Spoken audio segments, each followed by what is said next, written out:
Let's get her done. We are Penn State. So thanks for tuning in and watching my college football, Nebraska at Penn State live play watch along reactions live right here on YouTube. As always, I'm your host, Encyclopedia Sports, Cohen Luke 96. Be sure to like, follow, and subscribe on social media. Links in the description below. That'll be Facebook, Twitter, Instagram. Hit that red subscribe button, notification bell next to it as well to stay up to date. Once again, links in the description below. Thumbs up button, share hashtag college football, hashtag Penn State, chat questions and comments, super chat, super stickers, super likes, super stickers, and super thanks. Always greatly appreciated as well, as this video is powered by Rogue Energy, HopeKThrifts, and Dead and Hungry. First off with Rogue Energy, be sure to get your favorite energy and hydration flavors in can or tub form shakers and Rogue Energy merch at the link in the description below. Be sure to use the code Luke123, that's Luke123 for 10% off. HopeKThrifts, secondhand resale shop that focuses on staying in the environment in a cheap and fashionable way. As most items are $20 or less, include brands like American Eagle, Converse, Free People, and Shein, among others. HopeKThrifts found on Depop, Instagram, Macari, and Poshmark at, yes, you guessed it, HopeKThrifts. That's HopeKThrifts. HopeKThrifts. So be sure to use the message seller code CheapThrifts, CHAPTHRIFTS, CheapThrifts for 10% off. Link also in the description below. And then Dead and Hungry, a novel written by Nathan D. Mitchell. And you can find that on Amazon just in time for the holidays. So once you do go check that over on Amazon, if that doesn't interest you, you might as well be what the title says. Also, hit the hype button if available on your YouTube screen, along with scanning the QR code behind me or clicking the first top link in the description below if you haven't done so already. So about 45 minutes away here from kickoff with the Cornhuskers and Nittany Lions, two of college football's most premier programs, as they are both in the top 10 in all-time wins and winning percentage. A historic rivalry between these two. You know what kind of game you're going to get when they square off on the gridiron, as Nebraska leads the all-time series 10-8. So the 19th all-time meeting this evening, coming up here at the top of the hour, 7 p.m. Eastern Time, this Saturday, November the 22nd, 2025, Saturday night on NBC with Noah Eagle, Penn State alum, national championship winning quarterback in Todd Blackledge, along with Catherine Tappan on the call. Once again, I'm your host, Encyclopedia Sports, Quinn Luke 96, and thanks for tuning in and watching. These are, in fact, my college football, Nebraska Penn State live play watch long reactions. So be sure to like, follow, and subscribe on social media. Links in the description below as mentioned. Thumbs up button, share, chat questions and comments, super chat, super sticker, super like, super thanks. Always great appreciate as well. Go check out Rogue Energy, HopeKThrifts, and Dead and Hungry. Links in the description, along with hitting the hype button. If available on your YouTube screen, I say that because for some people it is available, for some it is not. So if available, hit hype. Always greatly appreciated. Thank you for the support. And once again, if you haven't done so already, scan the QR code or click the first top link in the description below. It's as good as a QR code. So yeah, Nebraska Penn State coming up here shortly. And the next to last game of the regular season, as Penn State snapped a 6-game losing streak a week ago to win and retain the land-grant trophy over the Michigan State Spartans, now at 4-6 on the season, as Terry Smith got his first win as the interim head coach for the Blue and White.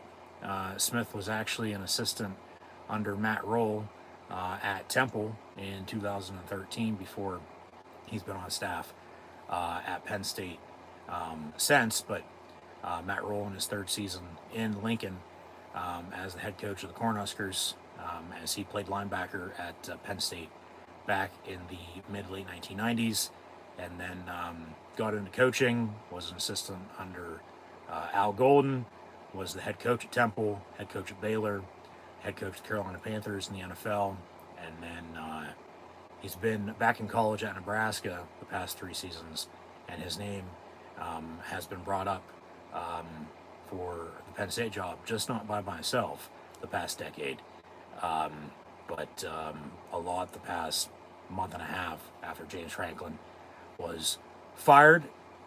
He has landed a new job at Virginia Tech. We'll get into that a little bit later on. But yeah, the Penn State coaching search continues as this regular season winds down. But Penn State at 4-6, they have to win out and win tonight and also next Saturday at Rutgers. One thing at a time. We'll worry about next week. Next week, take care of business tonight. The rest will sort itself out. But Penn State has to win out in order to make a bowl game then at 6-6. As Nebraska's 7-3, 2 of their 3 losses have been less than 5 points. So both teams backup quarterbacks with Drew Aller and Dylan Raiola, Patrick Mahomes Jr.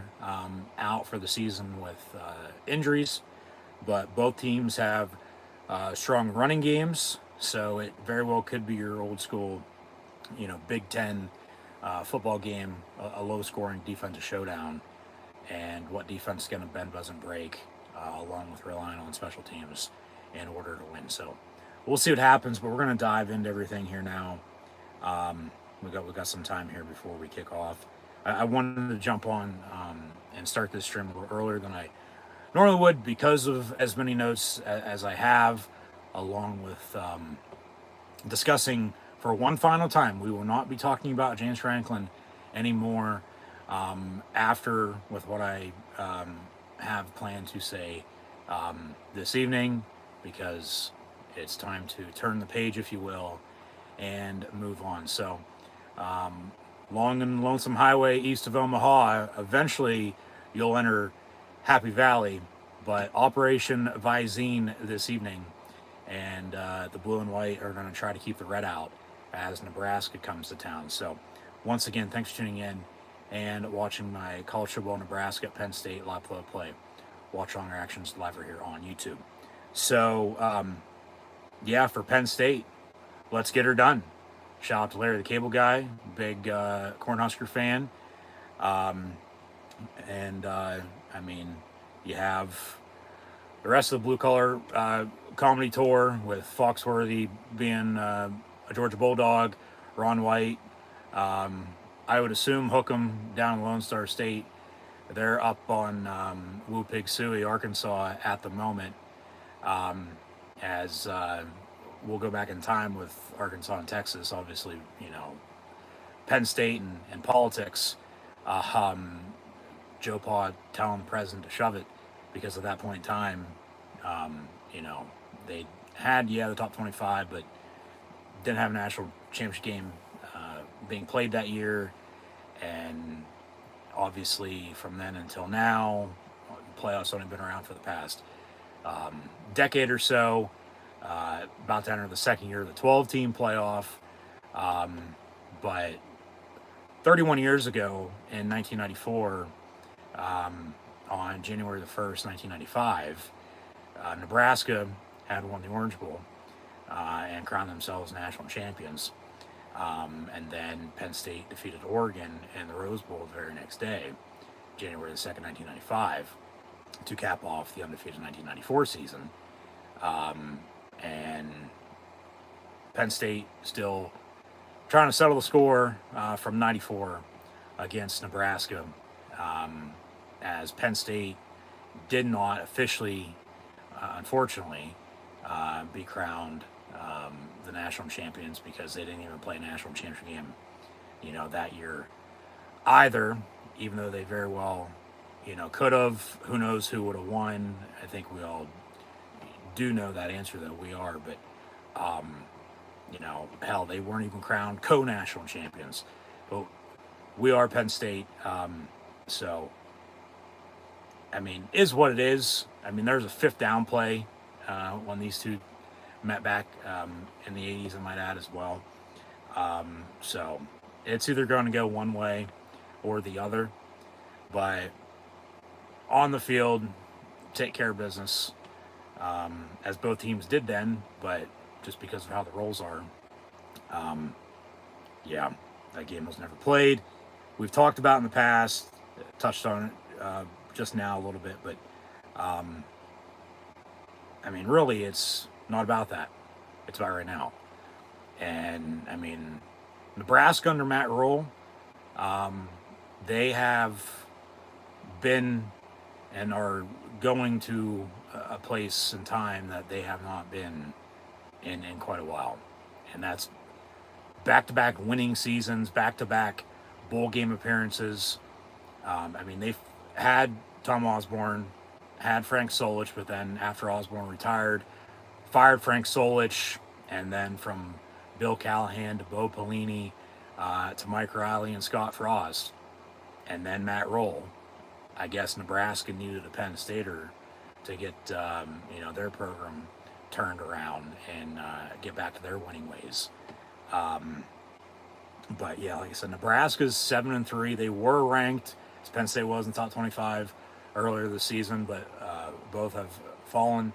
But after Penn State lost 6 in a row, they won last week. Didn't lose 7 in a row for the first time in almost 100 years. But yeah, Nebraska 7-3. 2 of their 3 losses are less than 5 points. So I mean, they're finding ways to win those close games now this year, but then they're still losing, a few of them as well. But yeah, Penn State, Nebraska. I mean, like I said, you know what kind of game you're going to get when these two teams face. And it's a rivalry because of what's happened, in the past, from one team or the other getting screwed out of fill in the blank.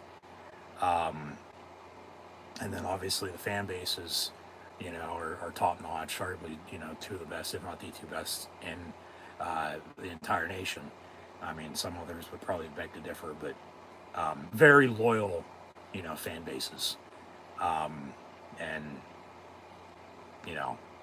loving their, whether it be Penn State or Nebraska football. Because really, especially in Nebraska, out there in the heartland, that's all they have in the state. They don't have a pro team. At least here in Pennsylvania, you're either with a Penn State fan base, either a Steeler or Eagle fan then as well. Steeler fan myself.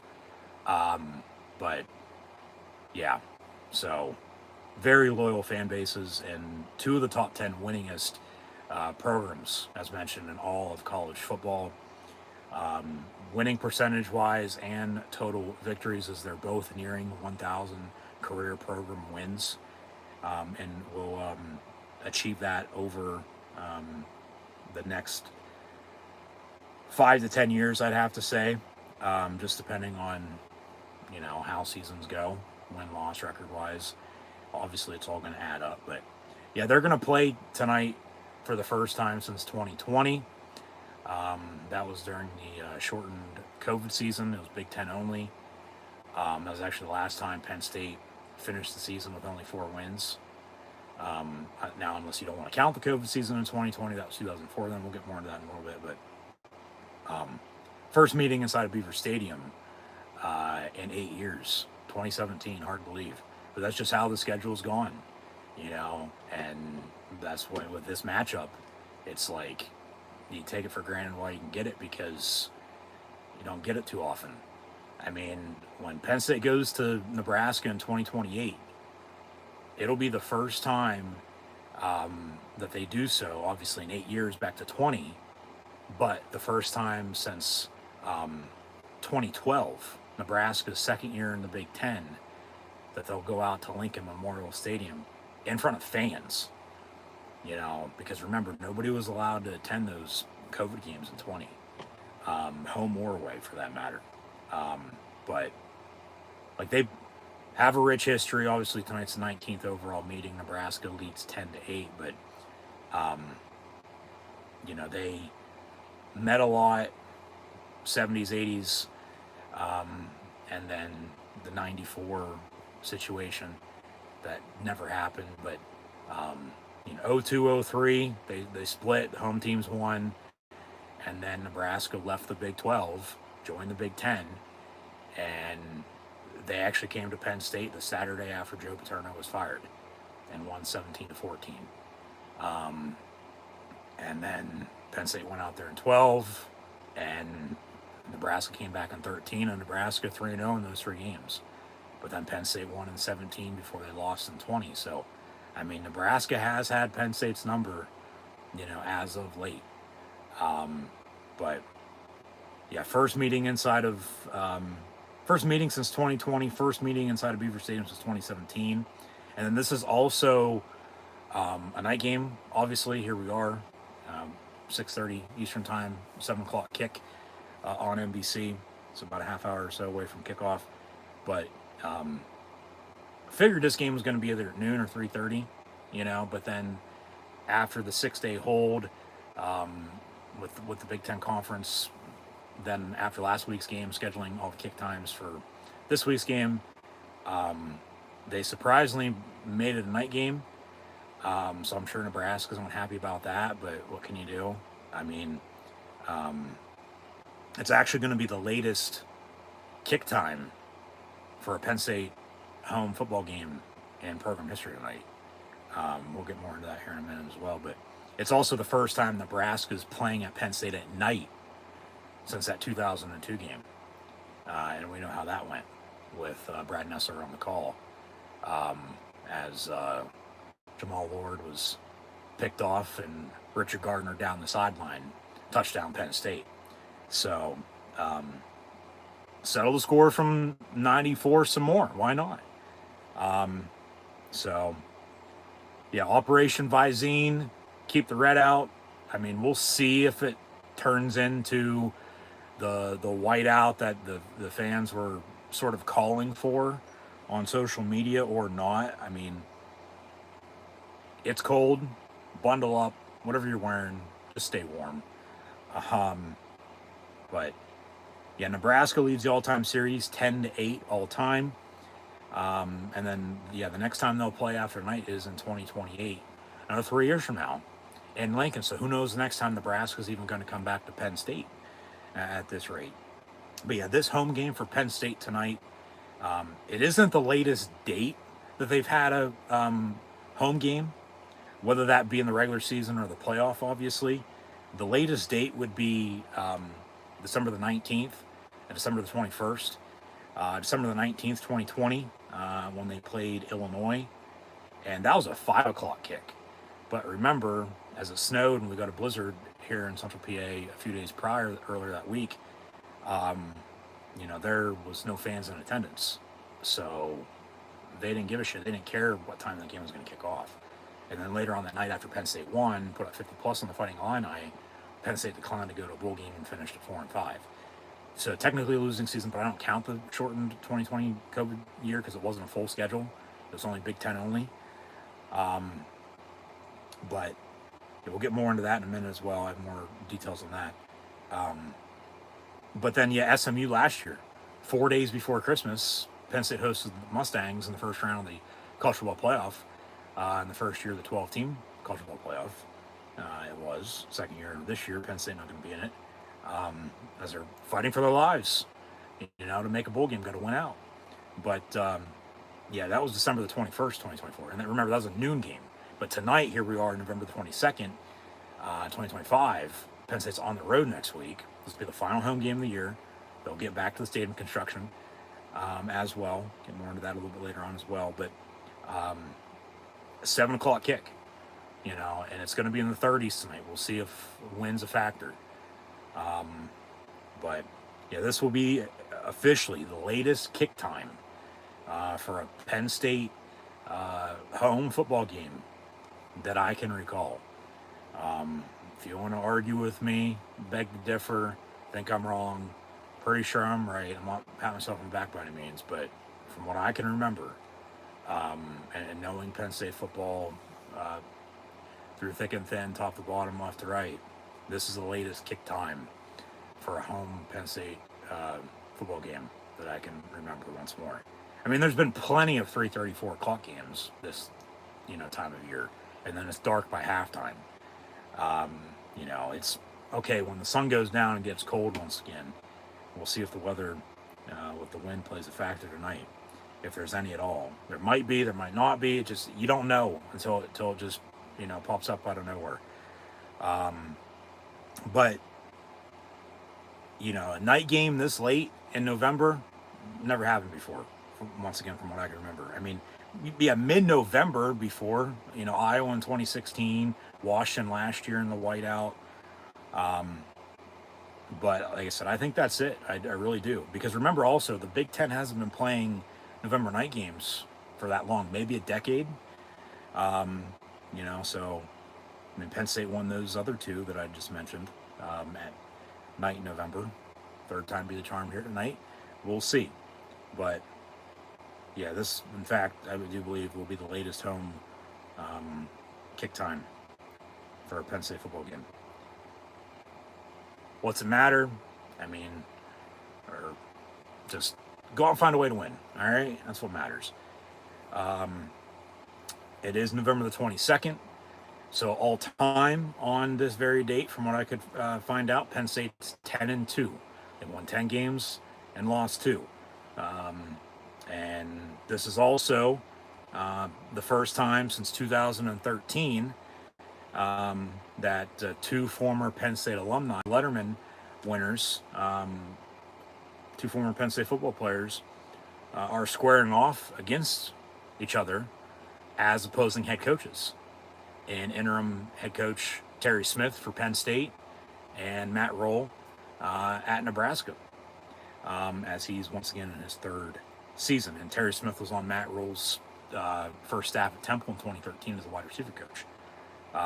But then that made me think, well, how many other, former Penn State football players, became head coaches, not assistants. I get getting into coaching, but not just as an assistant coach. How many former Penn State lettermen became coaches for fill in the blank, whatever respective program it might have been? So here's the list that I could find and put together, all 17 of them. And obviously, if I'm missing anyone, let me know in the comments below. This might be one of the better stats, better things I've found regarding shit that nobody's going to care about. But for Penn State football, former Penn State players that became a college football and or an NFL head football coach. We'll start with George Hoskins. He was actually Penn State's first ever football coach in the late 1800s. He was actually a player coach. He played and he also coached the team at the same time. And then go down the list here. Dick Harlow during World War I. Bob Higgins is a big name in Penn State history. Joe Bendeck, Bill Bowes, George Landis, Dick Anderson was at Rutgers. Paul Pasqualoni was at Syracuse and UConn. Dave Opar, Greg Gotzo. We know Al Golden from Temple and Miami. Obviously, Matt Roll was an assistant under him at Temple. Danny Rocco. Frank Spaziani was at Boston College. Mike Munchak was the head coach of the Tennessee Titans in the National Football League. And then, Tom Bradley Scrap played, in the late 70s, early 80s before he got into coaching and was an assistant. And then took over as the DC after Jerry Sandusky. And then after Joe got fired, because of that scandal, which we're not getting into, Bradley was the interim for the rest of the 2011 season. And then Terry Smith, former Penn State wide receiver, is the current Penn State interim head coach, as they were 3-3 when he took over after they fired James Franklin a little over a month ago. But then also Matt Roll. Matt Roll played linebacker at Penn State in the mid to late 1990s, as mentioned, and then got into coaching, was an assistant at Temple under Al Golden, and then got the Temple job not right after he left for Miami. Steve Dazio took over, but then Matt Roll, after Dazio left for Boston College, Matt Roll got the job then, and then he left for Baylor, Carolina Panthers, and now he's back in college with Nebraska. And Matt Roll said earlier this week in his weekly press conference, gearing up for this weekend's game against his alma mater, said that Penn State is an excellent football team. And he doesn't really have any emotions, for tonight's game and going back and coming home to State College because he's been back so many times, since in the past. He's been back so many times. So, and somehow, as Penn State's a 7.5 point favorite tonight, over-unders right around 45. Um, and I mean, from a 9.5 point spread earlier in the week to what it is now, obviously money's coming in on the Cornhuskers at plus the points, but somebody knows something, that we don't know. One of those, so shout out to Lee Corso and also Fast, my friend, but Penn State at 7.5.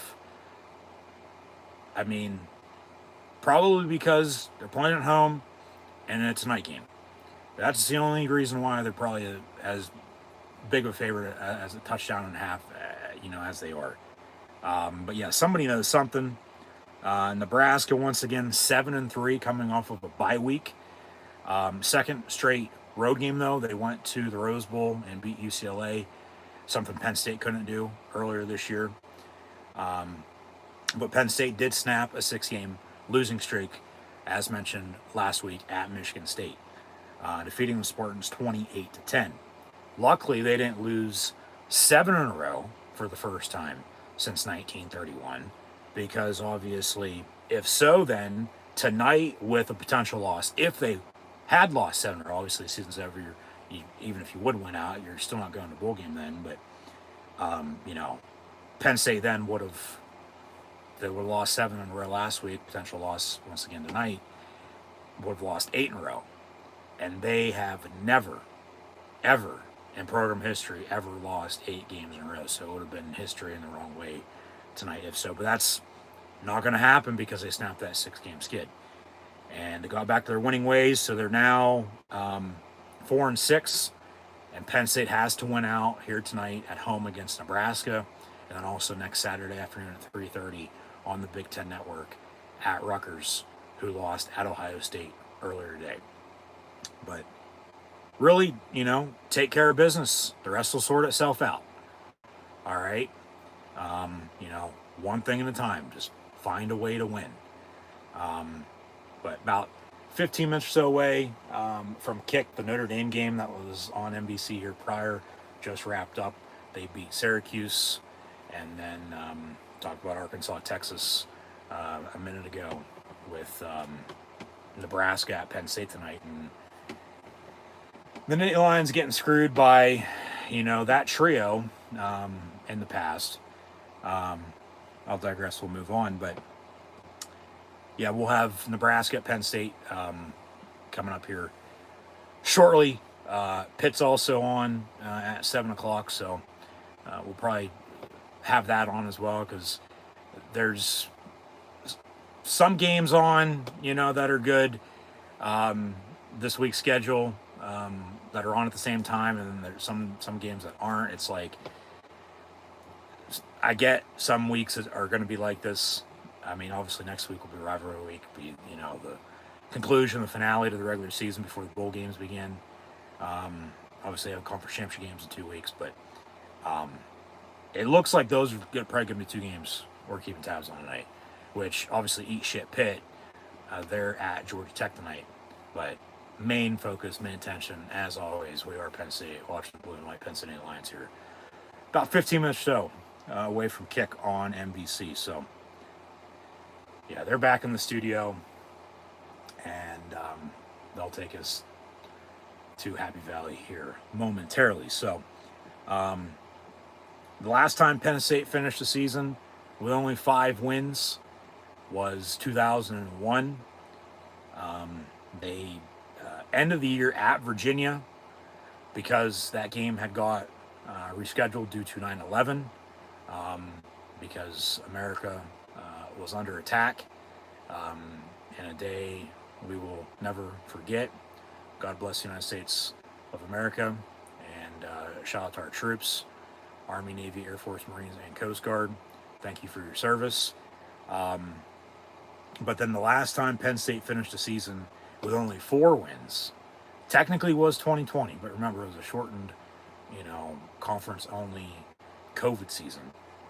They played 8 games and then the extra 9th that you found out about after the final game of the year, which still a conference game. They just matched teams up, based on their win-loss record. And Penn State, after starting 0-5, they won 4 in a row, and then won 9 in a row because they started 21 off 5-0, and then shit the bed, lost to Arkansas in the Outback Bowl at 7-6, and then won the Rose Bowl in 22, New Year's Six Bowl appearance in 23, Final Four college football playoff appearance last year before they lost on a game-winning field goal to Notre Dame, in which, like I said, that game just wrapped up, and we'll have kickoff here momentarily with Penn State hosting Nebraska. But 2004, if you don't count the 2020 COVID season, 2004 is the last time Penn State finished the year with 4 wins. So would be and could be 25, obviously, if they lose out. They finish 4-8 then. Or if they only lose one of their next, or if they only win one of their next 2, finish with 5 wins, 5-7. It'll be the first time since they won. But if they win out, you're 6-6, you're bowl eligible. You get that extra game, you get bowl practice. We'll see who Penn State hires in the meantime as the next head football coach. But you get to go out and play one more time to end this season. And it's for the seniors tonight. It's senior day for Penn State. It's the last home game of the season.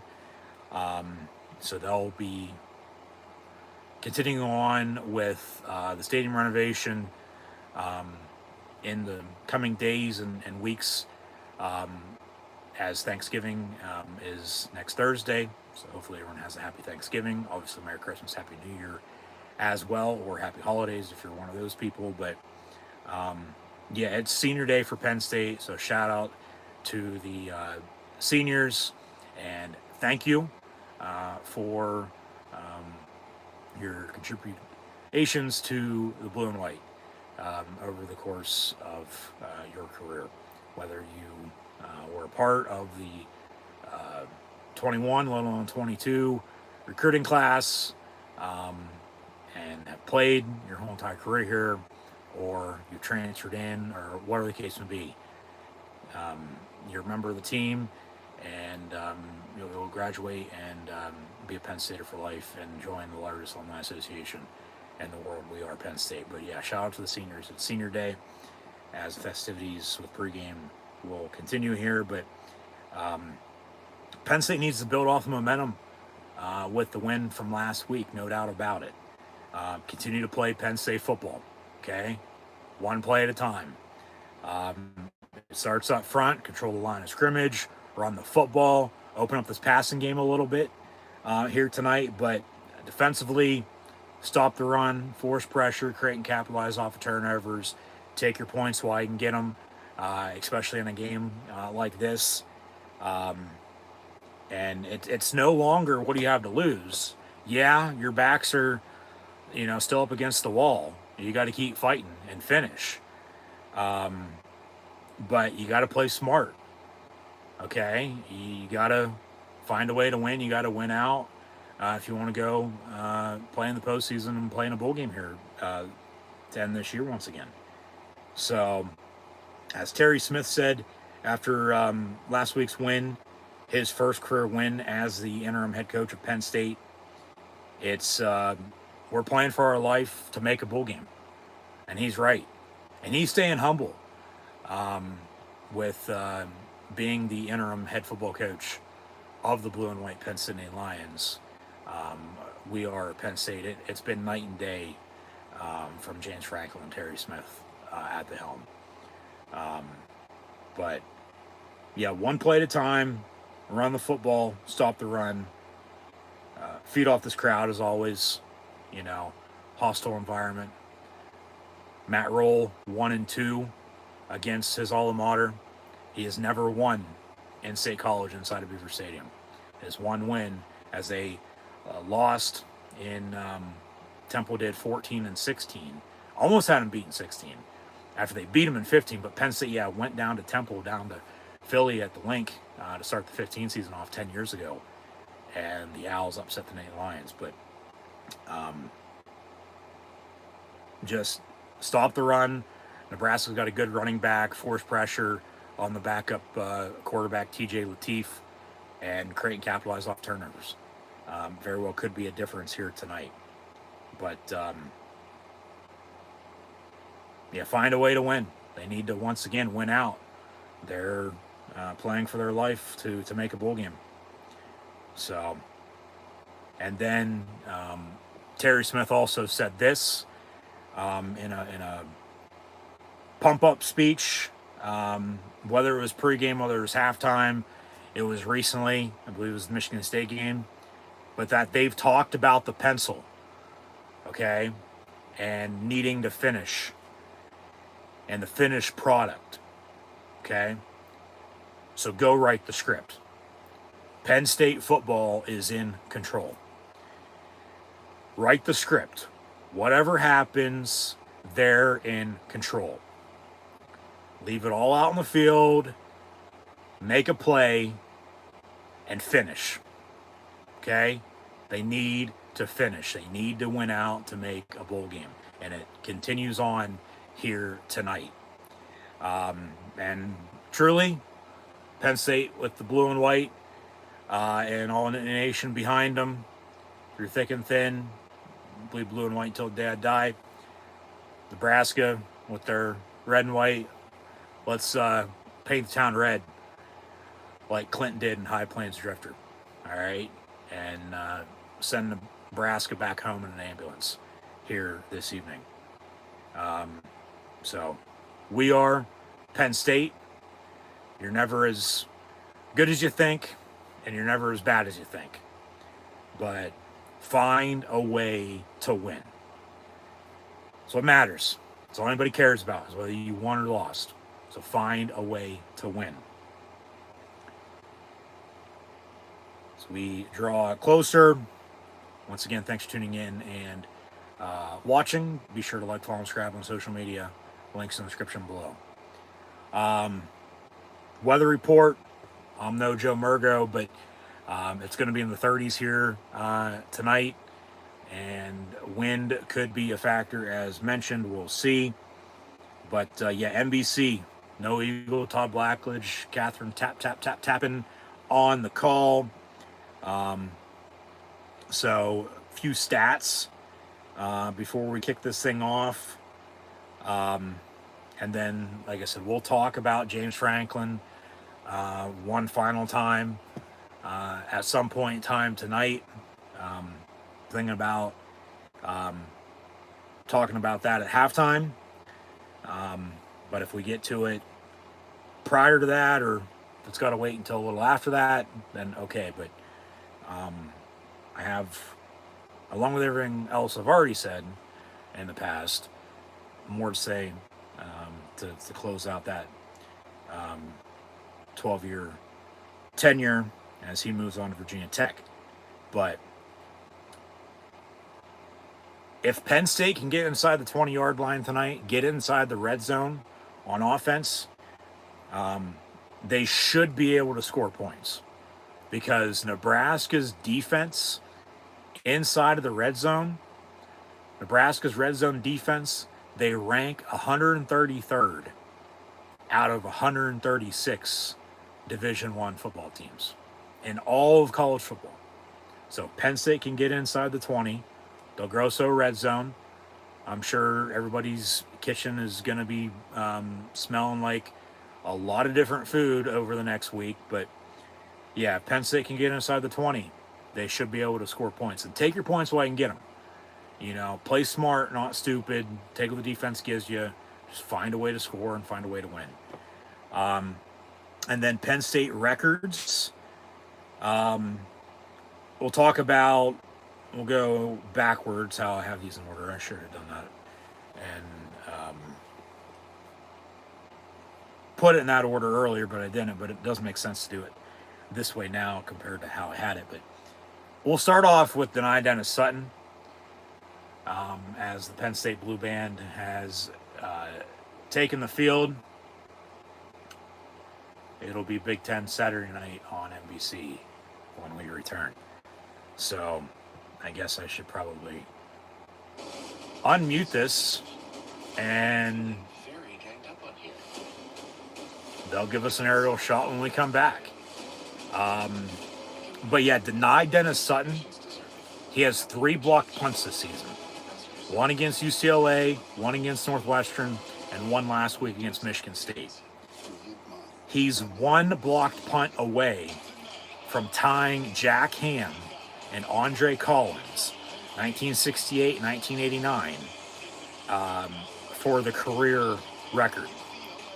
So technically he's 2 more blocked punts away from breaking the record this season and obviously owning that. And I don't talk, much about stat of blocked punts. But yeah, Deni Dennis Sutton DDS has 3 blocked punts this season. He gets 1 more tonight, next week, potential bowl game.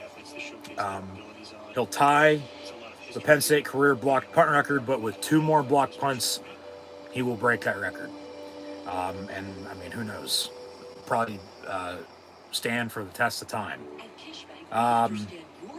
Nick Singleton on offense, he needs 3 rushing touchdowns to break the all-time Penn State career rushing touchdown record, but he also needs 3 total touchdowns to break the all-time Penn State career touchdown record. Okay? Both to surpass Saquon Barkley, if so. So he could very well do both. But Fat Man, Katron Allen, as I'll hold that thought. Yeah, stop the things you say. And Big Ten Saturday night on NBC, they'll give us the opening video package. And kickoff is on its way. Here comes Saturday night. Nebraska Penn State. Should be a good one. Once again, thanks for tuning in and watching my college football Nebraska Penn State live play. Watch along reactions live on YouTube. I'm your host, Encyclopedia Sports, Cohen Luke 96. Be sure to like, follow, and subscribe on social media. Links in the description below. Thumbs up button, share, chat questions and comments, super chat, super sticker, super like, super thanks. Always get appreciated as well. This video is powered by Rogue Energy, HopeKThrifts, and Dead and Hungry. Go check them out. Hit the hype button if available and scan the QR code or click the first top link in the description below if you haven't done so already. So, Nebraska Penn State, Beaver Stadium, State College, University Park, Pennsylvania, here in Center County. It is senior day, senior night for a Penn State home game against the Nebraska Cornhuskers, as, like I was saying earlier, 2 of the most loyal fan bases in all of college football. So they've traveled well. And a P and an S and make it a U. Let's go PSU. So crowd still following in, more so the students than anybody else, which, I mean, is what it is. It's, the Saturday before Thanksgiving. Class got out yesterday. So, they're on break technically until the first, well, it used to be the first day of hunting season, the Monday after Thanksgiving. Yeah, Thanksgiving's next Thursday. Hopefully everyone has a happy Thanksgiving. But even not a noon game or 3:30 game, like, okay, they'd show up eventually. Night game, like, they're not there. Well, it's because of Thanksgiving break. And so no Eagle. Todd Blackledge will continue to preview this game, talking about Matt Rule coming back home to Penn State. We talked about that in the past.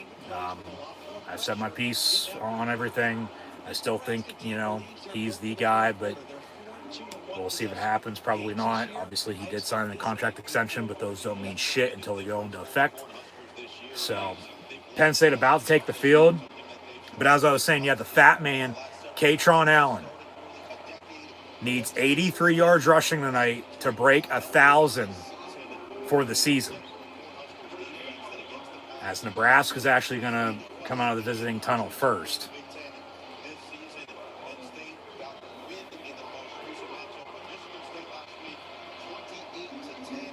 And then Penn State to exit the locker room with interim Penn State head coach, and from Matt Roll being a letterman, Terry Smith as well. And yeah, first time Nebraska's playing at Penn State at night since that 0-2 game.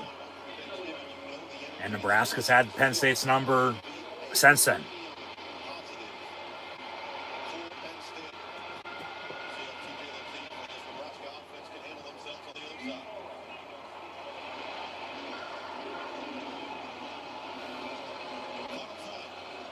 But we are Penn State.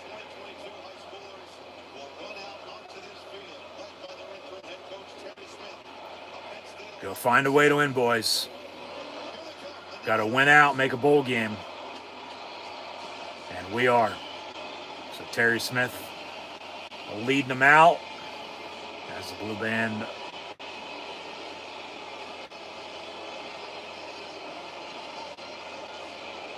with some fight on state.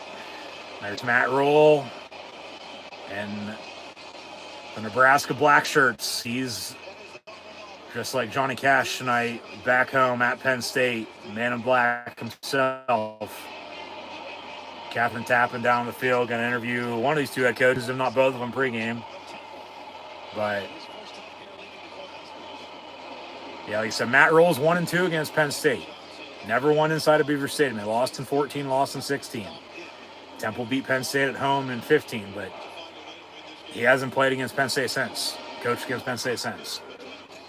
Because he went to Baylor, went to the NFL, been in Nebraska 3 years, but this is the first meeting between the two since 2020, and Nebraska's first time at Penn State since 2017. But yeah, the fat man, 83 yards rushing night, he gets 1,000 for the season. But Kaytron Allen, 24/7, get the gear, PennStateClothes.com, Penn the Clothesline. Be sure to scan the QR code, click the first top link in the description below if you haven't done so already. Kaytron Allen needs 139 yards rushing either tonight or next week, or a combination for a total of 139 over the next 2 weeks to break the all-time Penn State career rushing yards record, to surpass Evan Royster for most all-time in program history. And remember, Penn State throughout program history, they've had their fair share of damn good running backs. So for Kaytron Allen to potentially break, the career rushing yards record, be an achievement in its own right. But he also very well could get 4,000 career rushing yards, depending on what happens, because the record is 39 and change. So yeah, he needs 83 yards tonight to break 1,000 for the season, but 139 to break the Penn State all-time career rushing yard record, whether that be tonight, next week. It all adds up. So we'll see what happens. Obviously, that's why they play the game. Ain't decided on paper, decided on the field. And yeah, Penn State's got to take care of business, find a way to win.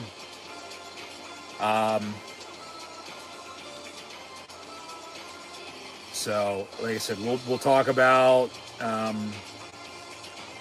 Baldy and the used car salesman a little bit later on. But as mentioned, it's night and day from him to Terry Smith. It is. And then, yeah, the coaching search is going to continue. Potential replacement could be on one of these two sidelines tonight, for all we know. I've said my piece a few times about it. So if you know where I stand, then okay. If not, we'll talk maybe a little bit more about it later on. But yeah, just find a way to win here, man. Find a way to win. The rest will sort itself out. So yeah, they're talking about the connection with both head coaches tonight, being Penn State alumni, Penn State letterman. Terry Smith graduated 91, Matt Roll graduated 97. And then after, Matt Roll was an assistant under Al Golden at Temple. Matt Roll was Temple Al head coach. He's jumping up and down, pumped up. Penn State on to kick off.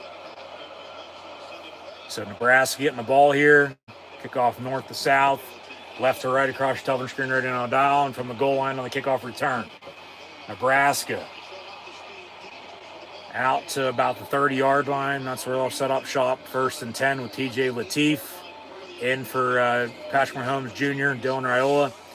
At least he thinks he's Patrick Mahomes when he's not. But with him as the quarterback now, he came in against USC a couple weeks ago.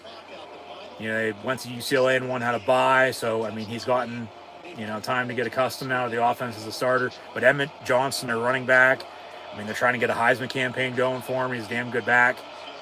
But yeah, they'll set up shop 1st and 10 here. Nebraska from the 29, right to left, and hand off 2-2-1.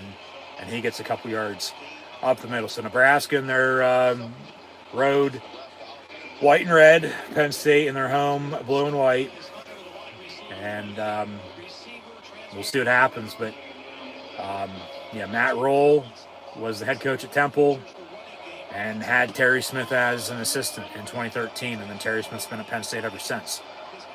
Matt Roll from Temple to Baylor to the Carolina Panthers, back to Nebraska, has former West Virginia and Houston head coach Dan Holgerson as his offensive coordinator, and former Penn State defensive coordinator. As that pass incomplete, near side, 3rd and 7.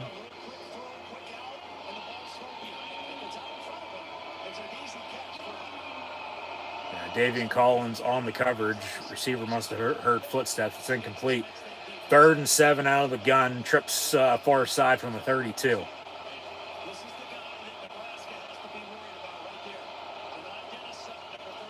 Like I said, stop the run, force pressure, create and capitalize off turnovers. Penn State jumps off sides. Jesus fucking Christ.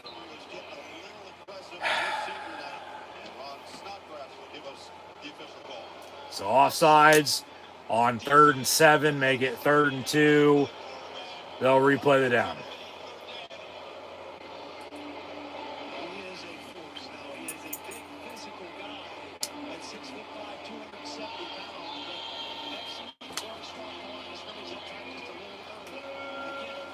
Just stupidity. You can't be shooting yourselves in the foot with penalties. You just can't.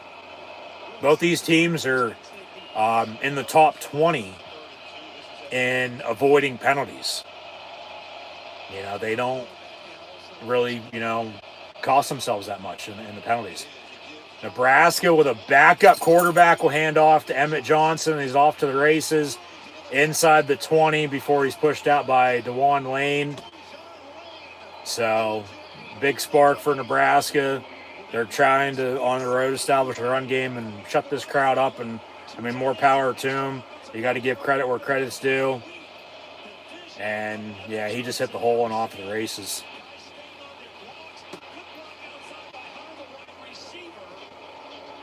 So, 10's in at quarterback. At least he was on that play. I don't know if Lateef got hurt or what. Now he's back in there, so up under center, 1st and 10 from the 11. They'll hand off to him again. And he gets down to around the 8, inside the 10, be 2nd down here.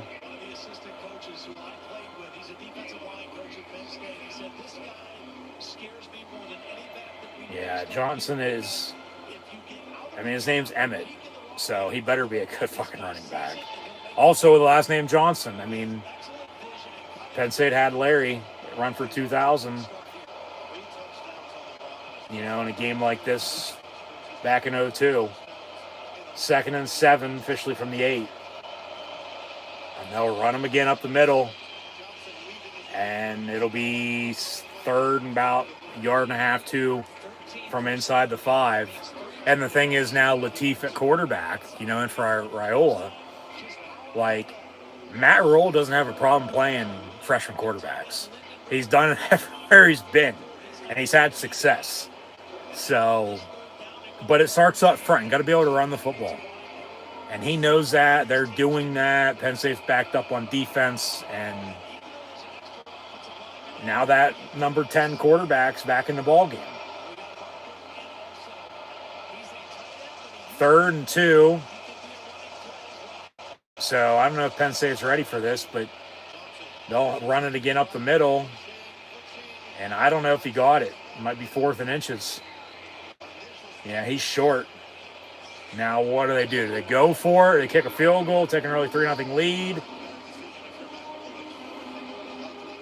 I mean, I'd be kicking it. I'd be taking the points, but they're going to go for it. Nebraska's going to go for this on 4th and short inside the 5. Well, they need a first down to get goal to go still, but you're really looking to score here. Come on, defense. What do you got? Let's go. 4th and 1 officially from the 2. Play clock winding down at 5, 4, 3 out of the eye. 2, they'll get it off. Hand off again, and they stuff him. No, he doesn't get it.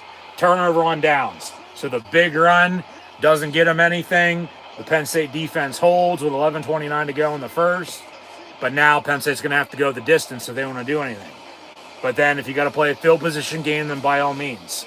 One thing at a time. But Zane Durant in the middle clogs it up and shuts it down. And a turnover on downs by the Cornhuskers. And Penn State ball 1st and 10 when we come back. So Penn State's also got to run the football with the fat man and Singleton. So, but, I mean, Nebraska probably should have a lead right now, whether it be 3, whether it be 7 points, but they don't. They just don't. Because the Penn State defense was able to make a stop when they needed to, and they got up the field, and now it's time for the offense to do their part. You got to play complementary, sound football. Offense, defense, and special teams. So, but we'll see if that decision for Nebraska comes back to bite them, or if they can get a stop on defense and then go do something on offense. But it's back and forth, until something's, going to go right for somebody here. But it's early. Obviously, a lot of football to be played. And, we'll see if that decision comes back to bite them. If it's going to be a 3-7 point difference, later on.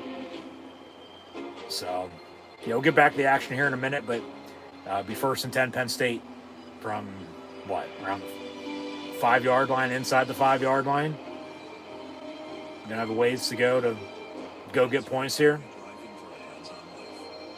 So, leave it at that. We'll see what happens, but the fat man, Katron Allen, 83 for 1,000 and 139 to break the all-time career Penn State rushing yard record.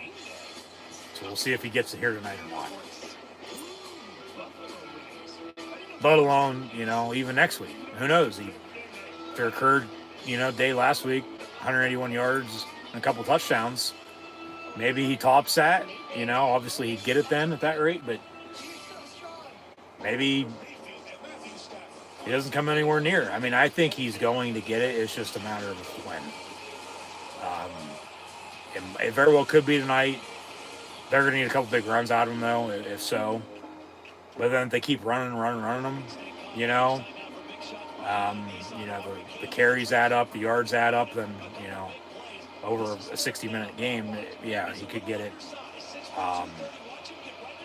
Could still have a chance to get it next week, but doesn't get it tonight. But it'd be better off to get it home than on the road, what do you think? But Nebraska, they got a good defense, but their red zone defense is their problem, like I said. If Penn State can get inside the 20, Nebraska's red zone defense is ranked 133rd out of 136 Division I teams. So Penn State, if they get inside the 20, which they're going to have to go 98 and start from the 2-yard line here, hand off to 13. The fat man, Katron Allen, gets 3 yards to around the 5. 2nd and 7 coming up with 11:20 and counting to play in this first quarter. 2nd down. But if Penn State can get inside the 20, get inside the red zone, they should be able to score points. So, yeah, Grunkmeyer's in for Aller. Started his first game at Iowa. And then at Ohio State, as Blackledge is going over as I am. But, yeah, Indiana, and then last week, against Michigan State, and then tonight. And then you got Rutgers next week. So he has gotten better each game, I've thought. I mean, slow and steady wins the race. Cut back. Fat man gets to the 10, be 3rd and about a long 2 coming up. But they got to open up this passing game. They have a running game, obviously, with the 2 backs, but the receivers consistently have not been there over the course of the past couple years, regardless of who's, been on or in that wide receiver room. I mean, obviously last year was all Tyler Warren at tight end. They lose him. They go by committee there this year, but then there's still nothing to the tight end. So 3rd and 2, they run a bubble screen, complete Trevor Pena, that's transferred from Syracuse. He gets a Penn State first down to around the 16-yard line. 1st and 10, they'll move the sticks under 10 to play in this first quarter. So I get it's early. A lot of football to be played here, but good block there by Rappleyea, but they move the sticks, get a first down, continue around the football, wear this defense out, and then, eventually take a shot.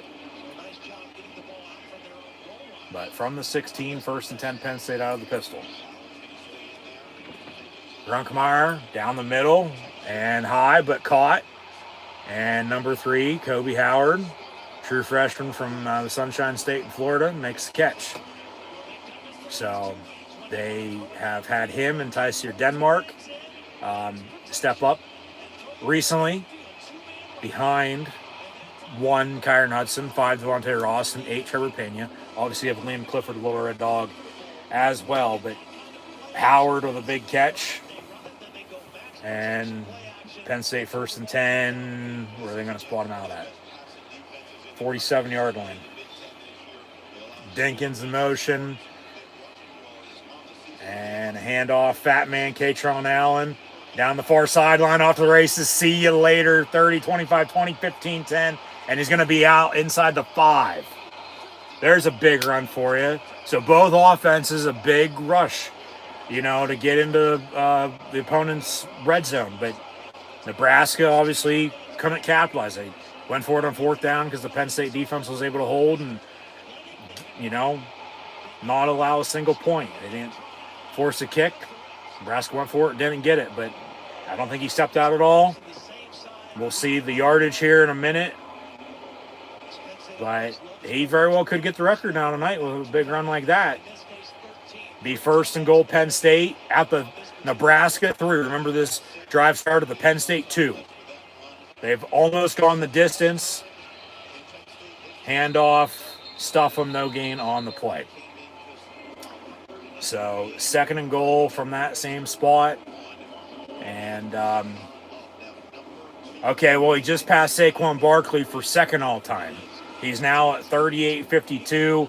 He needs 39-32 to tie, 39-33 to break the record.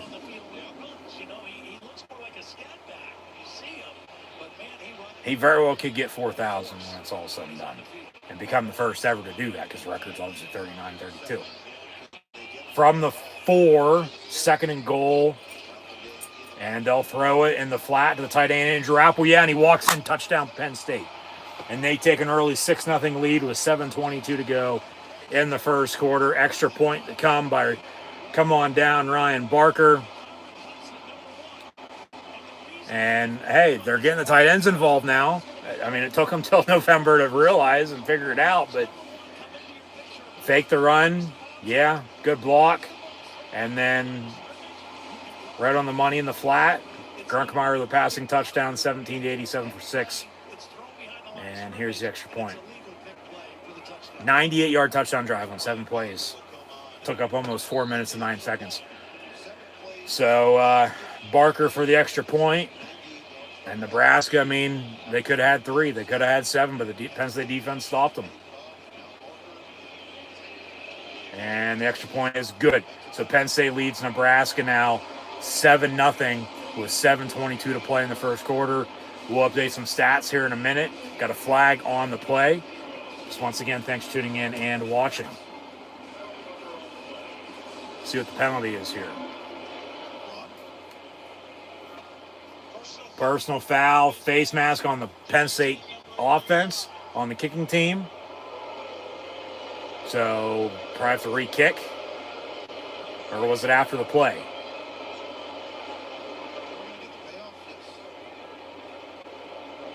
I'm going to force it on the kick. Because then Penn State would kick off from the 20. Nebraska might get good starting field position then and start the next drive. Yeah. He's got to try to get a piece of 2 defenders. One to his inside, one to his outside. It looked like he hit him in the face mask. Didn't really see him grab it,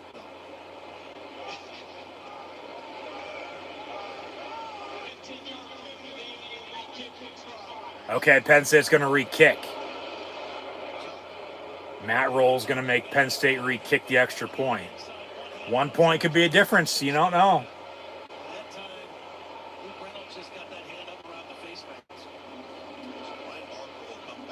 So Barker on for the extra point once again.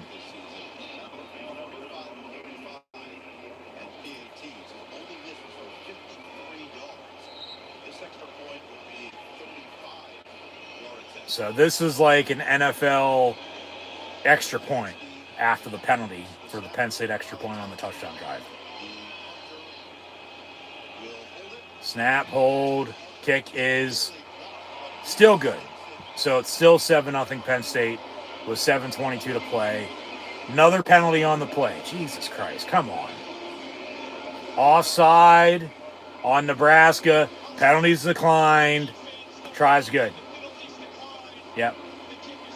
Okay. And they'll take a timeout. Get back to it here in a minute. And, yeah, big run by the fat man. And then a passing touchdown from Grunk to Rappleyea. Make it 7-0. A couple penalties there on the extra point, but 7-0 Penn State. So, thanks for tuning in and watching. Be sure to like, follow, subscribe on social media. Links in the description below. Stats. 83 for Fat Man to get 1,000 on the season. And then 139 to break the all-time Penn State career rushing yard record. We'll see what we got on after the opening drives. As remember, Emmett Johnson had a big run there too for Nebraska, but Penn State defense held as Nebraska went for on 4th down and didn't get it. So they could have 3 points, they could have 7, but they have nothing big goose egg on the scoreboard, and Penn State drove 98 in response and scored. So Nebraska has no passing yards. Emmett Johnson, 6 carries, 64 yards rushing. A long of 52. Ethan Grunkmeyer, 3 of 3, 41 yards, and that passing touchdown to Rappleyea for 4. Kobe Howard, or Pena had a 6-yard catch for a 1st down, and then Kobe Howard had a 31-yard catch right after that. But the fat man, Katron Allen, 4 carries, 57 yards on that drive with that long 50-yard run to give Penn State a spark and keep the drive going, getting into Nebraska territory before they end up scoring. So 7-0, and extra point's good. So get back to it here in a minute.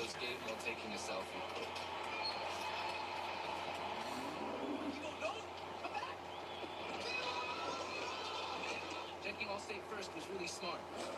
Not checking Evo's 8 though, not smart. But at least I checked all state first and saved hundreds.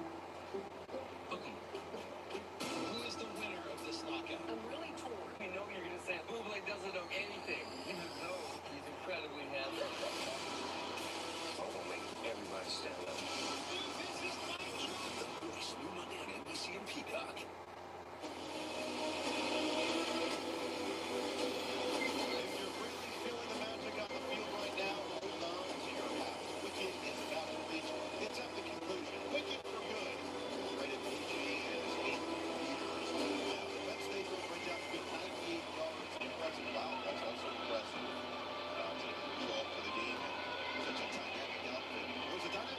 touchdown Penn State, and Nebraska can get the ball back here. Remember, they could have took the, penalty on the kickoff and got a, short field to work with. Or at least decent starting field position. Because Penn State would have had to kick off from the 20, but Penn State's still going to kick off here from 35 because Nebraska made Penn State re-kick it, which the crowd wasn't happy about, but then they still made it, so it's still 7-0. And a touchback on the kick.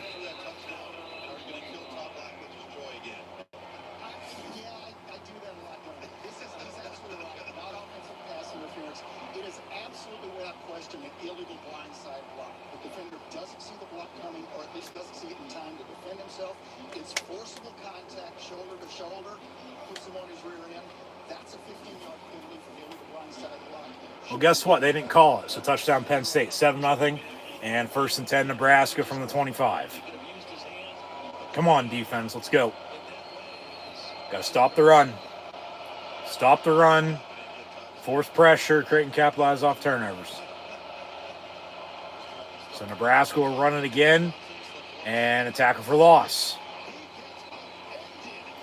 Be 2nd and 11. With 7-11 and counting to play. We all know Sheets is better than them and Wawa. So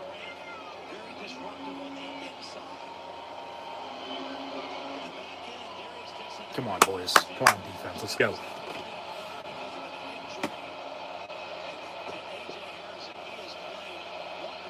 An empty set, 5 wide. Nebraska's first pass is incomplete. It was batted down, incomplete, 3rd and 11. So they have a running game, but they don't have a passing game. So they are one-dimensional, but it's the wrong one-dimensional because then they'll, still be trying to run the football. But then if you can stuff them, continue to make stops, then okay. It's a better one-dimensional defensively if you're stopping the run because they're going to throw, and then you can let the dogs eat and just fucking get after them. 3rd and 11. Come on, defense. Roll out, pass, caught, 1st down, out past the 40. So, a drive setter to get this pass game going now to settle everybody down, quiet this crowd for a couple plays. And, 3rd and 11, you knew they were going to be passing anyway, but still. 1st and 10, Cornhuskers. Ball at the 43. And over the middle, it's caught, but hit right away. Be 2nd and manageable still for Nebraska.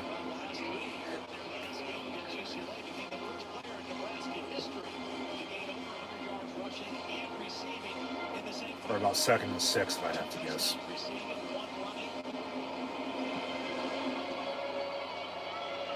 Yeah, 2nd and 6 here, Cornhuskers.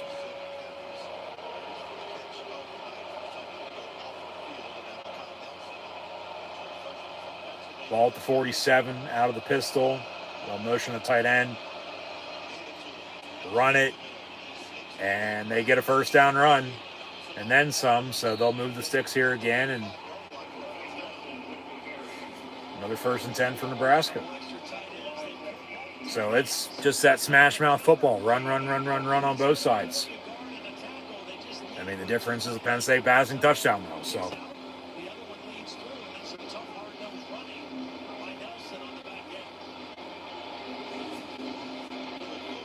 First and 10.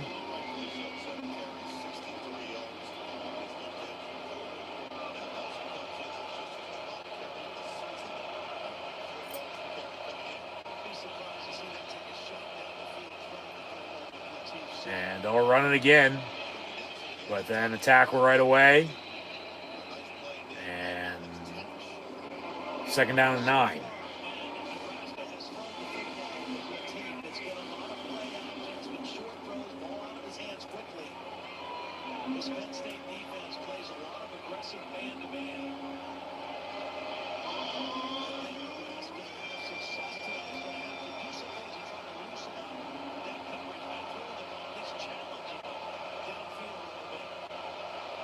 from the 42, 2nd and 9.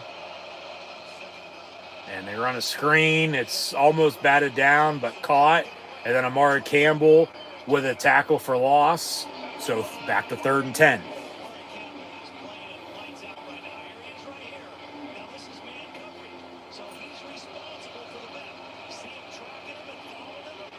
They brought some pressure from the secondary. But, I mean, they executed the screen, but it just didn't go anywhere. So 3rd and 10 here in Nebraska. Penn State subbing on defense. Nebraska went to snap it, but that's an illegal snap. Nobody was ready for that.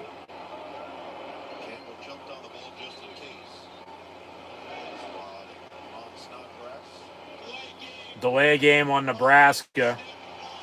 Yeah, an illegal snap, but they're arguing, well, the ref was holding it because Penn State was subbing, which they were, but then the center still snapped the football. So, yeah, it's still a penalty. So, yeah, what are you doing? So that's a penalty. It's 3rd and 15. Now back at the 48. Empty set.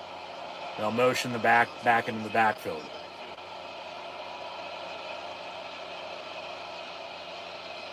And pressure. They run the screen far side, but then miss tackle for loss. And then they wrap them up maybe a yard.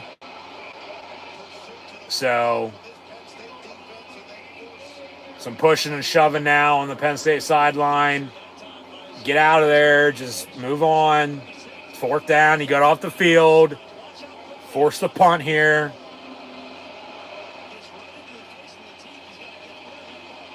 Get the ball back. Hey, go on one of those drives and chew up some clock here. You know, take an early 2-score lead. Why not?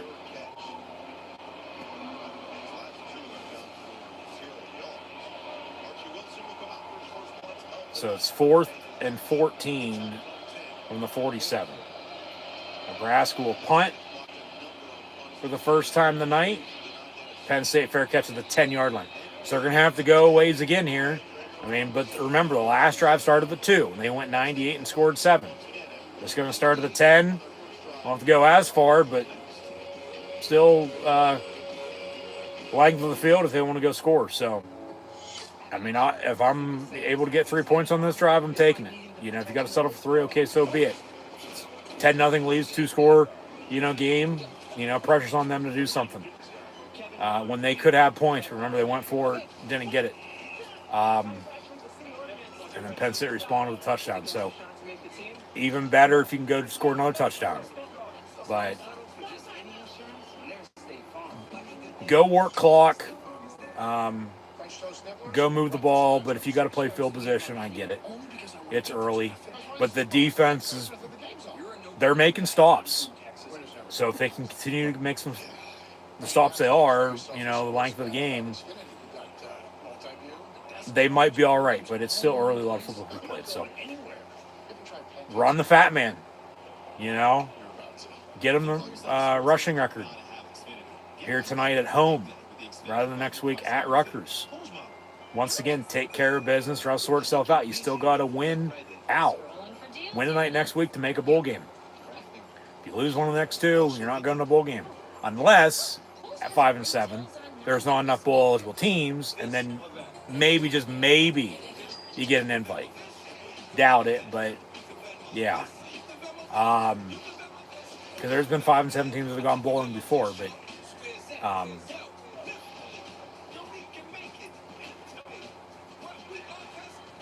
Penn State's luck at that rate, no, won't happen. So you got to take care of business and, win out to make a bowl game. So if you do, you won't have to worry. But if you don't, season's over. And then it's next week and that's that. And then they're still going to have to hire a head coach. So commercial break here. Back to it in a minute. But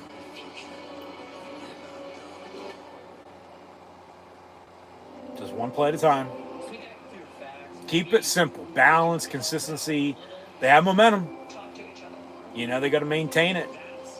I mean, they did get in a rhythm on offense there that last drive, and they were able to capitalize off of it and score. So, I mean, if you went 98 and scored, don't tell me you can't go 90 and do the same thing. So, we'll see. But 1st and 10 here, Penn State from the 10.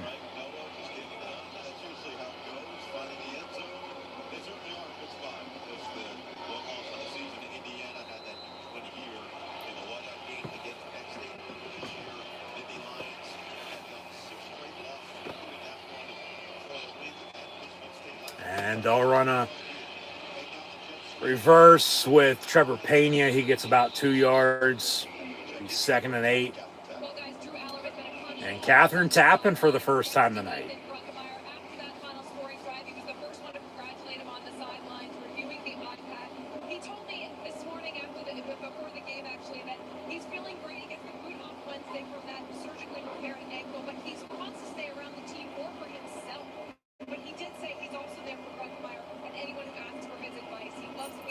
So 2nd and 8. Ball at the 12. And Gronkmeyer looking to throw, going to step up, tuck it and run, slides and gets the first down. Hey, take what the defense gives you. You know, you wanted to throw it. Remember that drive last week at Michigan State? It ended up being all runs, but there were pass plays on that drive. They're going to actually mark him short 3rd and a yard from where he started to slide at. So they still got to convert here. Get a first down, a minute to go in this first quarter. Keep this drive going, but, you know, play smart. Take what the defense gives you. If the pass ain't there, don't force it. If you got a running lane, take off, run, get the first down. So 3rd and a yard here, play clock winding down. Got to go. Snap the ball. Snap the fucking ball. And they will hand off. Fat man, first down, Penn State. So they'll move the sticks, and they don't have to snap if they don't want to end the quarter. About a 3-second, 4-second differential between the game clock and play clock. So we'll see what they do here. Doesn't seem like they're in any hurry. Matt Roll's working the rest, and rightfully so. Why not? Joe would be doing the same thing. Terry Smith's been doing it too. The ref's got to call it down the middle, and, you know, just got to call a better game. 5 seconds. They will snap it. Quick bubble screen to end the first quarter. Nick Singleton off to the races down the far sideline. Out past midfield. Into Nebraska territory at the 30. All right. You snap the ball there and run the play to end the quarter. Even though I won and didn't look like they were going to run it. But they waited. Got them off guard. And another big explosive play down the far Penn State sideline. I don't think he stepped out at all. Those are going to be receiving yards for Singleton. Remember, he needs 3 rushing touchdowns to break the Penn State career rushing touchdown record. But he also needs 3 total touchdowns to break the Penn State career total touchdown record as well. So he very well could do both. If he would get 3 rushing touchdowns, it would still count for total touchdowns. But if he gets receiving touchdowns, it's not going to count towards the rushing touchdown record. It will count towards total touchdowns. So we'll see, but he very well could do both. But another big play. They'll obviously switch ends. They'll be going from the south to the north now. And obviously the season ticket holders are in full force. Students obviously on break. That's why the student section's looking the way it is. But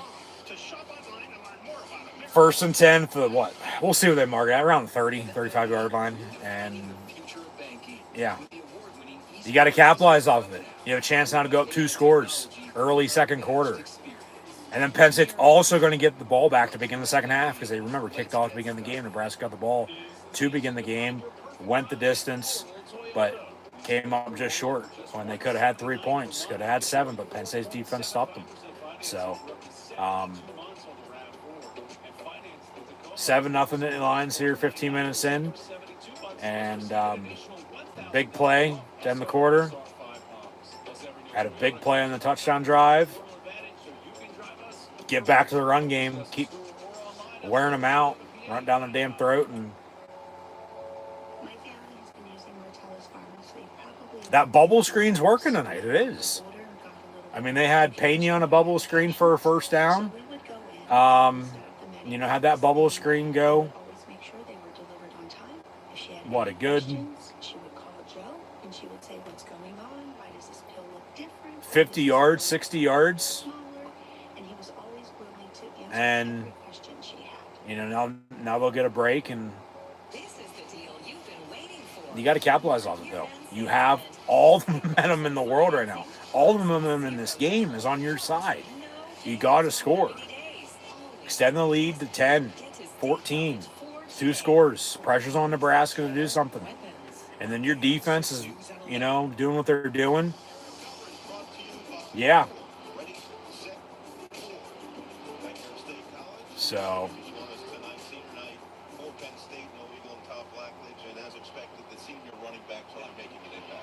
Terry Smith said he gave his team and his coaching staff kind of a point of emphasis from last week going the rest of the way. Those 2 guys. Yep. Offense is going to revolve around the run game. They did last week, 40 touches. It paid off. Only 6 touches so far tonight. But they have the explosive plays.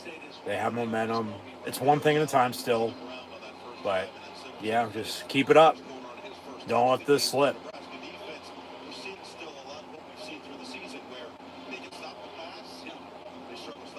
They struggle stopping the run, but they typically, before tonight, had been really good limiting explosive plays. They've only given up 2 so far in the first quarter of this game. Well, yeah, there's Matt Rule, Penn State alum. Like I say, he has Dan Holgerson as his offense coordinator, former Penn State defense coordinator under James Franklin. And 14 and 15, John Butler as Nebraska's DC. Penn State going to motion. What the hell kind of formation is this?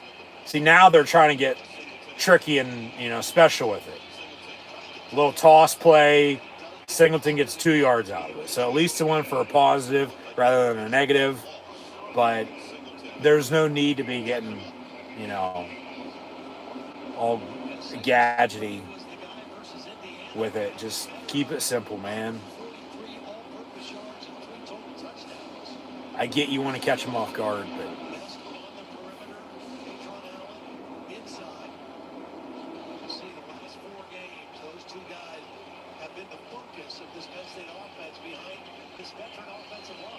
second and 8 from the 26. And they'll run the fat man, Katron Allen. Stiff arm inside the 20, down to 15. And it'll be 1st and 10, Penn State. Keep it up. Keep it up. Hell, he might get 140 yards in the first half. Grunkmeyer looking to throw down the middle of the end zone. That is incomplete. 10 for Kyron Hudson, the transfer from USC. That's probably a good no call. I'll live with that. Maybe a little bit. Yeah, they probably should have threw that now. See, that's defensive holding. He's clearly fucking holding on to him. But, hey, let him play. It is what it is. You move on. You play through it. As long as they're calling it down the middle, I don't have a problem. 2nd and 10 from the 15. Grunk going to toss it. Fat man. Cut back inside the 10 down at the 9. Be 3rd and 6. 3rd and maybe 5, maybe 4. They say 3rd and 4. He dove. I mean, normally whenever they slide or dive, it's where it starts at.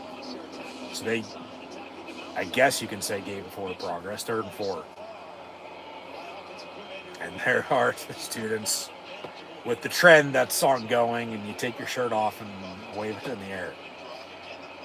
From the 9, 3rd and 4th. They need to 5 for a goal to go. Grunkmeyer going to step up, avoid a sack, but then down he goes. Kick it. Take your points. Go up 2 scores at 10. There's no need to go for this. Kick the field goal. Kick it. Okay? There's a lot of football to be played. I'd rather have a 2-score, 10-point lead than still a 1-score, 7-point lead. Because they're going to get the football back here.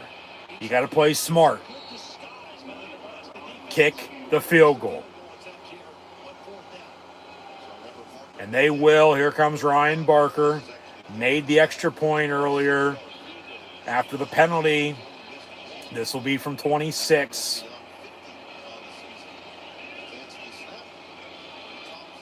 Snap, hold, kick, all good. Penn State leads Nebraska now 10-0 with 12:20 to play in the first half. So, all right. 2-score, 10-point lead, and we'll get back to it. They'll fade to black and go to break, and it'll be Nebraska ball when we come back. So, update some more stats for you. But, hey, Penn State, 2 offensive drives, 10 total points, and the defense has got off the field, forcing a turnover on downs and then a punt. So, I mean, it's all Penn State right now, the first, 15 and, a couple minutes of the second quarter. Latif is 4 of 6, 23 yards. Emmett Johnson, 7 of 63 rushing. Nelson, 2 carries, 11 yards. 5 of 6 for Grunkmeyer, though, 93 yards, and that passing touchdown to Raplia. But Katron Allen, let's roll the dice. 7 carries, 77 yards. Singleton has no rushing yards, but he had a 50-yard catch and run on a bubble screen to end the first quarter that was able to keep this drive going and maintain the momentum, and they inch closer. Obviously, it stalls out, but they still get points at the end of it. They have to settle for 3, but 3's better than none, and it extends the lead to 10, which is 2 scores. So pressure's on Nebraska to do something now when we come back. I mean, third drive might be the charm for them, who knows, but if I'd have to guess, they're going to try to continue to run the football, but they're going to have to open up the passing game as well. We'll see, but obviously have yet to have a turnover, so it's stopped the run, force pressure, and create and capitalize off turnovers.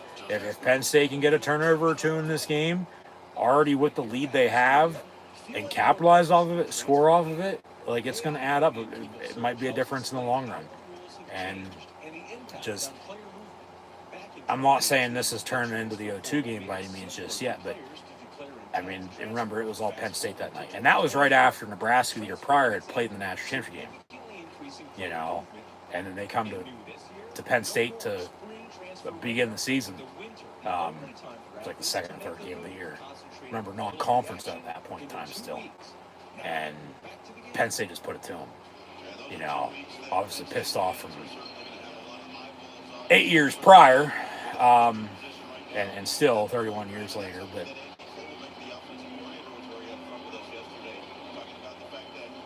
Nebraska since then, Penn State's only won once.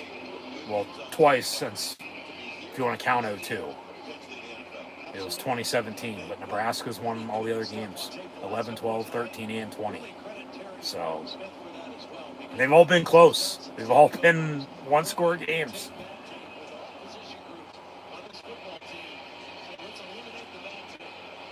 Nebraska on the kickoff return. 20, 25. Missed tackle to 30, 35, 40. Gabe Owusu pushes them out. So, yeah, Nebraska's had as Penn State has an injury. So, we'll see who that is and get back to it here in a minute. Looks like he's holding his left leg, left thigh, might be a hammy. But yeah, Nebraska's had some kickoff and punt returns that have really helped them out, whether they've gone the whole way for a touchdown or not. Like, that's why field position is key. If you got to play that game, then okay. But if you can get a short field or decent starting field position to start the drive off, like, it's less that your offense has to do to move the football. Like, obviously, still got to drive and score, but yeah, just Penn State's defense though is I wouldn't say lights out just yet, but they're making stops, and luckily the offense has been able to. Even with their backs up against the wall, fighting for their lives at 4 and 6, and backed up in their own territory to begin at the 2-yard line, and then drove 98 yards and scored a touchdown, and then from the 10-yard line, ended up kicking a 26-yard field goal. Like they have the 10 points they have. Because very well, could not have 7, let alone 3, or any of those 10 points for that matter. If Nebraska would have made a stop or two. I mean, explosive plays on both sides, but Penn State's defense locked down, made a defense stop on 4th and short when Nebraska could have kicked it. So they could have points, but they don't. But then it's, Penn State 2 explosive plays offensively, and they're scoring drives because of it. So 10-0, Nebraska kickoff return, and then injury on the return there on the play. I believe it was number 8, if I'm not mistaken. And number 8 for Penn State. Not Trevor Pena, but Dakari Nelson at linebacker. And like I said, it looked like he was holding his left leg, his left hamstring. So.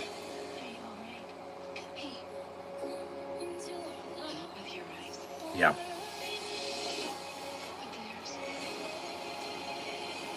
Hopefully he's okay and everyone's seen we get hurt, and then still next man up.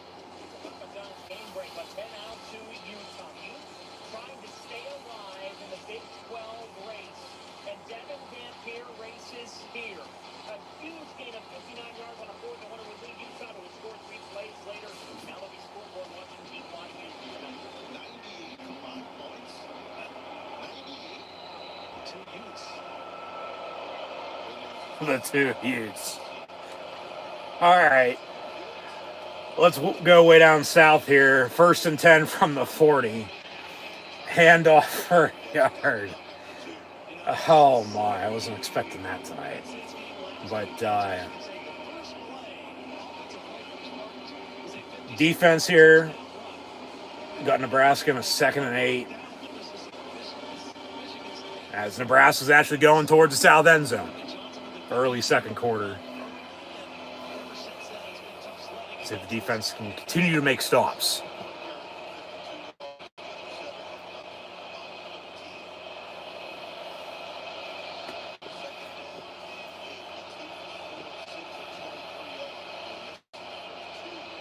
Nebraska, a little trouble with the snap, it looked like. But a bubble screen caught, and then be 3rd and about 3 coming up.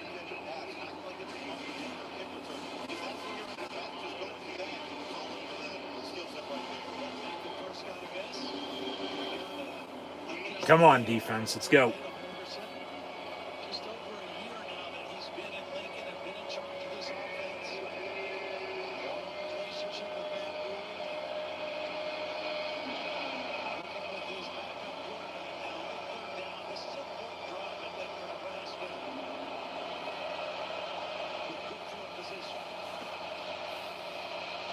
They can get around midfield, on 3rd and 3, they get out past midfield now, 1st and 10, Cornhuskers in Penn State territory.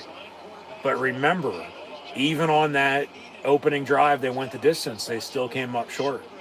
And they went forward and didn't get it.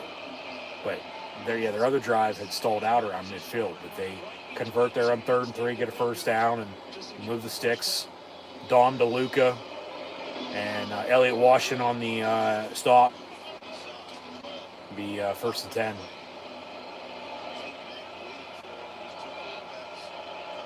Ball at 48.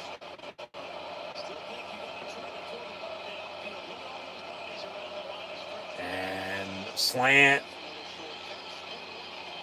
Come on, tackle him. They finally push him out. Their penalty on the play. I thought I saw a yellow flag. Another wide receiver going to keep low. He's going to get the nice block. They get the ball to Hunter. And then another guy that looks like a return guy when he catches a short pass. So, 1st and 10, Nebraska. Yeah, they're going to get Penn State on a face mask. Motherfucker. Come on.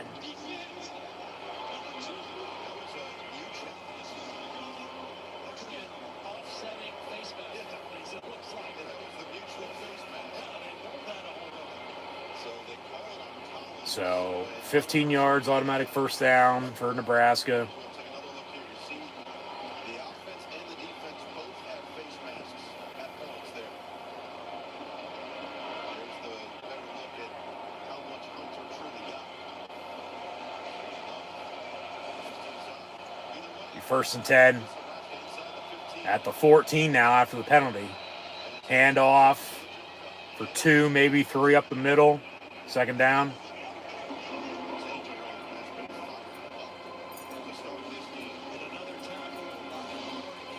Be 2nd and about 8, yeah.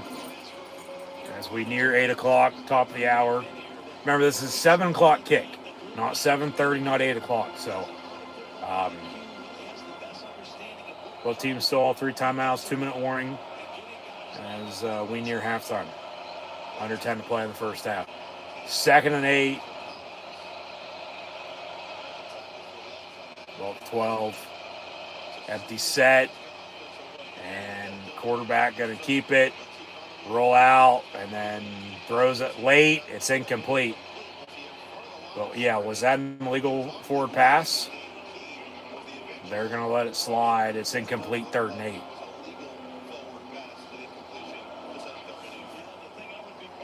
And then, I mean, I would definitely think if they don't convert, they're going to kick it. You know, get some points on the board. You know, cut it. Obviously, 3, they do score a touchdown, but then 7 if they got to settle for 3. I mean, points are points for them right now. 3rd and 8. Penn State defense is all day to throw. Pass, incomplete in the end zone. 4th down, they're going to have to kick it. There's the big uglies. They're definitely not going for this on 4th and 8. They'll have to kick it and take the points. Because even if it came down to 4th and short, you know, maybe they'd go for it again. But then that'd be 2 drives. You get inside the 5, and then you don't get anything. Especially, you know, yes, 2 scores, 10-point game right now, but still close. So Nebraska will kick it. 31-yard field goal from the left hash. Kicks up and good. So it's 10-3 Penn State, 8:31 to play in the first half. Penn State getting the ball back, 3 timeouts, 2-minute warning. Let's go on one of those drives. Go work some clock, go score. Get a 2-for-1 double dip here. Win that, you know, middle 8.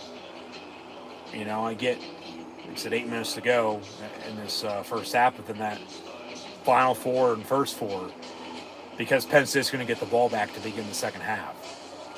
And, I mean, you're already up, well, now back to 7, as it was 7-0. You went up 2 scores at 10, now it's 10-3. But, I mean, a lead's a lead. If you can extend it even more power to you, good. Go up 13-3, 16-3, you know, combination of, you know, a field goal and a touchdown, you know, get to 20-3. 2 touchdowns would be nice, you know, make it 24-3, and then the pressure's really on them in the second half, because then time ain't going to be on their side. So you want to put the pressure on them, not yourself, and just keep getting after them on defense. I mean, Nebraska's had 3 drives now, and they have 3 points to show for it. When they, you know, could have kicked it on the opening drive, went for it, didn't get it. You know, even though they still could have scored a touchdown there, but didn't. Had to punt, and then, I mean, 3 drives for both teams, and Penn State leads by 7. Or Penn State, sorry, this will be their 3rd drive coming up. So Penn State has 2 drives and 10 points, and lead by 7. Nebraska 3 drives and 3 points. So at least Penn State's taking advantage of, their opportunity when they have the football. And that's just going to boil down to time possession as the game progresses. And, how many drives, how many chances you're going to have to, go do something. Because that's where we're at right now. So, yeah, just be nice to go on one of those drives here before halftime, go score. I'm kicking it if I have to. Scoring a touchdown is even better. But just add on to your lead. Hope to stop them if they do get the ball back with any time left, which they probably will, but just get stops. Keep getting stops. There's Matt Roll at State College High School. He wore number 18 for the Little Lions and then 98 for Blue and White. Yeah. And there is an aerial shot of the high school. Down in the ditch. Down in the hole. But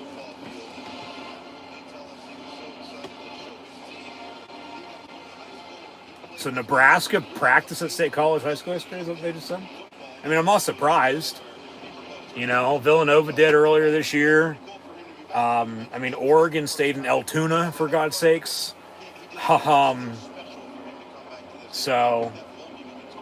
no, yeah, Matt Roll's back home, but coaching on the opposing sideline once again. Be nice if he was on the other sideline in the future, but we'll see if that happens.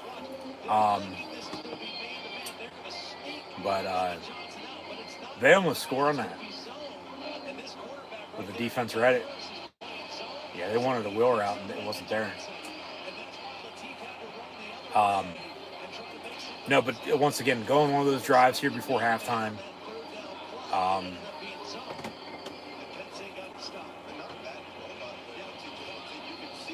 Go score, and then score again early third quarter. Just don't come up with nothing. You got to do something. Even if you don't get anything, at least work clock and play field position. Crunkmeyer looking to throw. Far side, incomplete, intent for Hudson. That's PI. Thank you. The DB never turned around. I mean, that's a penalty all day at any level of football. He played the player. You play the ball, they're not going to throw it. But he never turned around. Yeah. That's 15 yards first down all day. Yep. So 1st and 10, Penn State. Is it 15 yards or is it a spot foul? I didn't hear. All right, 15 yards, ball at the 40. Be 1st and 10, and here comes a direct snap. With Dinkins in motion. Yep, direct snap. Fat man Katron Allen going for the Penn State all-time career rushing yards record here tonight. As they'll show off the graphic, but he gets a couple yards there, be second and manageable. Just keep working the sticks, Just move the ball. Yep. Yeah, it's 138 to tie, 139 to pass. So 83 it was. He needed 83 for 1,000 on the year. Well, he just got 1,000, and now he's 57 yards away from becoming Penn State's all-time leading rusher. All right, we got a little bit of delay here. Are they reviewing something? Yeah, they are. So they're thinking about it. Hopefully they tell us something good in a minute. 8:04 to go in the first half. Still Penn State ball. What the fuck are they reviewing? It was, a couple-yard run? Or is he down at it? Did he fumble? What are they looking at? What is the review?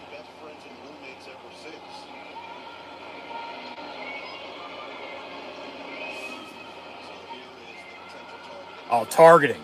Okay. And tell me something good. Is he getting thrown out? All right. No. And we play on. That's just fucking football. That's blocking. Like,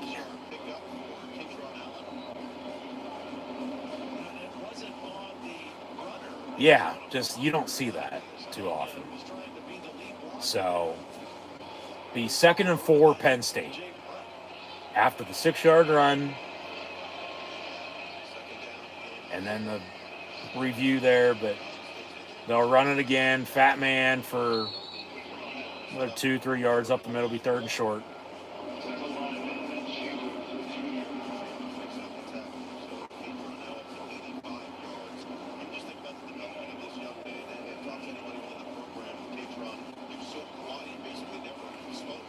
Third and 2, Singleton comes in, so they got both backs out there.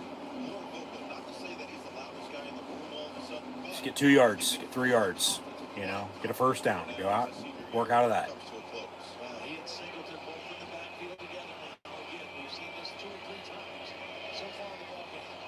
And they'll run up the middle.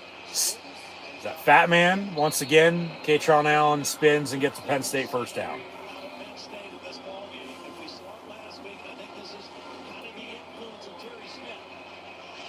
Yeah, he lined up fullback, and just a simple dive up the middle, but he had to spin to get a little room to get the first down. So 1st and 10. Yeah. He keeps up. He might get the fucking record in the first half.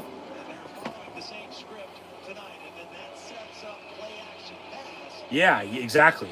Maybe, you know, go deep here. You're, you know, in Nebraska territory at the 47. Grunkmeyer looking to go deep. Wants to, but nobody there. Rolls out and complete. And Devontae Ross at the 20. Be 1st and 10, Penn State. Got to punch it in. Get another big explosive play. They're opening up this pass game now, too. You know, and he had all day to throw. So, good block there by Oos Svegion, 71. DB actually slipped.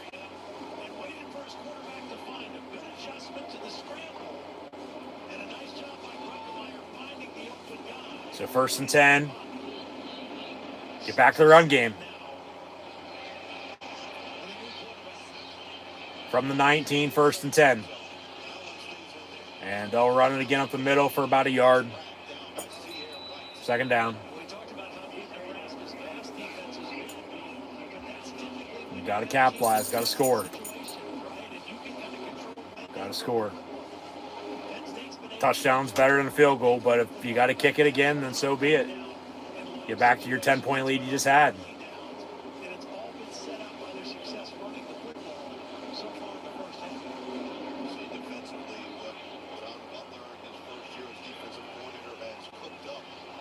From the 18, 2nd and 9. Maybe another direct snap here. And yep. And Singleton, 1st and goal inside the 10. Powell still pushing inside the 5. Down to 4. Be 1st and goal, Penn State from there. 4.5 to play in the half. Run them again.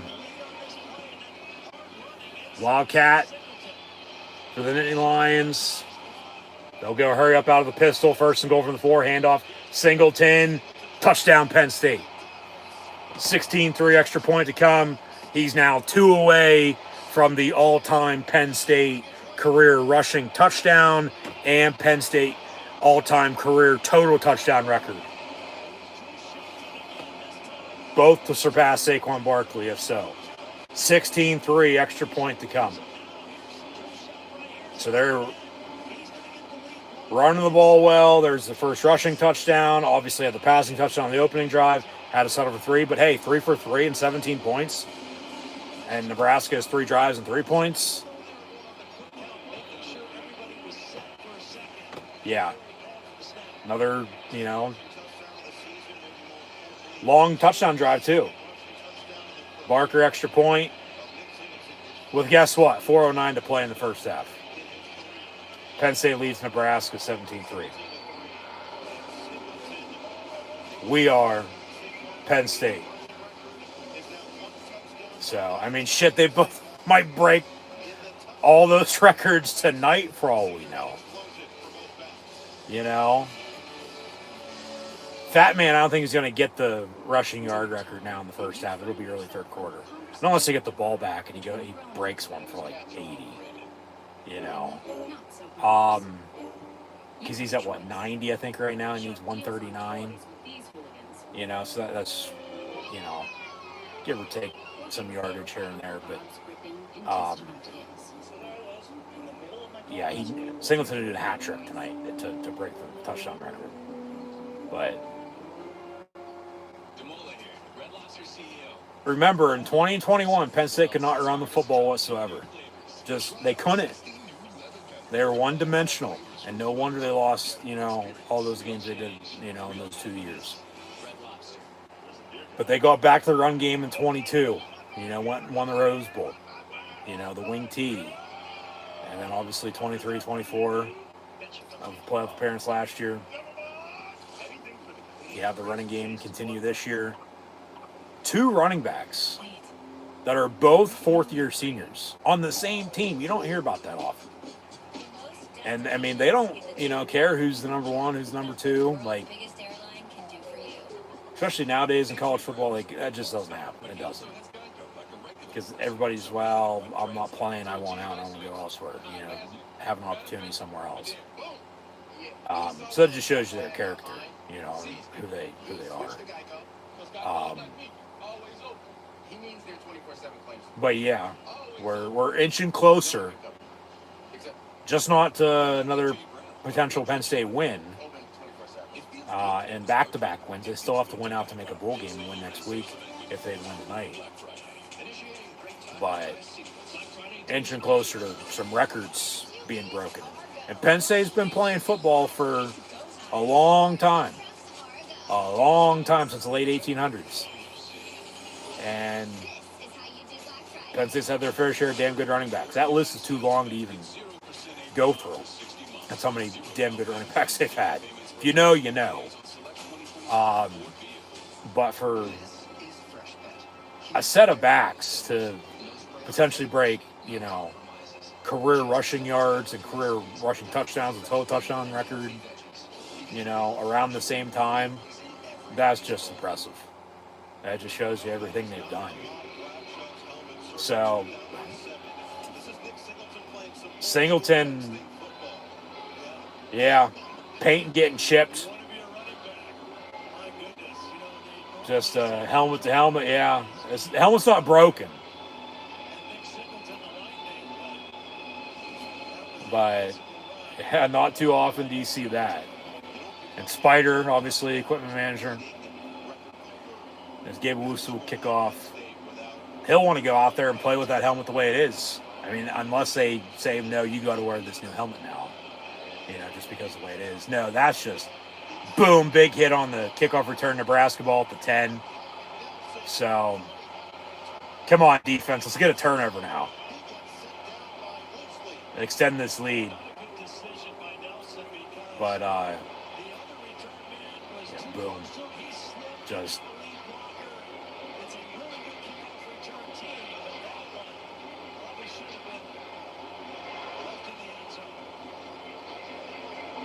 shows you how physical football is. Shows you, I mean, like I said, you don't see that too often anymore, with helmets getting cracked or paint getting chipped.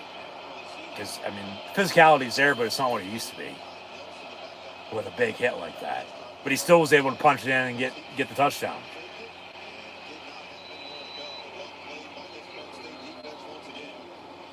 So quarterback run, I don't know, maybe a yard, maybe if you got back to the line of scrimmage. Yeah, 2nd and 9.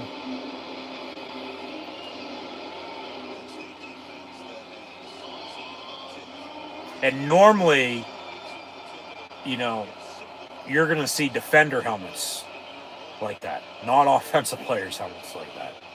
Pressure, down he goes on the sack.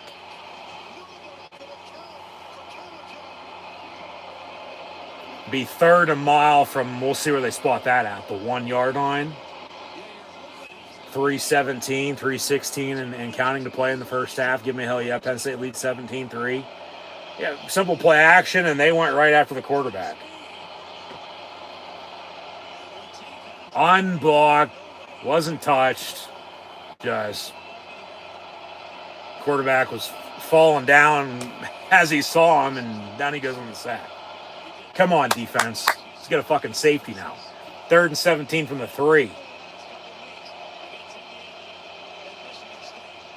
That's a delay of game. Quarterback, well, there's a penalty from the back of the end zone. Yeah, if it's holding in the end zone, that's a fucking safety.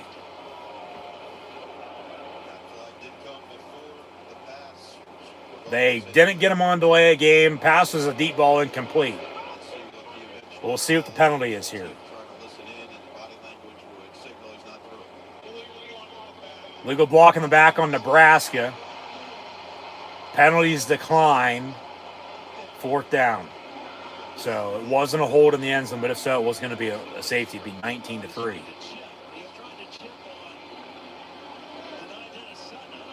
But then that would still be, well, it's how the rules are wrote up. So technically it's not. But hey, why don't you go block the punt now? Then Dennis Sutton already has 3 of them this year.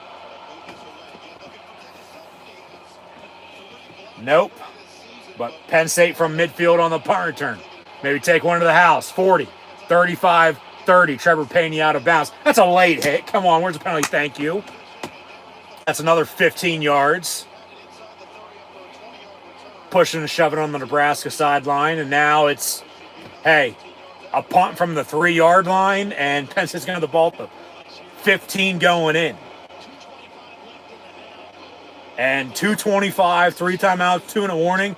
Don't tell me they can't score again before halftime now. That's clearly a late hit out of bounds. That's 15 yards and a 1st down.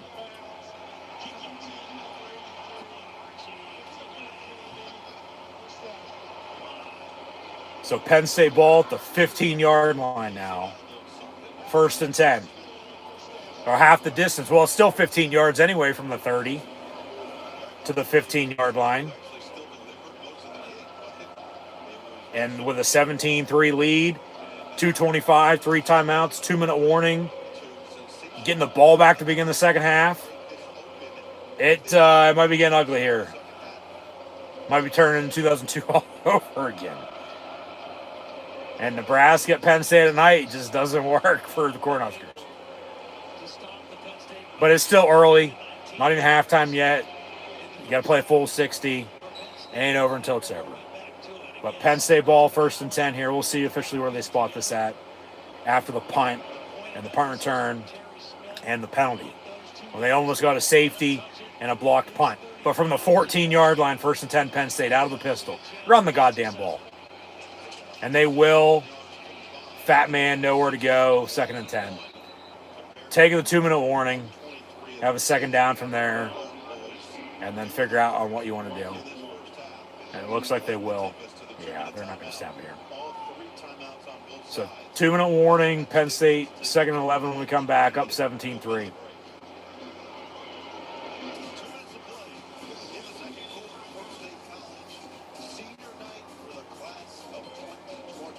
Got to score. Got to capitalize off the, short field. So we'll see if they can, You'd love a touchdown. You got to kick it, though. Kick it. 3 points, 3 points. 7 points, obviously 7 points, so 2. So, yeah, just.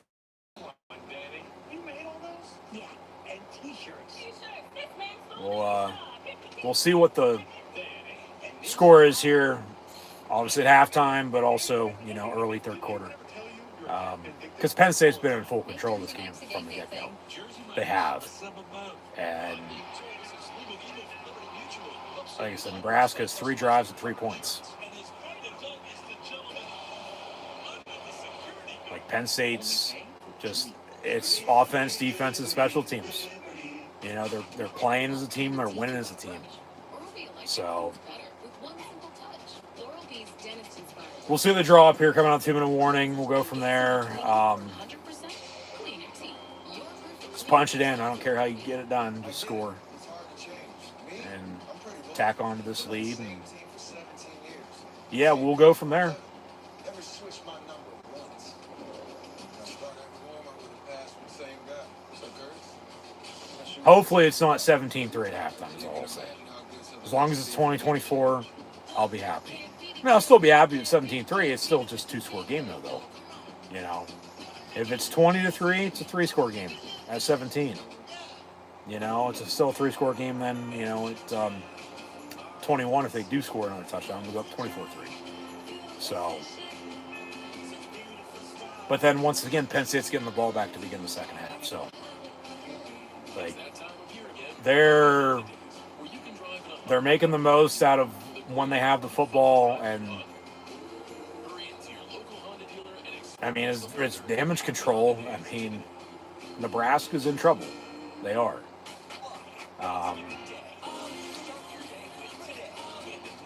You know, like I said, 2 of the 3 losses are by less than 5 points. But they went to Minnesota in prime time and got blown out, though, too. So,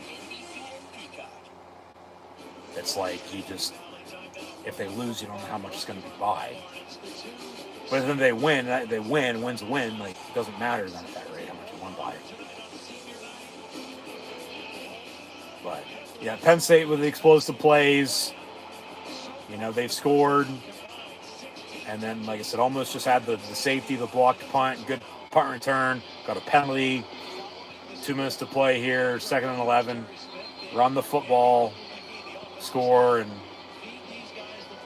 yeah.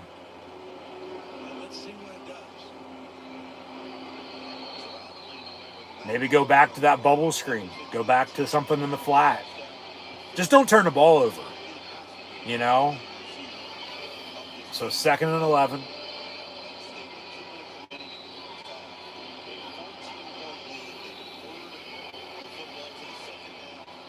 Ball where the 15-yard line. And they'll toss it. Singleton going to cut back, get 5 yards to about the 10. Be 3rd and 6 from there.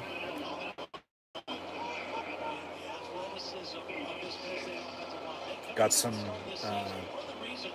time and timeouts to use if they want. I mean, it doesn't seem like they're in any hurry. You probably do want to work the clock here. You probably do want to hope to score, and if they do get the ball back, they don't have any time left. But if you got to call your timeouts, call your timeouts. 3rd and 6 from the 10. They'll run it again, and Singleton walks in. Another touchdown for him and another touchdown for Penn State. He's now 1 away from breaking, as he just tied Saquon Barkley. Singleton is 1 rushing touchdown away and 1 overall total touchdown away from breaking the all-time Penn State career rushing touchdown record and total touchdown record. He has 2 rushing touchdowns tonight, 23-3, extra point to come, minute 14 to go in the half. So Nebraska can get the ball back with 3 timeouts. But then they go 3 plays and 15 yards in about a minute and capitalize off of the as extra points no good. Motherfucker. 23-3. All right. So it's still a 3-score game at 20. But hopefully that 1 point doesn't come back to bite them later on.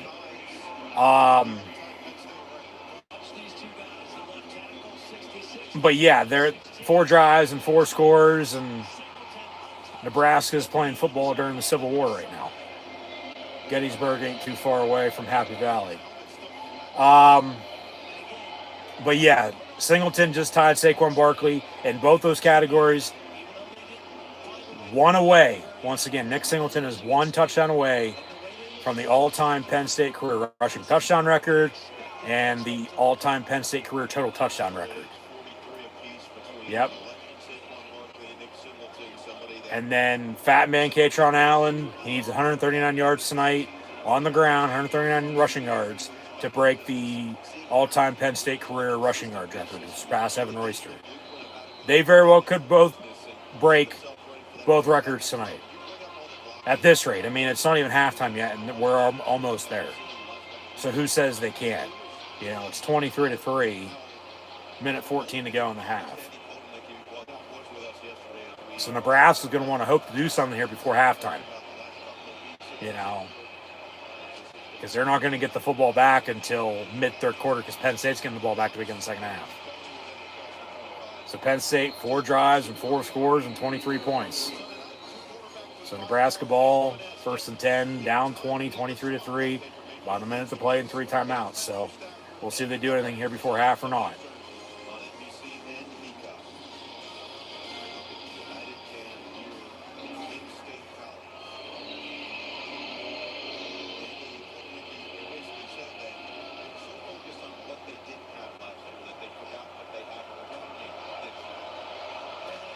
So 1st and 10, Cornhuskers from the 26. And they're running up the middle, a couple yards. 2nd down, doesn't look like they're in any hurry. They probably just want to get in the locker room and regroup.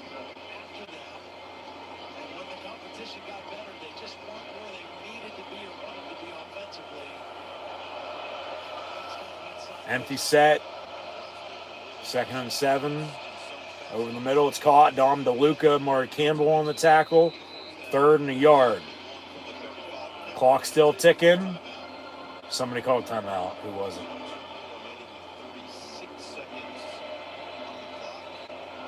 Timeout Nebraska. They'll have 2 left.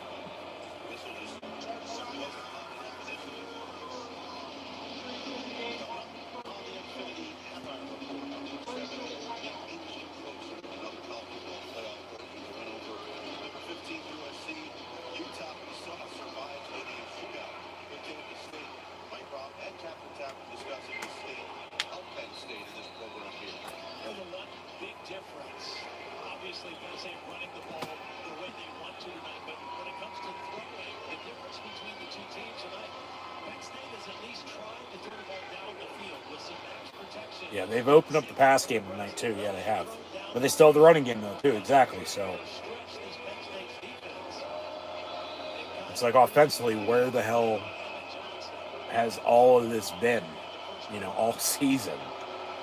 You know, because if not, who knows if they're in the same position they're in or not. Probably, but you don't know. 3rd and a yard, they get the 1st down.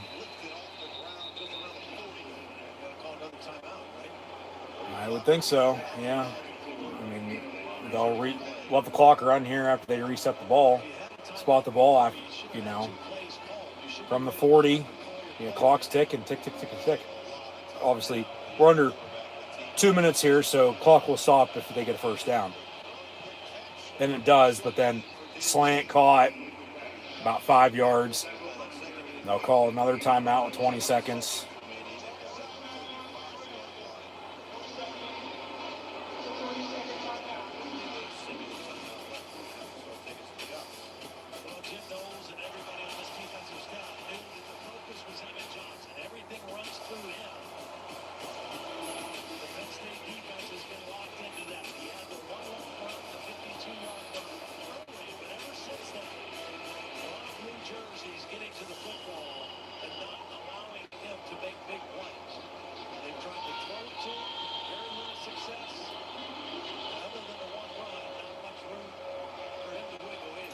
So Nebraska's 2nd and 4. After the timeout, 20 seconds, they got 1 timeout left. They're going to hope to get in field goal range, I would think, to kick it, but got to get out past midfield here first from the 46, 2nd and 4. All day to throw. And then he throws it, and it's picked off, but Penn State was out of bounds when they caught it. So it's incomplete, 3rd and 4.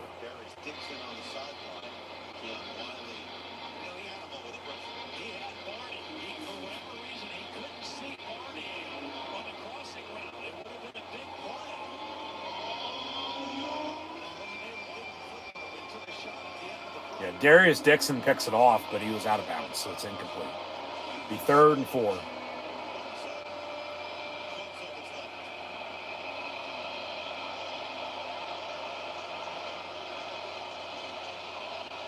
From the 46. Come on, defense. Get one more stop here before halftime.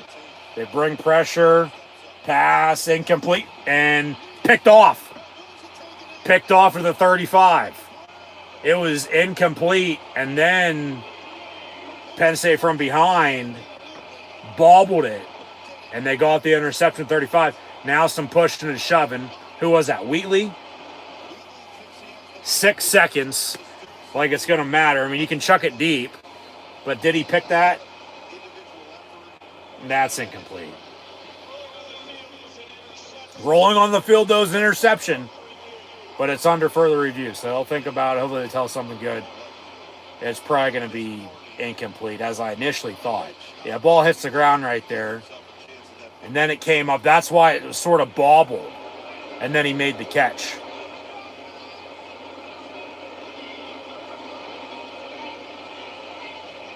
So they're thinking about it. Hopefully they tell us something good. It's going to be overturned, be incomplete. It'll be 4th down for Nebraska, and then they'll have to either chuck it deep themselves, or punt.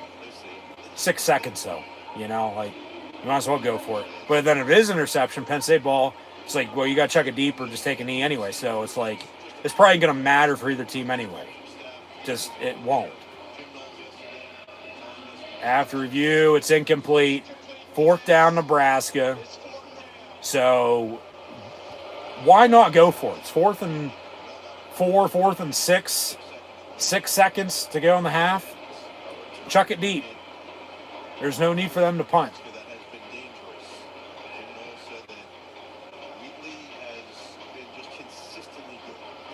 Just bat it down, okay, or get to him and sack him.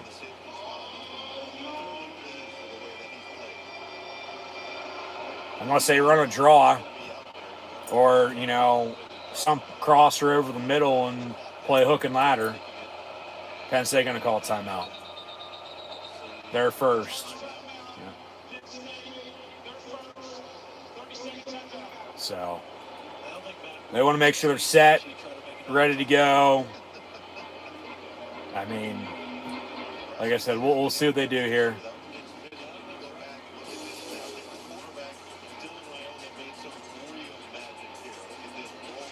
Yeah, Nebraska's had their fair share of Hail Marys that have gone their way in the past. Had one earlier this year. Yeah, I remember that. I mean, just throughout time, though. I mean, Nebraska...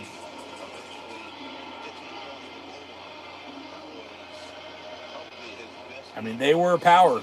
They've gone through some tough times, though. And, Matt Roll taking over. He's getting them back to their, winning ways. They're going back to bowl game for the second year. For the first time in a while.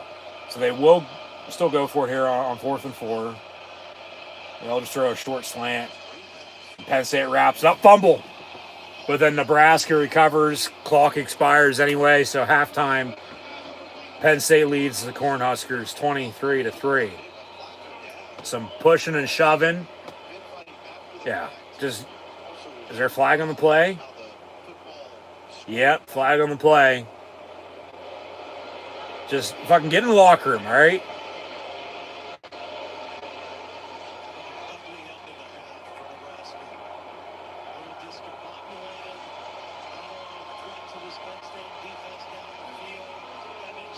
It's probably going to be a decline. It's going to be halftime anyway, unless they just pick them up.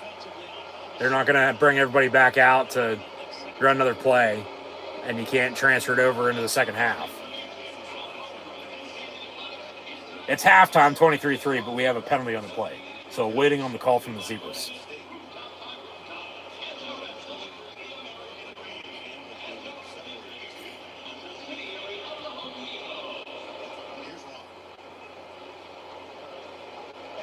After the play, on sportsmanlike conduct, on Nebraska and Penn State.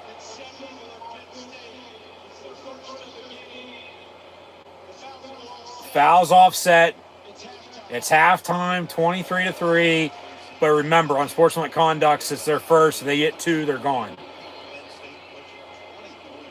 So Penn State and Nebraska going to the locker room. Penn State's going to get the ball to begin the second half with a 20-point, 23-3 lead.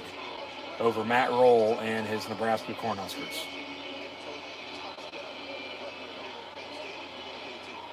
So Catherine Tappan with Terry Smith. Got to finish. And Terry Smith is wearing a 409 Joe pin. Great first half, but doesn't mean anything. Got to come out in the second half and do it all over again.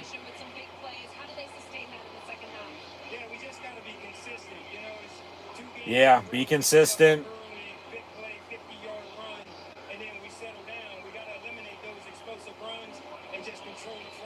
Yeah. Yep. So he's gaining some steam, you know. He is.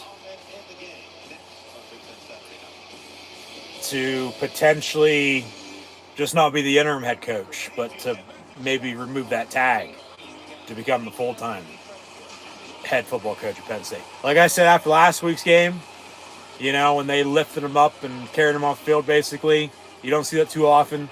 You haven't seen Penn State do that since Joe Pa.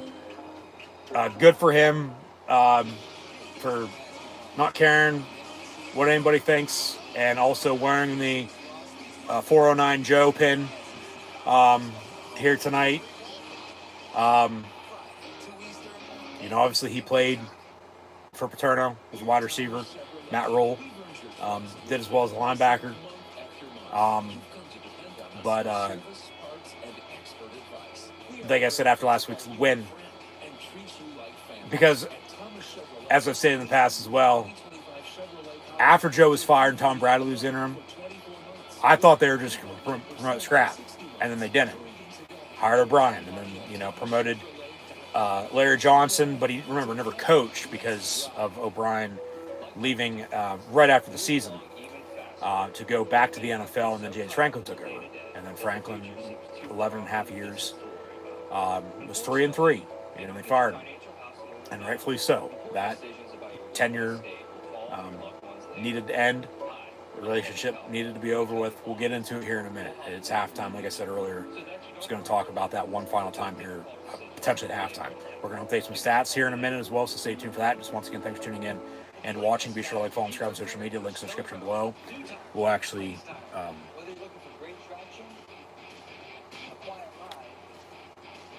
mute this. Thank you, remote, for working. And we'll get back to the second half here in about 20 minutes or so. About top the hour, 9 o'clock.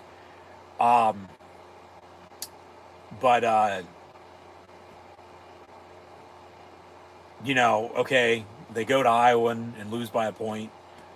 Got blown out by, you know, Ohio State. And then had Indiana beat. And then you have a play like that in the last home game. For the game winner to end up losing like that hurt. It was a gut punch, but then they won for the first time in 2 months and 2 days a week ago. You know, Terry Smith first win as the interim head coach. You know, so technically they're 1-3 under him, but then you're looking at, well, you have a lead 23-3 here at halftime. Game ain't over just yet, but you know, you win tonight, you win next week. He's also 3-3 as Franklin was. They finished 6-6. Still got to win out to make a bowl game. I get there's all these other names, and I've been over it. You know, I've talked about in the past, you know, that Penn State could, you know, potentially bring in. Whether they're good, bad, anywhere in between, yes, no, maybe so's. For just, yeah. But Terry might very well at this rate be getting a real hard look. Because as he's even said, his job interview is what they do on the field with him as the interim head coach. And it's true, you know. But like I said, it's night and day from James Franklin and Terry Smith with this season at least, how this team's played. You know, because remember, it seemed like, yeah, the locker room was lost and like they didn't necessarily give up, but they just weren't winning those close games. And when push came to shove, enough was enough. I mean, once again, you heard the boos after Northwestern. And, they fired him the next day. And then Terry Smith's been, head coach since. And the first thing he said before the Iowa game, which was the last thing he said to the team before they took the field, empty the clip. And, I mean, they almost did. They came up 1 point shy, 2 from winning. And their second consecutive 1 point loss. Obviously lost a couple more, cents, but they won last week. And you can tell the kids love him. They're playing for him, and they're making plays. And obviously that's what he wants. That's what any coach would want. You don't need to show him on my screen. They're talking about James Franklin at Virginia Tech, which we're going to talk about once again here in a minute. Update some stats as well as mentioned. But if they win out and he's 3-3, they win tonight, they win next week, why wouldn't you want to promote him? And because they've rallied around him. And yeah, he's gotten emotional, but rightfully so. Who wouldn't be in that situation? And he's going back, and he's done more just by wearing that 409 Joe pin, this first half tonight than the university, has done in the past 14 fucking years, in honoring Joe, for God's sakes. I mean, come on, what does that say? What does that show? So, I mean, they're probably not happy about it, but who gives a shit? That's what I said, good for Terry Smith. But if they went out, like I said, why wouldn't you want to promote them at this rate, the way they're playing? Because everybody's going to be in a, uproar and a fit, worried about recruiting. As I've stated before, recruiting will work itself out. Okay? Anybody can recruit. Anybody can. Okay? That's why they say James Franklin is a damn good recruiter. It was always the in-game shit. Look at in-game stuff here the past month. Yeah, tough stretch before they finally won. They had to get over that hump before, they've gotten to this point. Sometimes you got to go through the good to get to the bad. I'm not saying it's all been fine and dandy, even with the winning, or obviously the losing sucks, but why wouldn't you at this rate, truly? So, I mean, we'll see what happens, but like he said, yeah, he's it's humbling, and he's staying humble with given the chance, the opportunity, as the interim head coach at Penn State. So, I mean, we'll see what happens. I mean, we got to continue to play on, and play as a team, because that's the thing. Everybody's all worried about one player here, one player there. There's more than, one player, one coach to make a program. Building it up, tearing it down. There's no I in team. So, believe me, I've won in that role for Penn State for damn near a decade. I have. And I've stated that. And I've stated a few other names. Go check out that video that I made after the Northwestern loss. I mean, what points and all that does it make now with as much has changed since then? I mean, you can determine that yourself, but I mean, I said what I said again after last week's win, but you could tell the teams rallied and been supporting Terry Smith. The fan base has also, for the most part, done the same. And, we'll see what happens. But, like I said, why at this rate? Why wouldn't you promote Terry Smith? Why wouldn't you? And if it doesn't work out, then you move on and do it again. Because you very well could be doing the same damn thing with somebody else, that you bring in. And if it doesn't work out, you're going to be doing this all over again in another couple years anyway. But then it's like, well, I get, if it works out with him in the long run, even better. But then if you don't bring in somebody and then they go elsewhere and it works out for them there, it's like, well, you could have had them here. I get it, It's a tough decision. We'll see what they do. I might add, before we get into some stats, and then I say what I want to say here about James Franklin one final time. As the media is talking about Penn State. But this is the final Penn State home game in which they will be sponsored by Nike. Next week they're at Rutgers. They win tonight and win next week, they'll be in a bowl game, but then that'll be it for Nike, for football. The Adidas deal does not start until July 1st of 2026. So obviously the winter sports, the spring sports, they'll still have Nike, with the athletics and the equipment. But yeah, Penn State switching to Adidas, as we talked about earlier this year. As Nebraska is one of the premier Adidas teams, Penn State's 10-year deal is worth $300 million. It far exceeds what Nebraska and a few other Adidas teams are making. So that's the thing, as Terry Smith has said. At the end of the day, regardless of whatever goes on, whatever happens, Penn State is still Penn State. And we are. Okay? So, halftime here tonight, 23-3, Penn State on top of Nebraska. Penn State will receive the second half kick. And now let's get into some stats.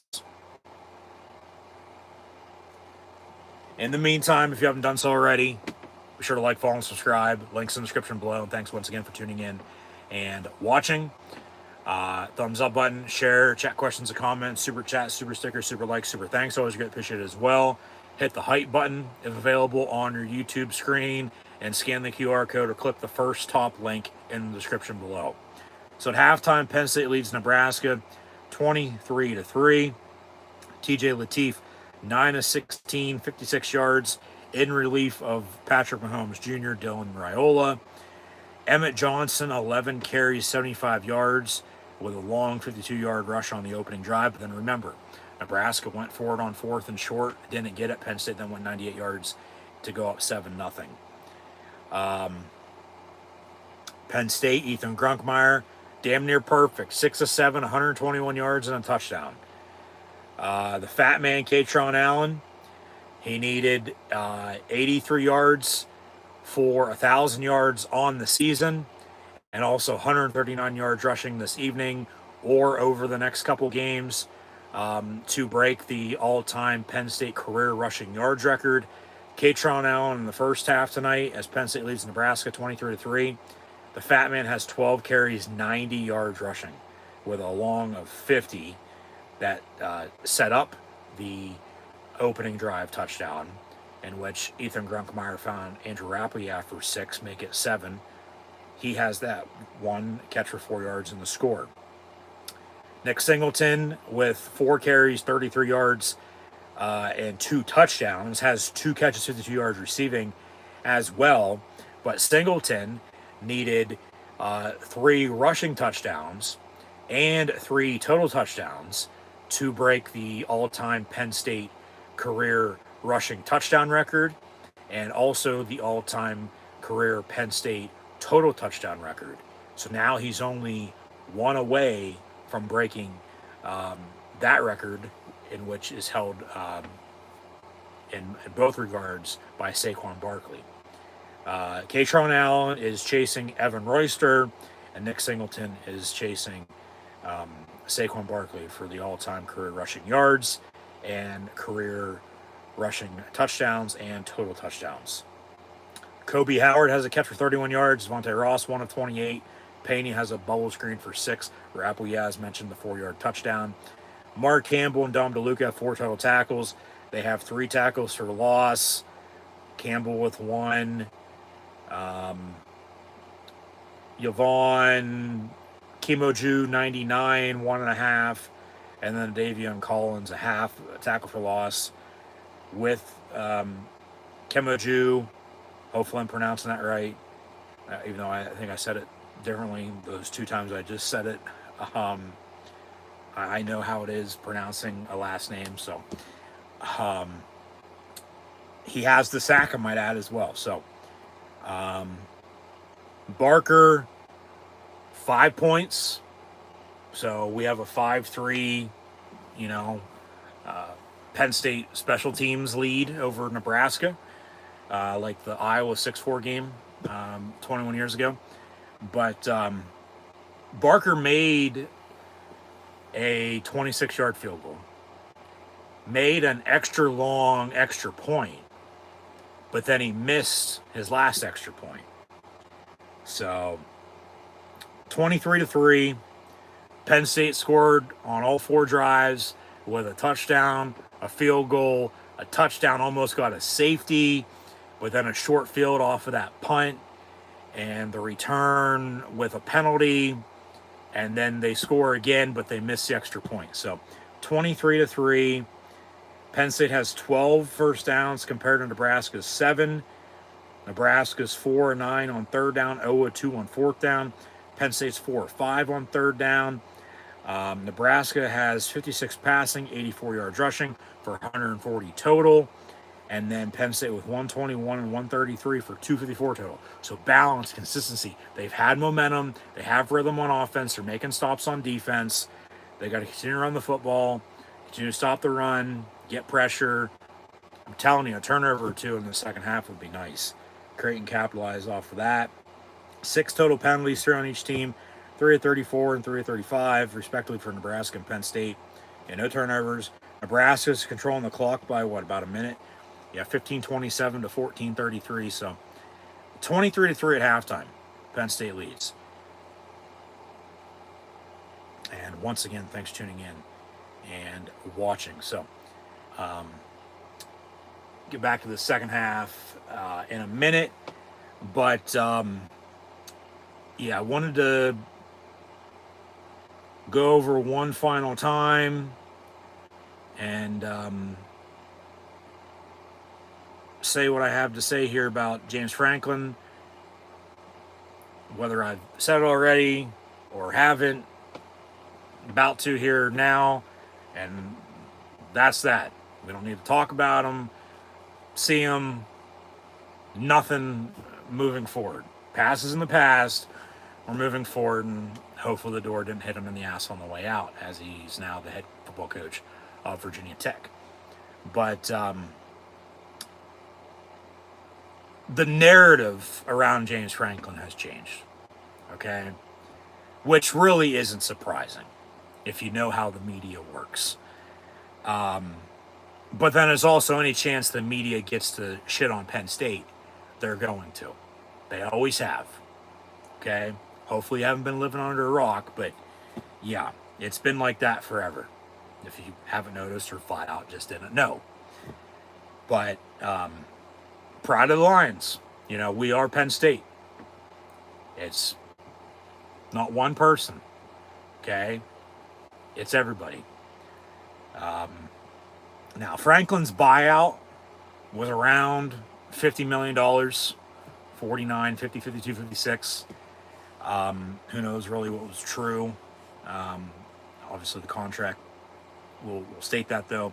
But remember, it was to offset after Penn State fired him, with him taking a new job wherever he'd land, whether that be in coaching, TV, wherever. But it was supposed to offset regardless. But before he took the Virginia Tech job.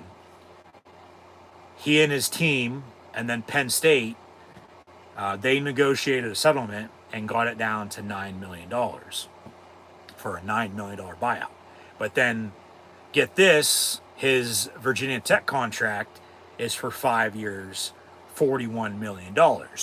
So, fully guaranteed, but if you do the math, Penn State was still going to have to pay that $9 million regardless, however you want to look at it. Whether it was from a, offsetting standpoint or the difference, because that's what it was. They were still going to have to pay that, and they will. And then Franklin said during his press conference on Wednesday that they poured their heart and soul into this program the past 12 years. But I'll digress. We kick off this second half. Penn State, 1st and 10, up 20, 23-3.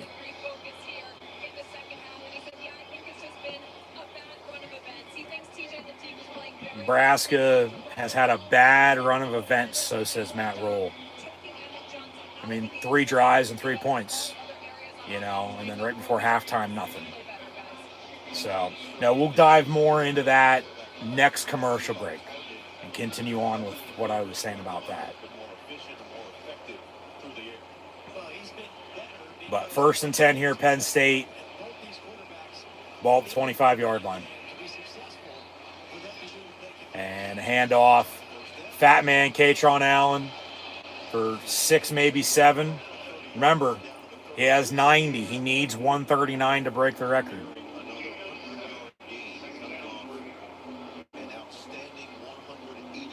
So they give him 7 officially, 2nd and 3.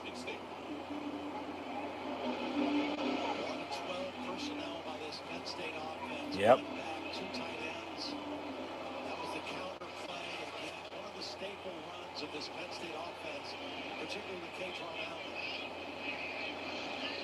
From the 32, 2nd and 3. They'll toss Katron Allen far side. 1st down at the 40. 1st and 10, Penn State. So that's another 8 yards. So he's at probably about 105. Needs 139 rushing tonight to break the record. Run him again. Run him again. From the 40, 1st and 10. Fake the toss. Grunkmeyer looking to throw. Complete wide open. Trevor Payne to the 35, to the 30. 1st and 10.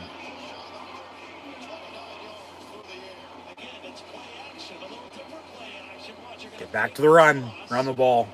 Whether it be Fat Man, Singleton. Grunkmeyer very well could have took off and ran with that too. He had a hole right there open up for him. But Pena gets open near side. And 1st and 10.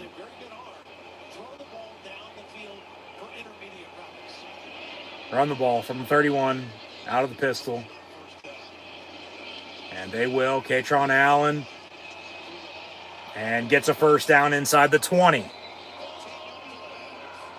And Pat Kraft will help him up.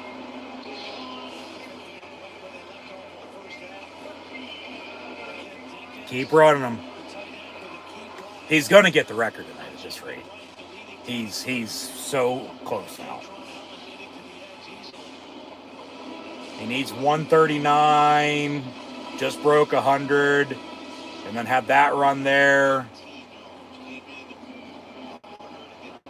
Yep.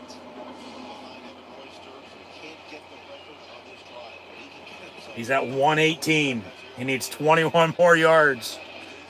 But they're at the 18-yard line. So unless they lose yardage, which they won't, he'll get a couple more yards up the middle.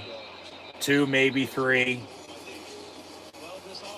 So he's less than 20 yards away from breaking it.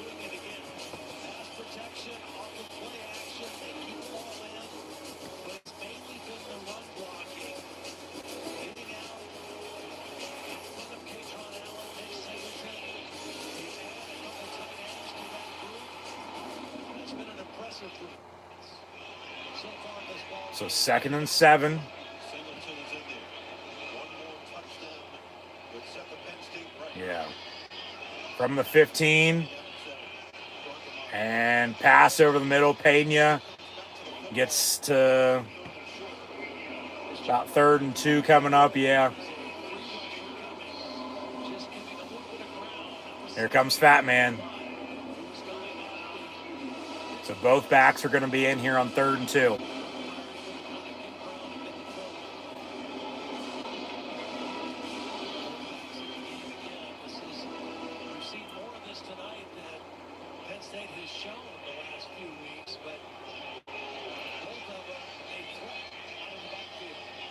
Fat Man lined up at fullback. They run a bubble screen. Caught by Pena inside the 5 of the 3. Give it to Singleton. Let him get the rushing and total touchdown record now. And then the Fat Man can get the rushing yards record on the next offensive drive. Be Penn State 1st down, 1st and goal.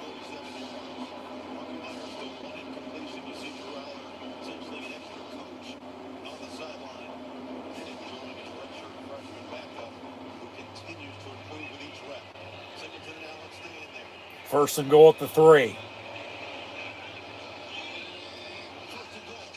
And they'll give it to the Fat Man, and he gets in. Touchdown, Penn State.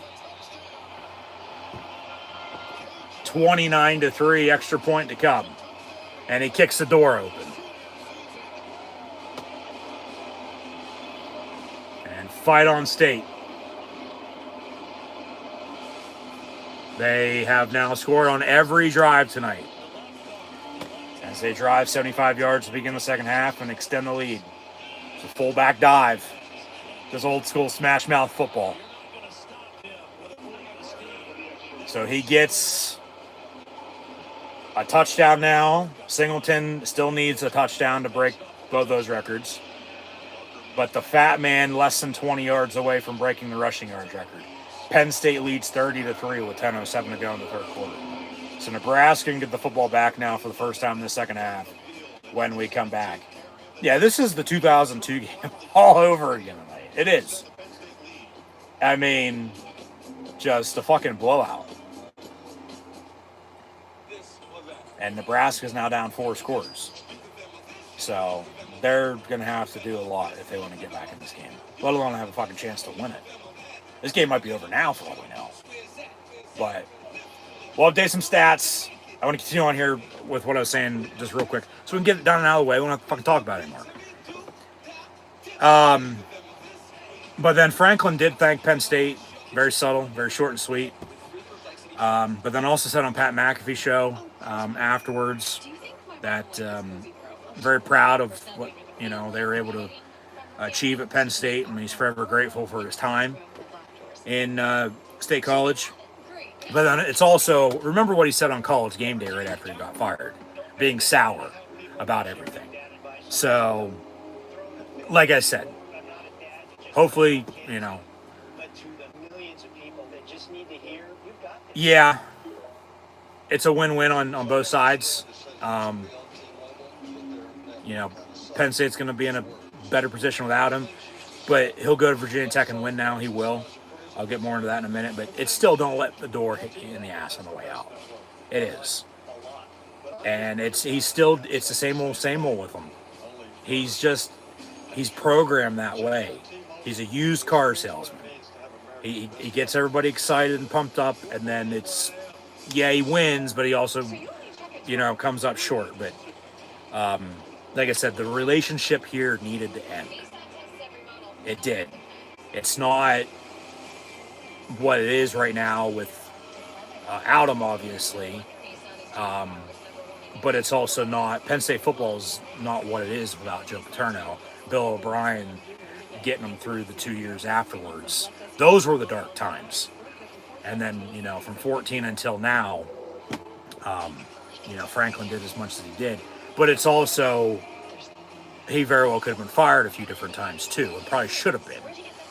So we would have been having that conversation at that point in time, but we've had it a couple of times now since. But it's, yeah, he'll have success at Virginia Tech. It's just now their problem, to deal with. Because like I said, he also went on and said everything we already know, everything we've already heard the past 12 years. And obviously stuff a coach would normally say as well during an introductory press conference. And that's to get everybody jacked up, pumped up, bring excitement.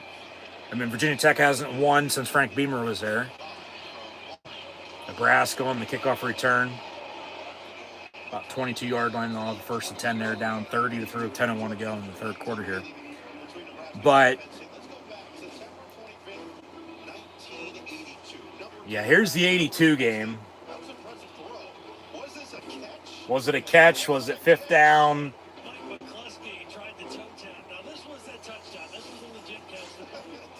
So Blackledge on the call. They bring up the 82 Nebraska game. Penn State went on to win the national championship.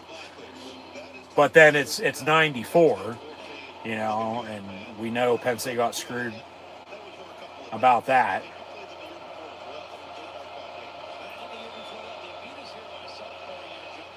From the 23, first and 10, Nebraska. Boom, big hit of Davian Collins.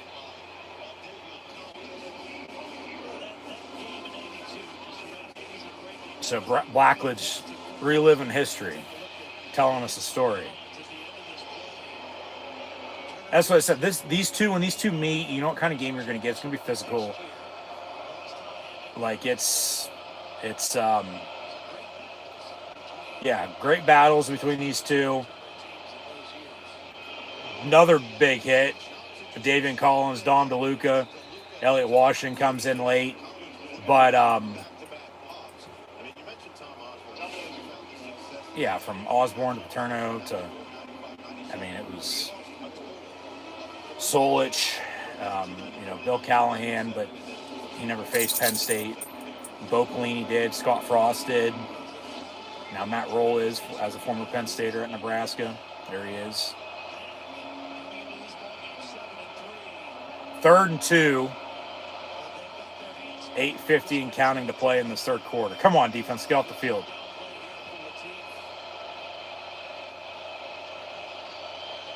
And a late whistle, very late whistle. And they say false start, back them up.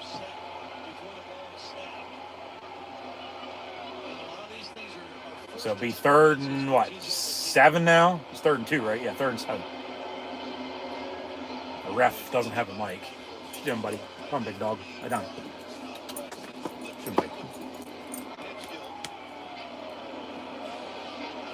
So it'll be 3rd and 7 here. Come on, defense.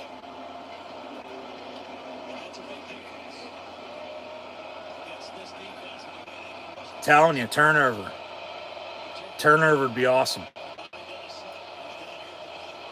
Where's Richard Gardner at when you need him? Over the middle, slant, it's caught, first down. They'll move the sticks, but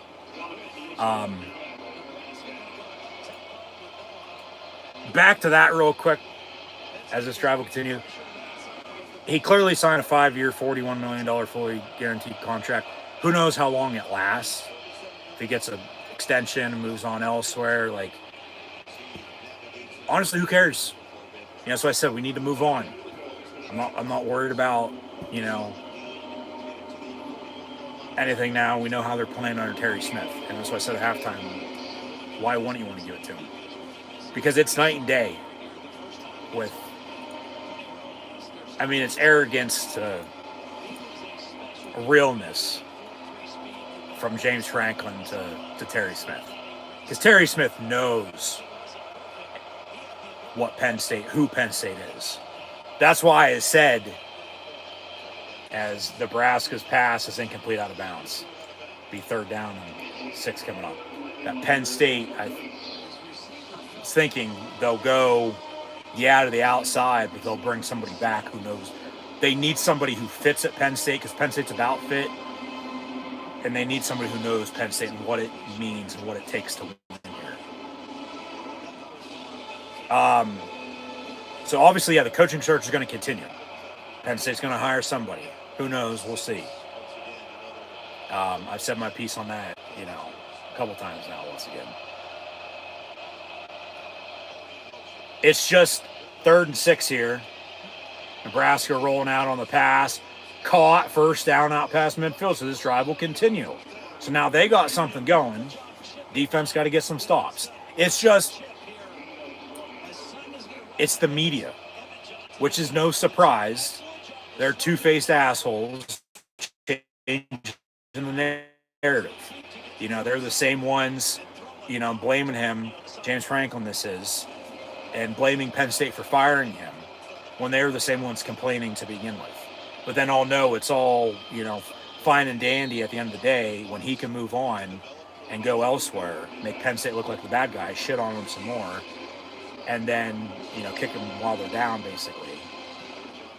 And it's still a win-win because Penn State can move on and, he can do the same. That's why I said it needed to end. It was same old, same old. It was time to be over with it.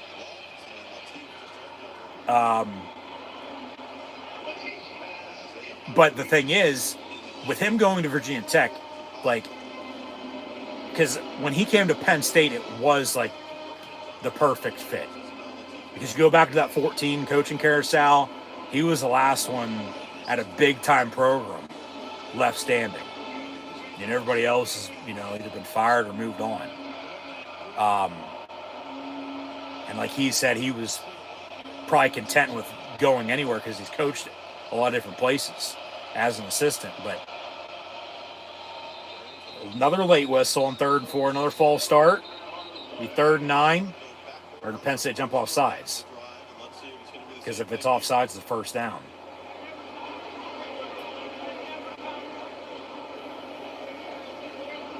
False start, back him up, 3rd and 9. 6:24 to play in the third, 30-3 your score. But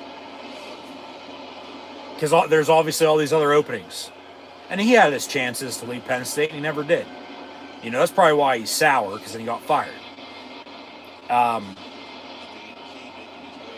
But you look at, from Penn State being the first major opening, Oklahoma State and Arkansas were open prior to that, UCLA as well. Florida and LSU have opened up since. Who knows what's going to happen with Lane Kiffin on Ole Miss. That pass incomplete. 4th down. They're going to kick a long field goal or go for it.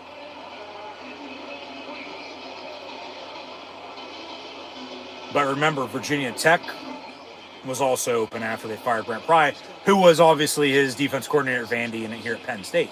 And Pry played at Virginia Tech, and that's why they ended up hiring Manny Diaz, and then Tom Allen and Jim Knowles as the DC, because Brent Pry left for Virginia Tech, Manny Diaz left for Duke, Tom Allen went to Clemson to be the DC, and then Jim Knowles this year.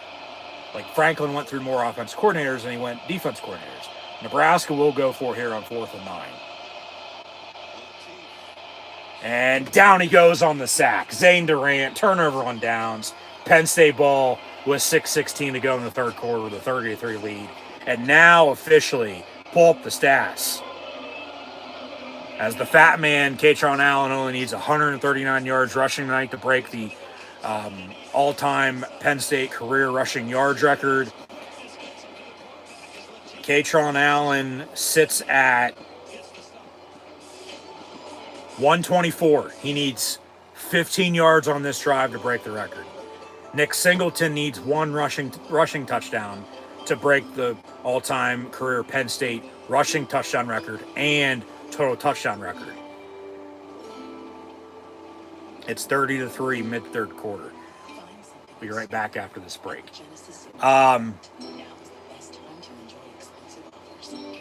But in the state of Virginia, Commonwealth as it is here in Pennsylvania as well, that's what that state eats, sleeps, and breathes, is Vautech Hokie football. They have the Washington Redskins, now football team commanders, whatever the hell you want to call them, and Virginia Tech football. Nobody cares about UVA. If you run into a Cavalier fan, it's like, how and why are you a Virginia Cav fan? Like, seriously. Because everybody in that state, everybody you run into is a Virginia Tech fan. They just are. Obviously, Penn State has its contingent everywhere. Largest alumni association in the world. But, yeah, like, pro sport wise, they're Steeler fans, Cowboy fans, mixed in Panther fans over the past 30 years or so. But they have Virginia Tech football. He got introduced press conference Wednesday, came out to enter Sandman. You know, they introduced him today at the game. They lost to the U. I mean, I do, but I don't wish him success at Virginia Tech. It's obviously, like I was saying, thanks for everything, but it's also don't let the door hit you in the ass on the way out. Just, it's one of those. But yeah, Hokie football for Virginia Tech in the state of Virginia is like Penn State football here in Pennsylvania. You know, but we have the Steelers and Eagles, you know. And everybody's going to be worried about recruiting. Well, guess what? Penn State and Virginia Tech have always been in a recruiting battle because Penn State's always recruited the state. I'm surprised he didn't say we're going to dominate the state like he did here when he got introduced. But, you know, that's the thing. He can recruit, but his downfall was always in-game decision-making. That's what I said. Anybody can recruit. Terry Smith was one of his right-hand man because Terry Smith can recruit.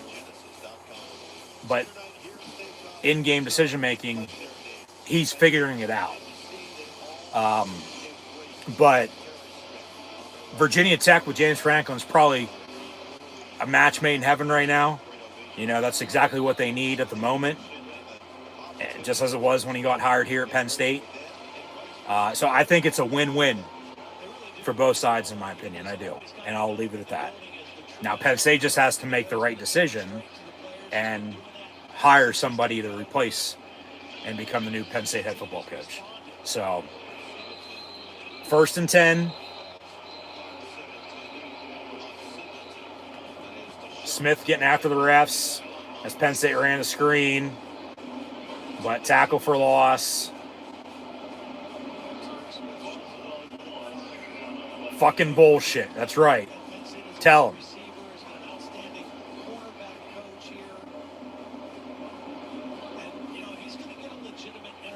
I would hope so at this rate. Yeah, I think everybody's coming around to it, as I said at halftime. Said after last week, said at halftime, why wouldn't you want to promote him? 2nd and 11, Katron Allen for a couple yards. Remember, he needs 139 tonight, 15 on this drive. He already has 124. Make it 126. Needs 13 yards now to break the all-time career Penn State rushing yards record, surpassing Evan Royster. And then he keeps it up. He's going to get 4,000 for a career, potentially. 3rd and 8. See if they can convert, get a first down. Maybe he breaks one. But remember, Penn State's also scored on every drive so far tonight. 3rd and 8, play clock winding down. Grunkmeyer looking to throw. And he gets sacked. So they will punt, and we're going to have to wait on records to be broke. So Nebraska finally gets to Penn State in the backfield. First sack of the game. It's 30-3, though. Like, they're going to have to literally score on every drive as Penn State did to get themselves back in this game. Yeah, he waited, and then he blitzed unblocked. So Penn State will punt now for the first time tonight. Gabe Owusu, big 99. That's kick-catch interference. Yeah, Penn State will down around the 24-yard line.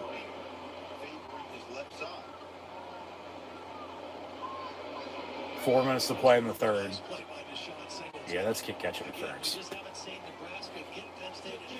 Yep. 15 yards, first down, and we'll take another TV timeout, so we'll get back to it in a minute. It's still 30-3, folks. Okay, relax. Like, game ain't over just yet, but I mean, Nebraska's going to have a lot to do here. Is there anything else I wanted to say in that regard for that situation, that topic? I don't think so. So I'll leave it at that. There's not much else to be said. I've said everything I've said over the past month and a half. Time to move on. There's no need to talk about them ever again.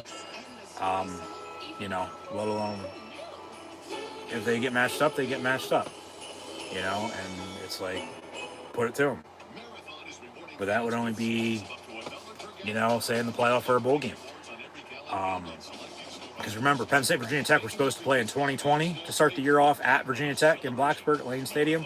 And then Virginia Tech was actually supposed to play here this year, earlier in the year, mid-September. But because of the COVID cancellation, Virginia Tech backed out of the deal, and then the 25 game was canceled for them to come up here to Penn State. And then that's why Penn State scheduled Florida International. And we talked about that then a couple months ago. But, yeah. But, I mean, it's a good fit for him. It is. He'll win there. He'll have success. Like I said, recruiting will work itself out on both sides. Like, yeah, I get the worriness. I get this and that. But, like, Penn State is still Penn State. But then it's about money nowadays, you know. So it's also, you got to pay up. But, yeah, we'll see what happens just in the long run. But be Nebraska ball 1st and 10 when we come back.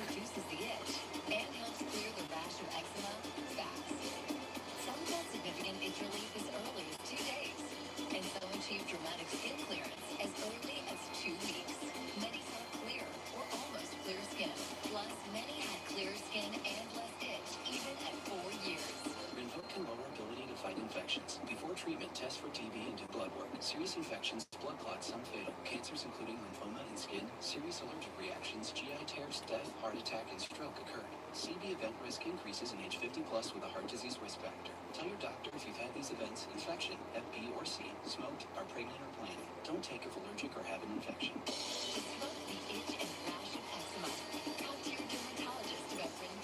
Learn how Epi can help you save. They'll give us an update. We'll update some more stats in a minute. If we get the scores from other games with a recap and a preview, then okay. If we don't, we won't then at that rate. But because obviously what matters is, you know, this game. So Smith still working the refs from the 41, 1st and 10.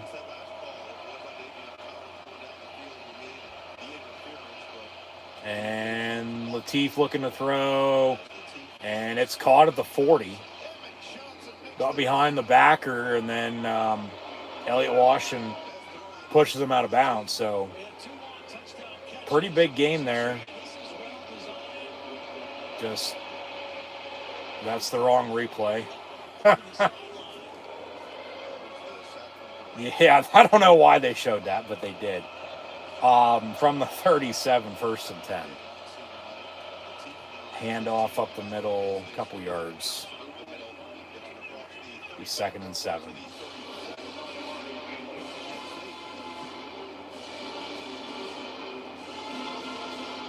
No. Johnson has just had a remarkable season. You know, this is a guy whose first 3 years weren't sure he was really going to be the guy or how much he's going to.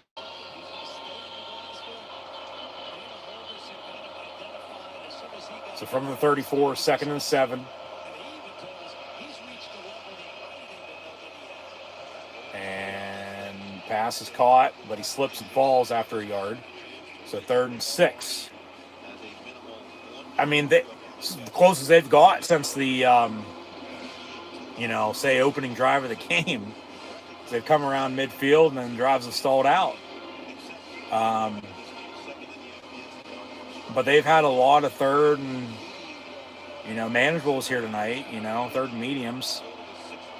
Whether they've converted or not, that's a different story. But, they have, but they haven't. A couple turnover on downs have killed them. Mara Campbell chasing them down. Yeah. So they'll move the 6, 1st and 10, Nebraska.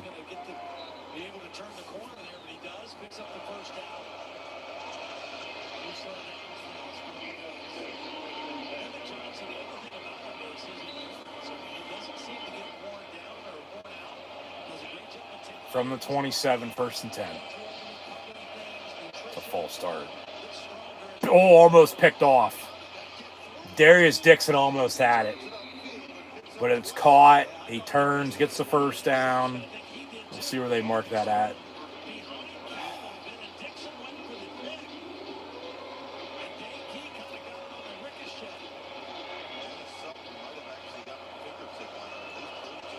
So they're 1st and 10 to the 15 now.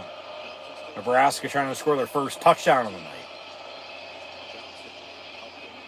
And Emmett Johnson gets the 11 for 4. 2nd down. Down.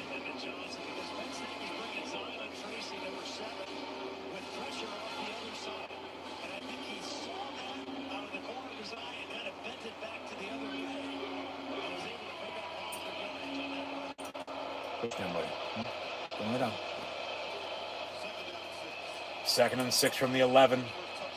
And missed tackle on the sack. He's going to tuck it and run. And he's going to walk in, touchdown. So Nebraska finally has something to be excited about. 11-yard quarterback run for the TD. So it's 30-9 now, extra point to come.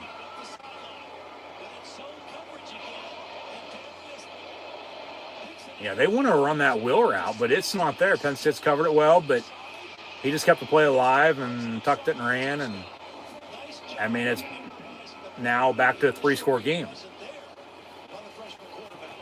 55 seconds to play in the 3rd. So, I mean, they're still fighting, and rightfully so. Penn State's got to finish. Snap, hold, kick, all good. 30-10 with 55 seconds to play in the 3rd quarter. So, Penn State ball when we come back. And Katron, what does he need? About 10, 13 yards, I think. He's updated stats for you. So, and when he goes back, remember the start of the game. Nebraska went for it on 4th and short inside the 5, didn't get it. They could have 3 points in if they would have just kicked it, but they didn't. Haven't had a lead all night. Now they trail by 20, just scoring their first touchdown. 15-25, $128. Johnson has 15 carries, 92 yards rushing, but then Latif has 7 carries, 16 yards rushing in that touchdown. Katron Allen, he needs 12 yards on this drive. 12 rushing yards to break the all-time Penn State career rushing yards record. And Singleton still needs 1 touchdown. So maybe they can get it on the same drive. You get the rushing yards, and then you cap it off with a Singleton touchdown for his 3rd and hat trick of the night.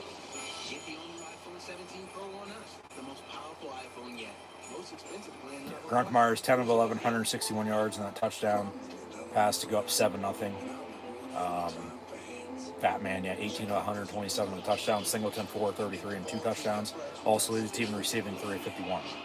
And Trevor Pena 4 catches, 47 yards. Now Kobe Howard 1 of 31, Devontae Ross 1 of 28. Rapley has a 4-yard touchdown. So 30-10 here. 12 yards for Fat Man to break the all-time Penn State career rushing yards record, currently held by Evan Royster. And Singleton's tied now with Saquon Barkley for career rushing touchdowns and total career touchdowns. And with one more, you would like it to be on the ground to break both those records at the same, time, so he doesn't need,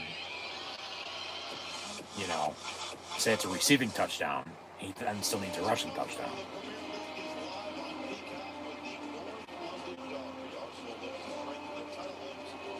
So, the Nebraska on the kickoff here.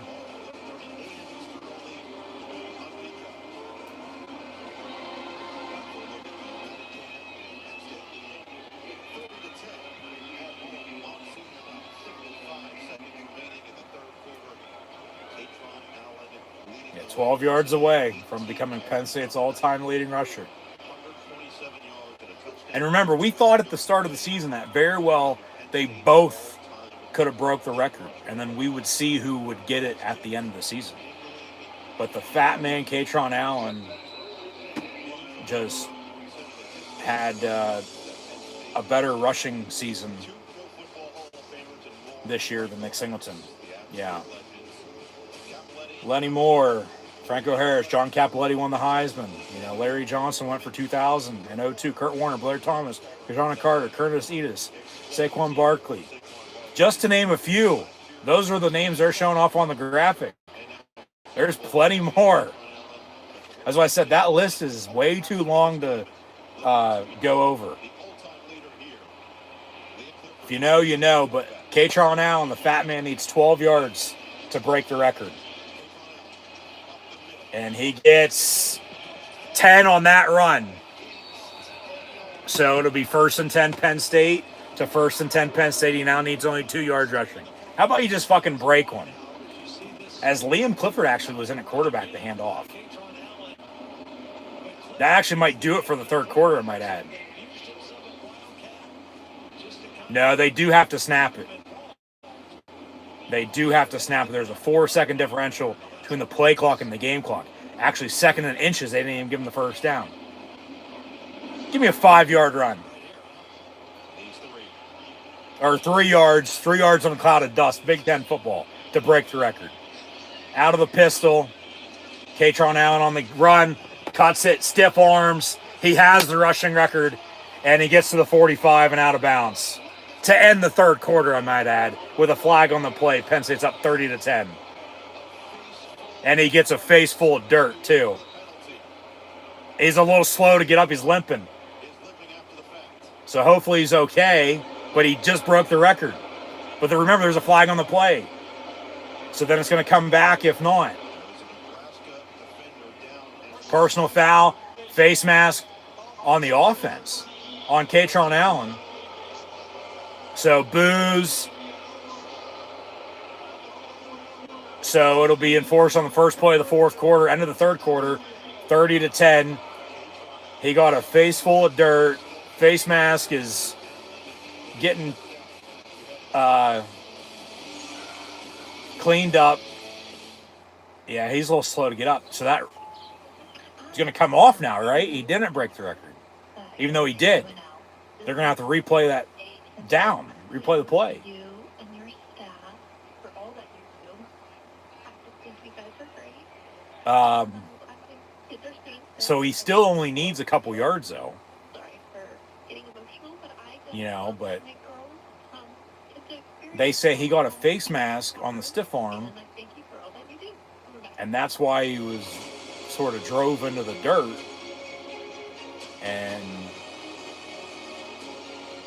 But that'd be a way to get the record, for God's sakes. I mean, that's the toughness, the grittiness. You want part of the field with you when you do it. On the Penn State sideline, I might add, but he's going to have to wait now, right? Yeah. So they'll switch from going to the north to the south and go from the south to the north for him to break the record. He'll be all right. He's a little slow getting up. Maybe twisted his ankle. But you still want to get him the record. But you also still want him to be healthy. You know, so it's like at this rate, we'll let him get the record, you know, and then take him out for precautionary reasoning. And then run Singleton.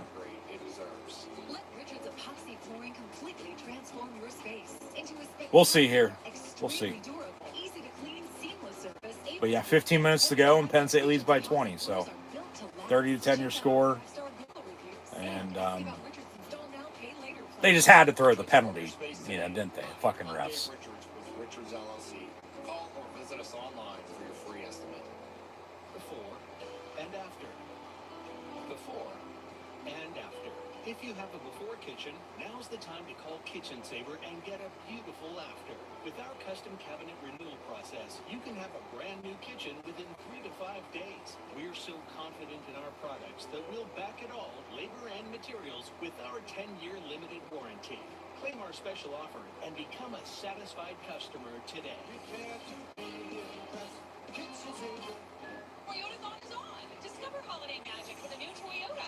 Take a 4Runner skiing. Wow. Pick out the perfect treat with a Tacoma. There you go.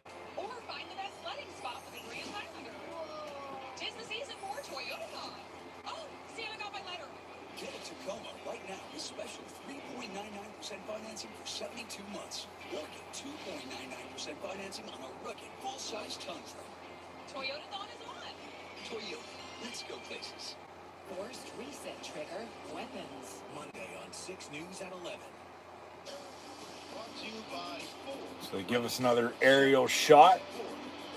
30-10 to start the fourth quarter. This is the ball at the end of the third. So they said face mask on Penn State, on Kaytron Allen, just a little bit, I guess, as he broke the record, but then the penalty brought it back, so he technically didn't break the record, and then he got his left ankle rolled up on. That's one of those hip drop tackles. He's all smiles. Yeah, he still needs 2 yards. 20 for a $137 and a touchdown. He still needs 2 yards to break it. And out of the pistol, they'll fake the run. Grunkmeyer's pass complete. Kyron Hudson at the 40. 1st and 10. Get him back out there. Let's break this rushing record.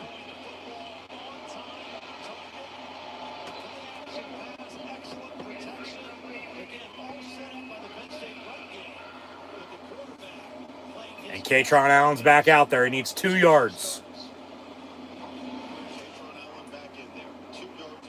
2 yards. Let's go.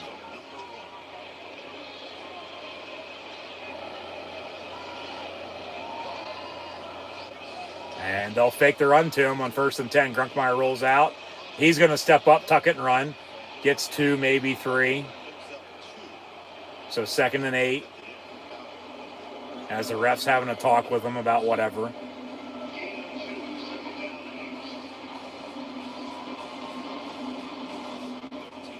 But 2nd and 7. Give him the ball. Let's go.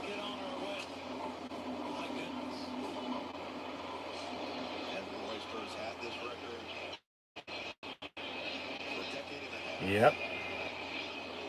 And they'll run the fat man. Kaytron Allen.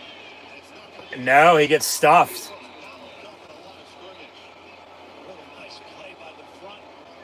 So 3rd down and not yet. Not yet.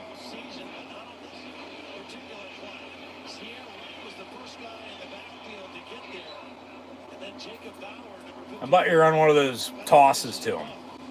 You know, rather than something up the middle.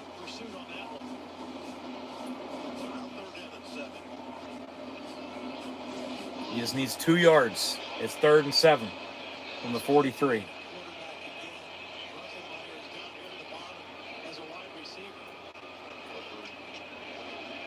And they'll run him, and he has it.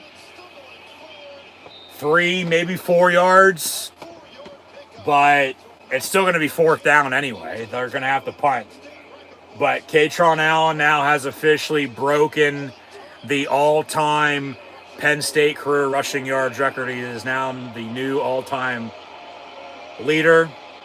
As the crowd finds out.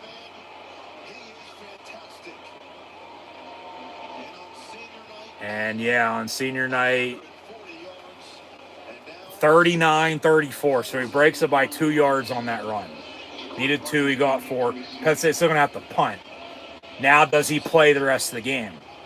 They run a fake punt. Luke Reynolds down. There he goes again. 40, 35, 30. They ran this a year ago at Minnesota. The very weekend, be a year tomorrow. And let's get tricky and let's get back out there. 1st and 10, Penn State.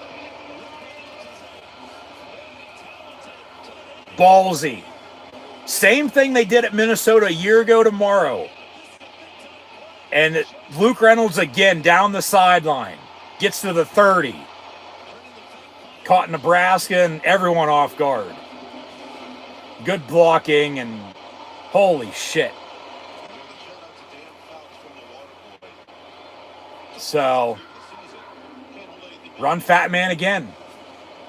You know, get him to 4,000 in the career, whether that be tonight or next week. Grunkmeyer looking to throw. And into the end zone. That's PI. Thank you. Rapiel is the intended target. He caught the touchdown earlier. Foul occurred in the end zone. So we'll see where they spot this at. Should be the 2-yard line. Just giving his guy a chance. That's pretty good coverage, but go ahead and throw it to the back corner of the And a Terry chant from the crowd. They say 15 yards, first down. So Katron Allen breaks the record, and then they go fake punt to keep this drive going, get the first down. Like I said, same fake punt they ran at Minnesota a year ago, which saved the season. After they already saved the season at USC earlier. But then, Fat Man's still out there. They go deep, get the penalty, get some more rushing yards here. I mean, he's going to need less than 100 next week, you know, to get 4,000 on the career. Fat Man, well, he gets another touchdown now tonight. So he's going to attack onto the yards and make it a double for both running backs here tonight in the touchdown category. 36-10, extra point to come. Singleton still needs one rushing touchdown to break the all-time career Penn State rushing touchdown record and the total touchdown record. But Fat Man got the block, got the hole. Donka and Rucci and walked in touchdown. 36-10. Remember, they missed an extra point. Or else it'd be 37, make it 38-10 here. Extra point is good. 37-10, 11-10 to play. So now, yardage-wise, we'll see what he's at, but he's now the new all-time on one drive. They almost had a Singleton touchdown at the end of it, but it was a Fat Man touchdown, so it was his drive. You know, he breaks the all-time career Penn State rushing yards record, surpassing Evan Royster. He needed 139 yards tonight. He now has officially 153 and those 2 touchdowns. So 37-10. His night is probably over with. So yeah, he's going to need less than 100 next week to get 4,000 career rushing yards, which the way he's running the football is very doable. Very possible he does. And it would become the first, you know, to do so, because nobody's ever ran for more yards than he has until now. So, and then he gets the touchdown at the end of the drive. But the fake punt, they run the same fake punt to Luke Reynolds that they did at Minnesota a year ago tomorrow. It was the Saturday before Thanksgiving, and, you know, they converted that 4th down, converted 2 more 4th downs, and won the game. To none other who else, Tyler Warren caught the final pass to run the clock out, and they won, 26-25. Lost, 23-22 and 25-24 against Northwestern Iowa back-to-back weeks a month ago. 37-10 here now. Most points they've scored in 2 months, right? Their most of this year they scored is 52. So yeah. Well, they did score 37 in the loss at UCLA.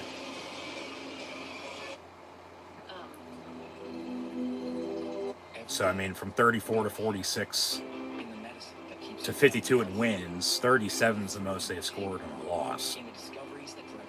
Obviously, 28 last week. They have 37 here tonight. So, no, but yeah, get the rushing yards record.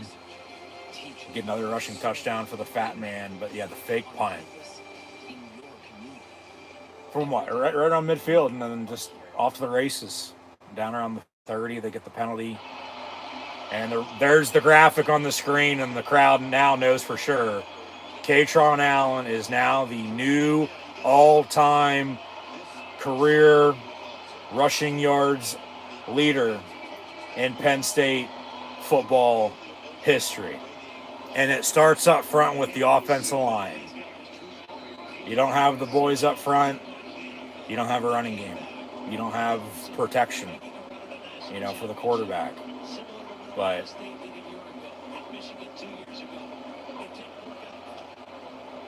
Penn State kicks off. Kickoff out of bounds. So 1st and 10 Nebraska. But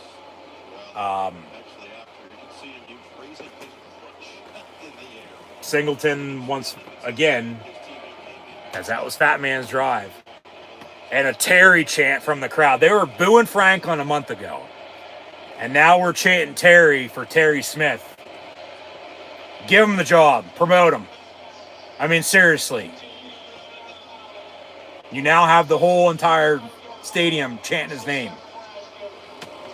He has the support. Pat Kraft, with all the candidates that are out there that I've mentioned and everybody's talking about, look no further. Give him the job. Seriously. And if it works out, okay. If it doesn't, okay. You figure it out then later. Because as I said again, whoever you do hire, it might work out, it might not anyway. So you might be in the same position a couple years from now. Keep him. Keep him. Now, whether they will or they don't, I don't know. We'll see. Because like I said, after last week's win, and I'll say it again tonight now too. I think they should, but I don't know if they will. And think they will. Just knowing them. But it's just going to be, I think, hard for them to say no now to Terry Smith. Seriously. Like, they have completely turned around. Yeah, 0-3 when he first took over. But they're figuring it out. They almost beat Indiana. Probably should have won that game. Should have beat Iowa, too. Obviously, you win tonight, which they're going to. There's, 10 minutes left. You're up fucking 4 scores. 37-10. It's the 0-2 Nebraska game all over again. History repeating itself. And then history might repeat itself from promoting an assistant on the Penn State staff to become head coach. And last time they did that, the guy won 409 games. So, I'm not saying Terry Smith's going to do just that, which he won't. Nobody's going to ever win 409 games ever again, especially at one school. That record will never be broken. I stand by that. I'll die on that hill. But like, a head coach is only as good as the assistants he has around him and the players playing for him. But Terry Smith embodies, Penn State. He does. As I said, it's night and day compared from James Franklin. And here's the press conference from Monday. It's humbling. He has the opportunity to be the head coach of Penn State. I just want to give back to it. He wants to give back. Well, Pat Kraft, hire Terry Smith. End of story. Terry Smith spoke Monday in that press conference about how much the university needs to him. His dad graduated from Penn State in 1968, Yep. starting a legacy of their family coming here to State College. He said he heard from basically everyone he's ever known after Penn State's win over Michigan State. Right after that press conference, guys, he had to put his own emotions aside, make sure the staff and players... I think he's even getting a little teary-eyed on the sideline right now. I mean, the crowd's chanting his name. They never chanted James, James, James, did they? I don't fucking think so.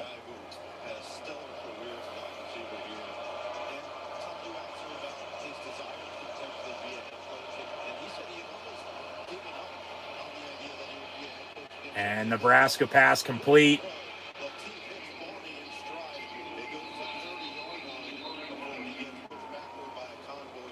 Like Terry Smith, if they promote him and remove the interim tag and make him head coach, yeah, you see interims that get that and then it works out and then it doesn't.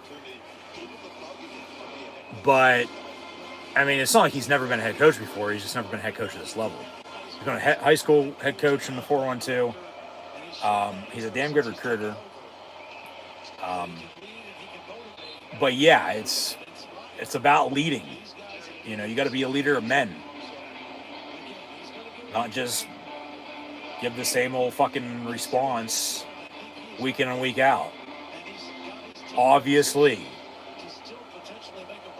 So, yeah, they got to still win this game here tonight, which they're going to, but you got to win next week to make a bowl game. And then it's like, well, at 6-6, are you going to Detroit? You going to NYC to play in the Pinstripe Bowl?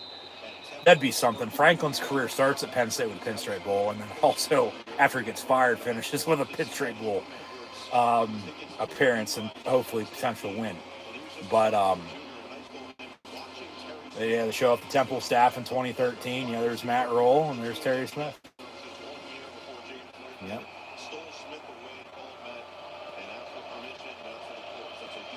From the 26, 3rd and 5, Nebraska gets a first down with 9:03 and counting to play here tonight in the final home game of the season. Final time at home, Penn State will don Nike. Obviously, stadium construction renovations will continue. They'll play a hockey game in January, at the end of January, men's and women's. So women's are going to play Robert Morris, and men's are going to play Michigan State. But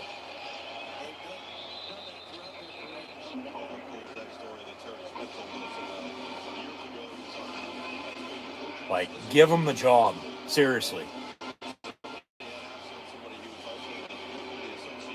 Because they didn't with Tom Bradley, they didn't with Larry Johnson. O'Brien worked out, Franklin worked out.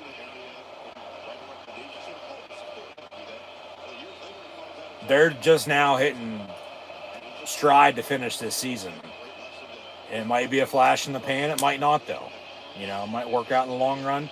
It might not. Like, that's what I said, if you're gonna do this, do it. Don't second guess it.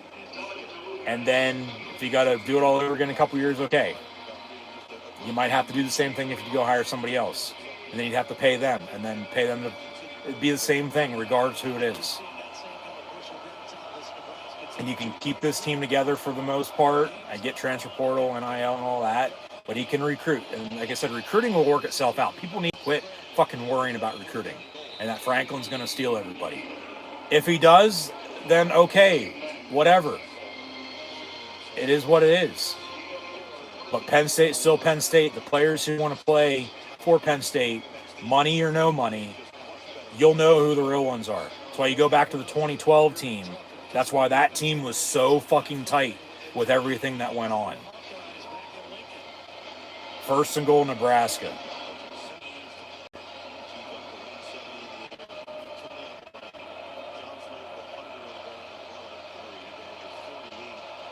Ball at the 8, 1st and goal. Play clock winding down out of an empty set. And down he goes on the sack. Flag on the play, though. Deny Dennis Sutton on the sack. We'll see what the penalty is.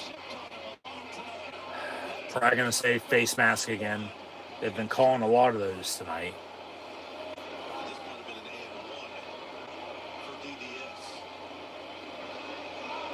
Actually holding on the offense. Penalties declined. He takes a bow on the sack.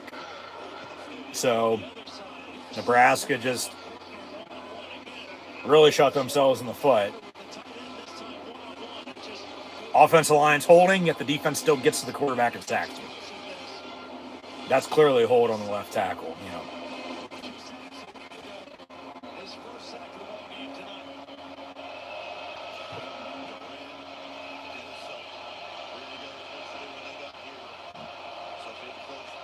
Second and goal from the 14. And, I almost got sacked again. And then it's incomplete out of bounds. So 3rd and goal from that spot. But, Now we'll see if defense here can get off the field, but Singleton, if they're going to give him a touchdown tonight, it's going to have to come on the next drive. If not, he'll get it next week potentially. They'll need one touchdown to break the rushing touchdown record and all total touchdown record as well for a career.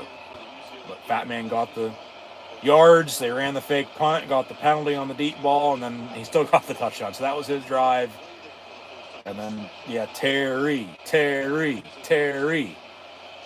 From the 14, 3rd and goal.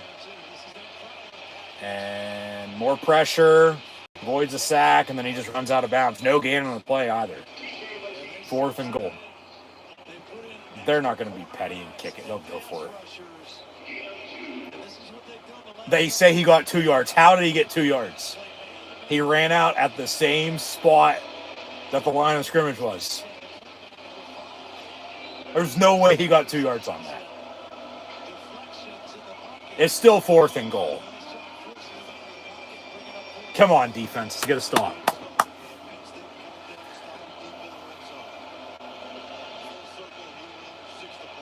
From the 12, officially 4th and goal. And pass in the end zone, incomplete. Turnover on downs. Their, I think, 3rd turnover on downs of the night. Yep. So Penn State ball, 1st and 10, 37-10 your score with 5:46 to go. Run Singleton. Run Fat Man. Get him more yards. I mean, I'd hold him out, though. I'd, pull him. Hey, you're done for the game.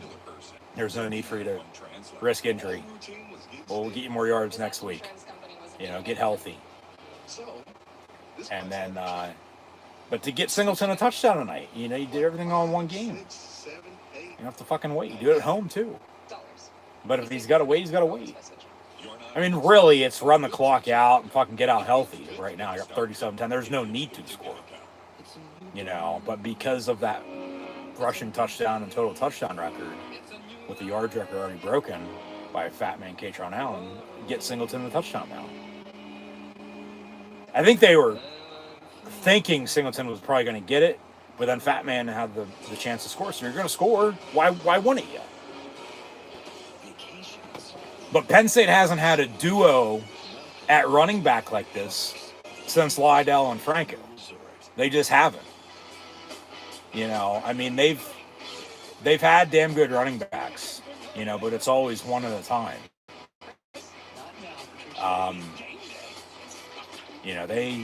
They got them both together, and I mean, like they said, Lydell Mitchell and Franco Harris are both in the Pro Football Hall of Fame with the Baltimore Colts and Pittsburgh Steelers.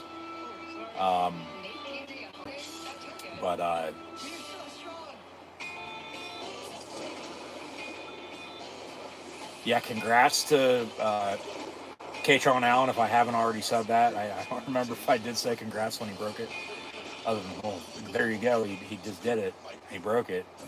But yeah, congrats to Katron Allen, the Fat Man. So no. Man, the Dark Knight now atop the Penn State rushing yards record. And who knows when that'll be broken. I mean, it took, 15 years for somebody to break Evan Royster's record. So, like, Penn State's linebacker you, but they are also controlling the line of scrimmage and running the football.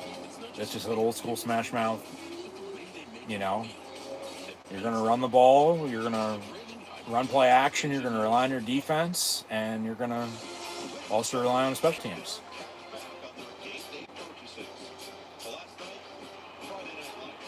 So,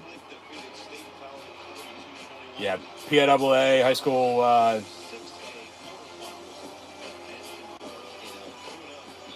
football state playoffs will roll on. Got a couple more weeks before the title games down in Hershey. Well, they moved it to fucking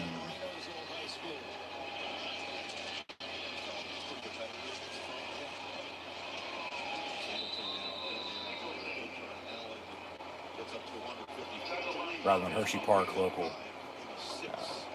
high school stadium now, which they've always brought up. We'll have the, finals at Beaver Stadium because Penn State's central, PA right in the center of the state.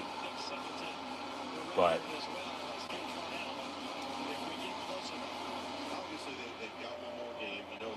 second and 4, Singleton in the ball game here. 6 yards there on that first play.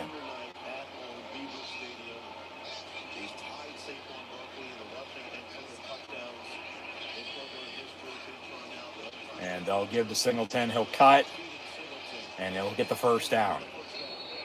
So under 5, 1st and 10, Penn State.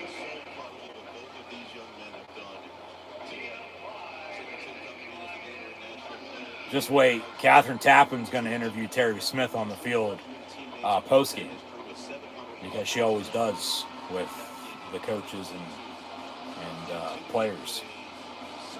So we'll have to see what he has to say.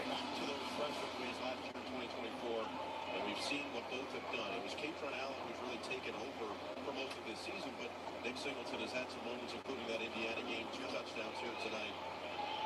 Continues to showcase why he was so highly touted out of high school, why he will be so highly. And a direct snap. Singleton going to lose a yard. He's 2nd and long.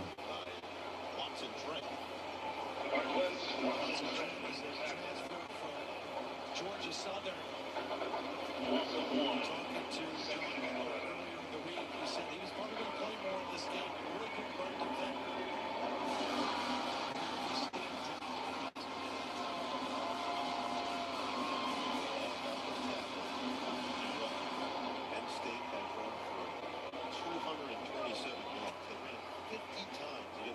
State last week. 36 rushes tonight, only 12 throws coming from Druckenmeier. He's completed 11 of them for 181. Out of the pistol, they'll run Singleton, or Fat Man again, excuse me. He's back in the ball game. So his yards will just follow on and add up.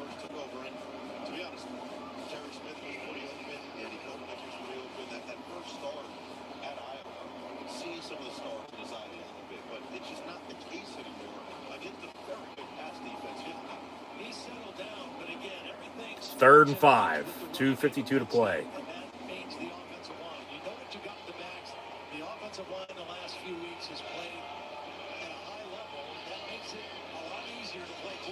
And they'll run Fat Man. Katron Allen gets maybe 2 yards. Be 4th down. So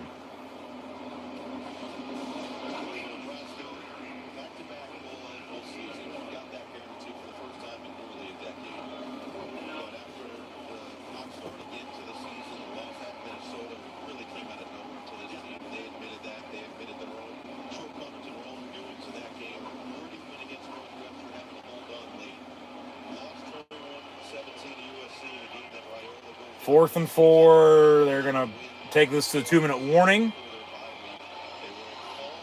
Terry Smith hugging it out with Katron Allen. They'll celebrate tonight. But like Terry Smith also said, hey, they're still fighting for their lives, to make a bowl game. They still got to win out. They still got to win next week. So it's 37-10. We'll see what the final score is here. But Penn State's going to get to 5 and 6. They still have to win next week to make a bowl game. They play at Rutgers next Saturday at 3:30. And then Nebraska's going to fall to 7 and 4. 2 of their 4 losses by less than 5 points. So 2 losses, blowouts, both on the road in primetime at Minnesota and at Penn State. But then they host Iowa next Black Friday at noon. So, and that's always a good game. Those 2 teams absolutely hate each other. You like Iowa corn or you like Nebraska corn? So, but yeah, Penn State's still going to have to win next week. So it's still take care of business. The rest will sort itself out. Now, Penn State, they haven't lost to Rutgers since 1988. They lead the all-time series, I think it's 30 or 32-2. They've only lost to the Scarlet Knights twice, 1918 and 1988. And last I checked, 2025 doesn't end in an 8. So, yeah. I mean, we'll see what happens next week. I got to figure out my live stream. I'll be on site, so I'll probably have a delayed live play watch long reaction stream. Plan's been all season long to go to Rutgers at the end of the season this year, and that's still the plan next Saturday. So,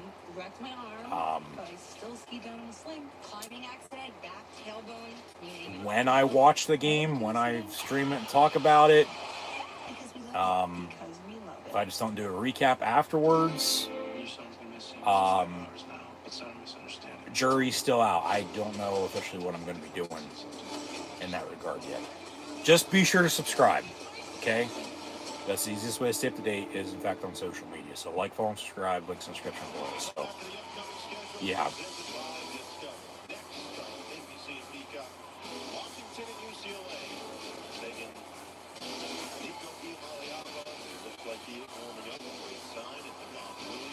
But Penn State's going to win to get to 5-6. So they got to win next week to make a bowl game. And if they finish at 6-6, they'll be bowl eligible. We'll see where they go. You know.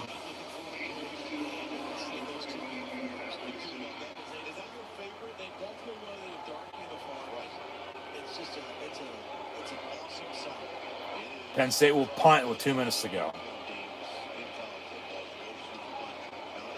And it'll go out of bounds around the 20.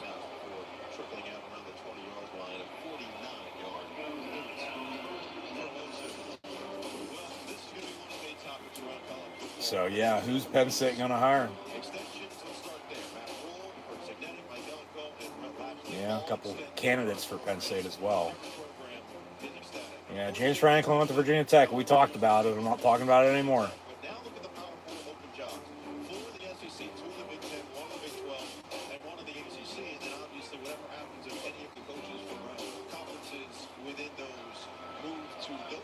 I'm telling you, promote Terry Smith. At this rate, what do you have to lose? If it works out, it works out. If it doesn't, it doesn't. You do it again in, another couple years. And then maybe there's another candidate, that nobody's talking about now. Or maybe there's same candidates then that by that point in time they want to get out of where they are, and then they do finally come to Penn State, But promote Terry Smith, Pat Kraft.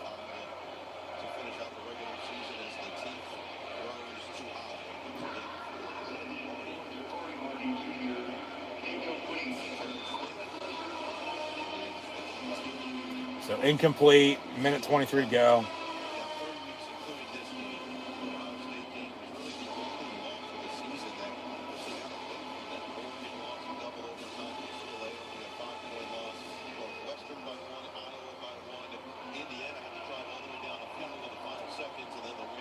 Maybe the offense get the ball back here, take a knee, so the defense needs to stop. Neither team's called a timeout this second half, I might add. Both have all 3 remaining. Slant, caught, no. 4th and about a yard. DeJuan Lane on the stop.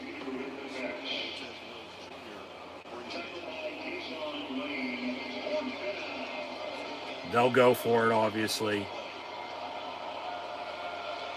Come on, D. Let's get a stop. Nebraska will run it. And I don't know. Right at the marker, they're going to say first down. They'll move the sticks. All right. Yeah, well, you're still going to win.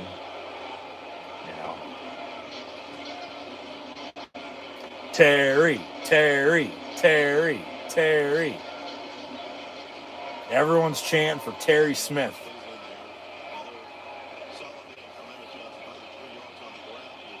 Get an interception. Get a turnover off of him. Surprisingly, not had a turnover in this game. 42 seconds left.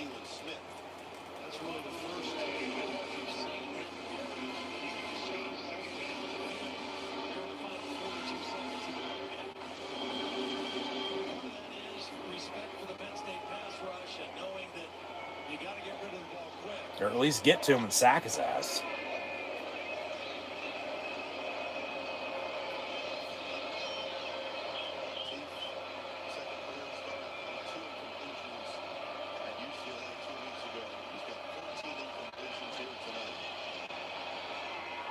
Pass is caught. Wind that clock. Be third and about 2.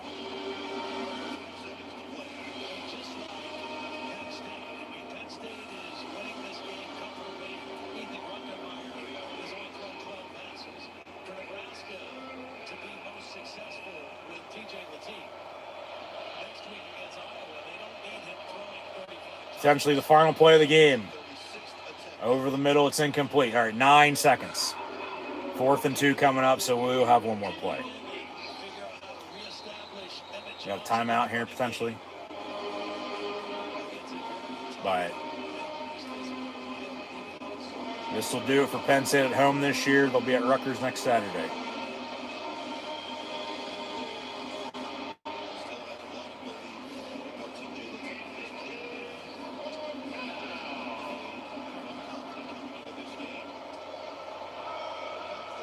Fourth and 2 from the 39.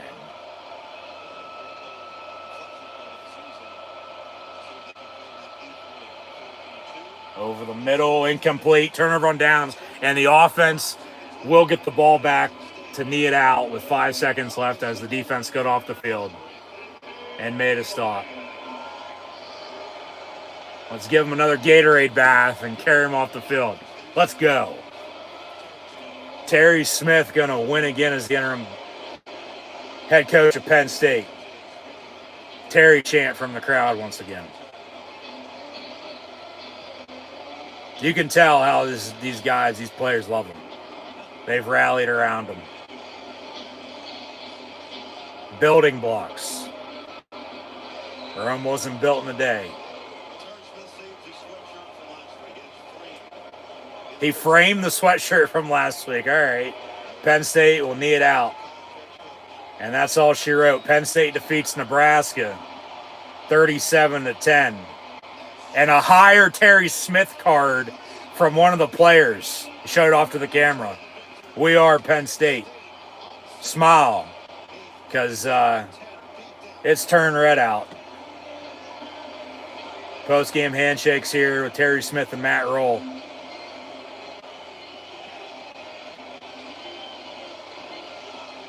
And Penn State wins it 37-10. Once again, your final. They still have to win next week to make a bowl game.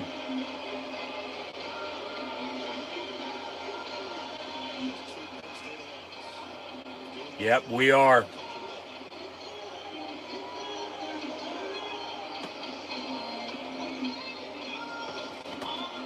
But hire Terry Smith.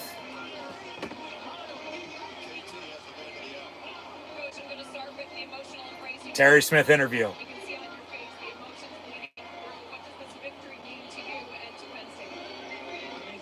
Means a lot. Yeah, Matt Roll did give him a start. So high school head coach, Matt Roll at Temple. Been an assistant under James Franklin ever since. Became the interim. The emotion is I love my guys, I love my locker room, and you see how hard my guys play. Lower it a little bit. Lower the sign. There you go.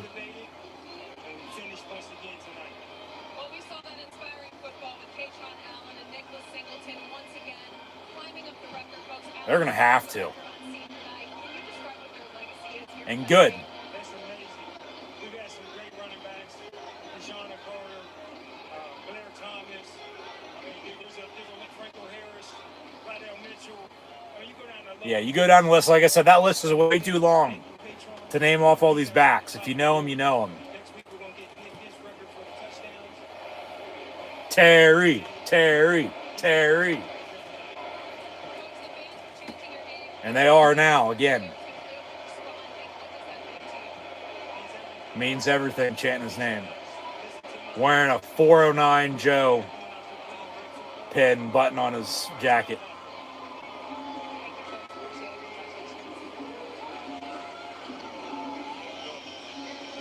Give him the job. Hire Terry Smith. I'm sure the university's not happy about those fucking signs and the players showing them off. But hey, there's Terry Smith and Pat Kraft as they hug it out. As we'll go sing the alma mater, and for the glory of Old State, we are.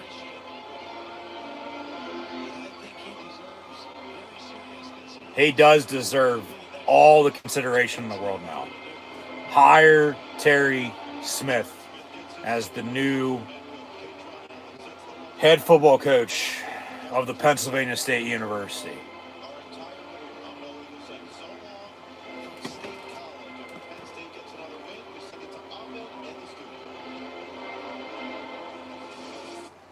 So we'll see what happens, and we'll see what they do.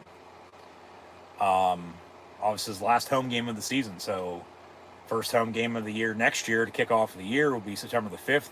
The Thundering Herd of Marshall will roll in. And is Terry Smith the head football coach, or is it somebody else? Obviously, Penn State's not going to be wearing Nike anymore. They'll be wearing Adidas. But you still got one more game here to go this season. And if you win that, you get another game to go play in a bowl game, and then you get extra practice. And if you name Terry Smith as your head coach by that point, which I would assume they would, if they don't hire somebody else, obviously, you know, you're keeping this team together. You're working recruiting out. Like I said, recruiting will work itself out. Everybody needs to quit fucking worrying about it. The players who want to play for Penn State, money or no money, they'll be in the Lash building. They'll be in the blue and white.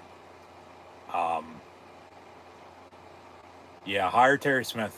I don't think there's anybody else you need to look at anymore.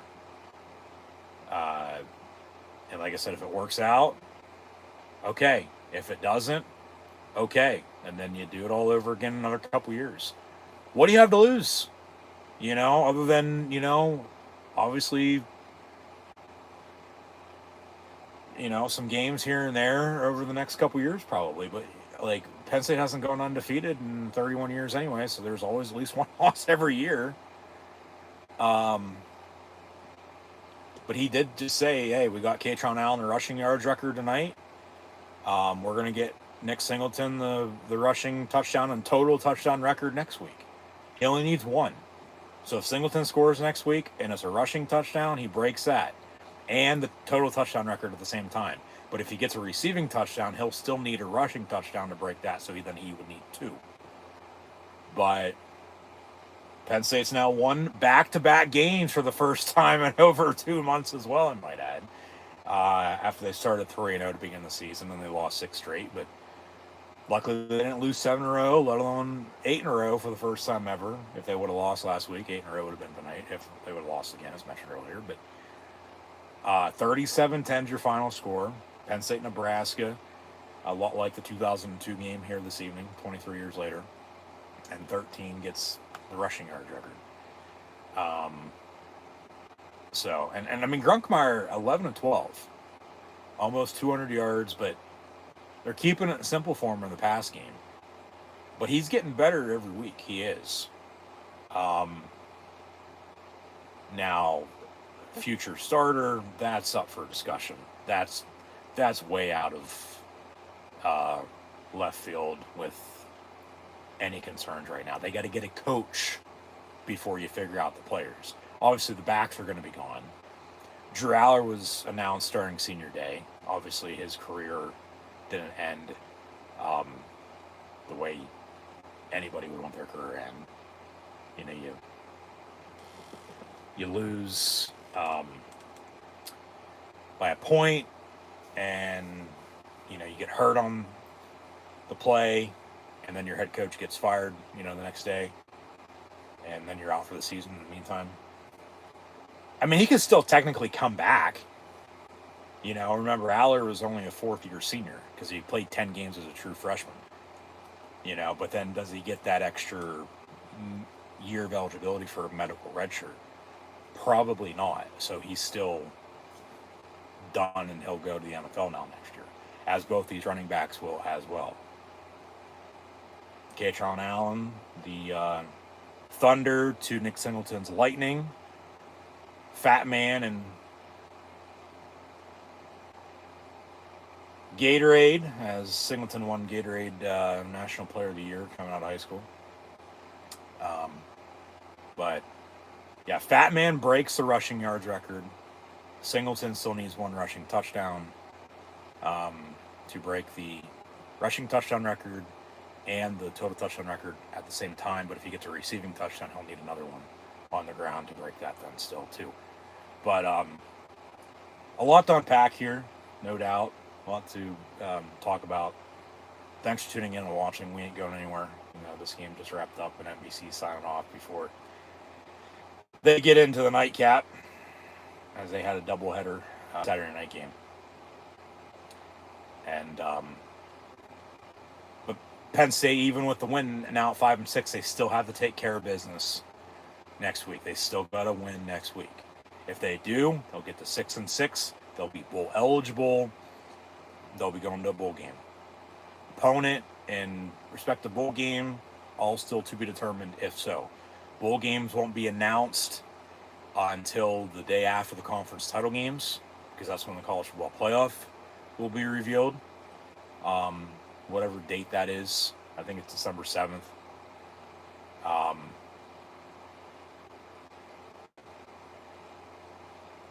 So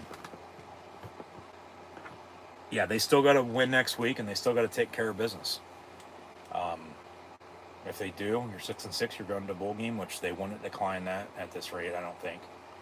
Why would you? You continue to build. That's what people don't realize. That extra bowl practice really helps out. It's just college football has changed so much, everybody thinks it's playoff or bust. Which, it's nice to go to the playoffs, but in a season like this, you're still fighting. Yeah, and they finished tonight. So,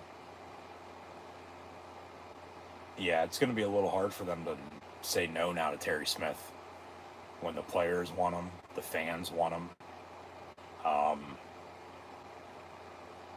So I said it's night and day from James Franklin to Terry Smith on how the team's playing overall, but as of late, but just how they speak, and everybody has a different, narrative, prerogative on how to get shit done. He's figuring it out as he goes right now. And like he said, his interview process basically is, performance with on-field performance on what they do. And I think they're showing that for him. Like I said, it's going to be a little hard for Penn State to say no to Terry Smith. Give him the job, hire Terry Smith. If it works out, it does. If it doesn't, it doesn't. And then you figure something else out later. What do you have to lose in that regard?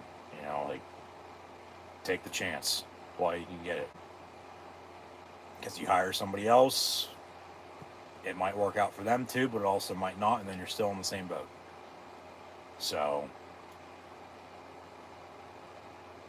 we'll see what happens. I mean, we're not making the decisions. They are, as a university, so we'll see.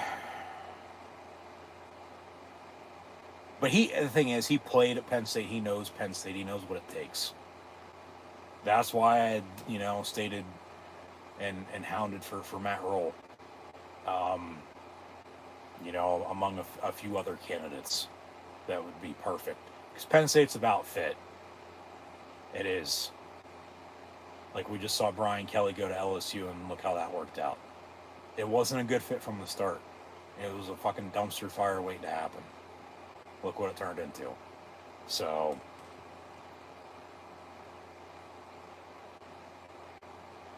Penn State, hire Terry Smith. End of story.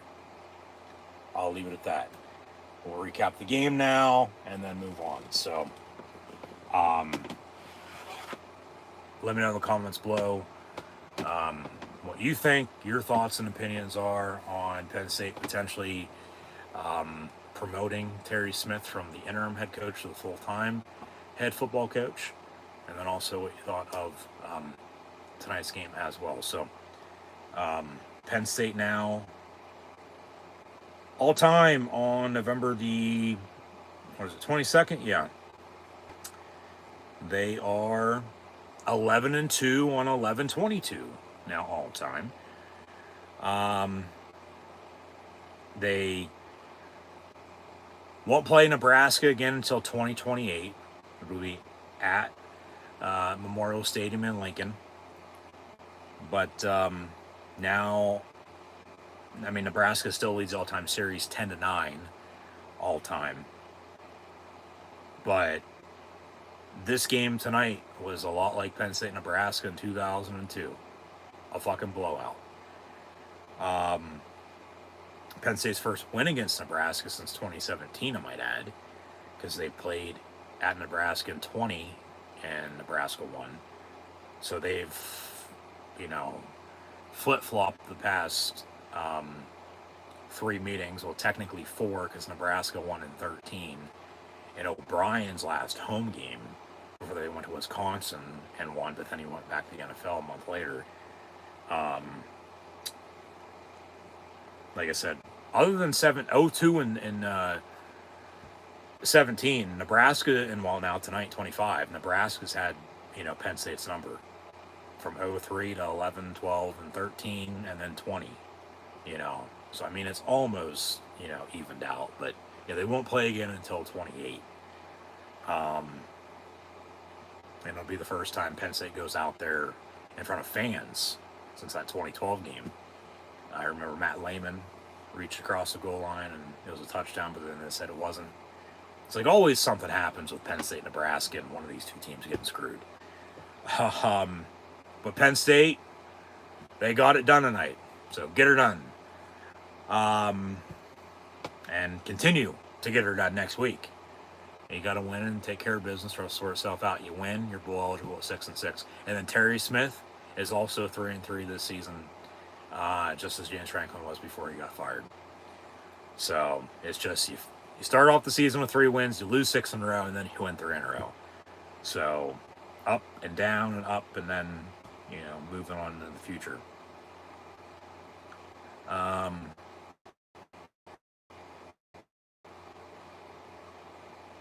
Yeah, 11-2 all time now on 11-22.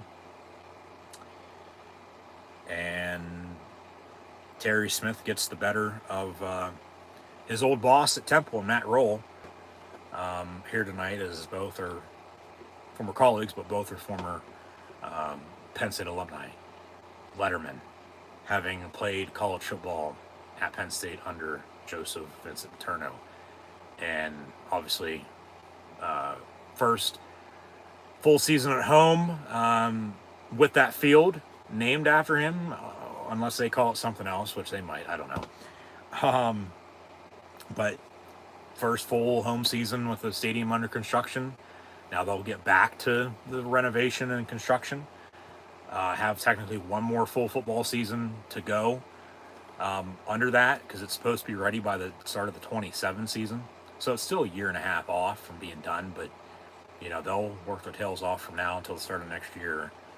And then, you're playing a hockey game at the end of January, and then a spring game obviously as well. But next football season with a new head coach, who that is right now, I don't know, but hire Terry Smith, Penn State, end of story. And then going into 27, the stadium will be done and look the way it's going to look then moving forward. But yeah, Terry Smith defeats Matt Roll as Penn State defeats Nebraska in the battle of 2 former Penn State Lettermen squaring off against each other on opposing sidelines in tonight's football game. We'll have to see what Matt Roll says post-game here. He said, coming in that Penn State was an excellent football team. Well, they put up 37 on the Cornhuskers. So Penn State's going to cover at 7.5. Remember, the spread was 9.5 earlier in the week. Fell to 7.5. Over under, though, It was, 45, 45 and a half. So the over is going to hit on that. And Nebraska falls to 7-4. Penn State's now 5-6. They still got to win out. They still got to win next week at Rutgers to make a bowl game. So we'll see what happens. That's why they play the game. Just got to take care of business, man. They're out to sort itself out. Can't state that enough. But then if Penn State would, in fact, lose to Rutgers for the first time since 1988, they'll finish then at 5-7. It'll be the first 5-win season since 2001. As it was senior night once again, senior day, thanks to the seniors. Thank you. And Penn State now moving forward, they need to continue to build off the momentum they have. After a 3-0 start, you lose 6 in a row, they've now won back-to-back games. You got to continue to build and continue to finish. I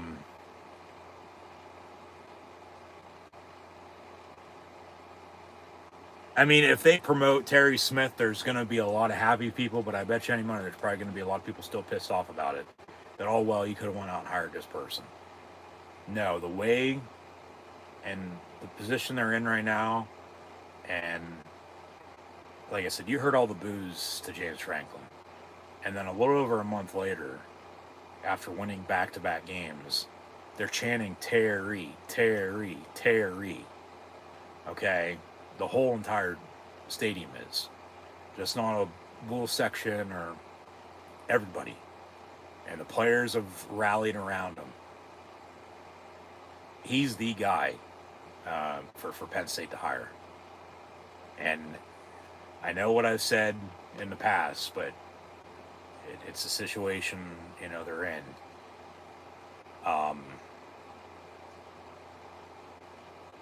They might actually promote an assistant for the first time since Penn State promoted Joe Paterno to become head coach, taking over for Rip Engel. If they would promote Terry Smith.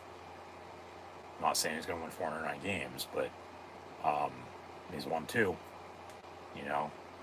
But just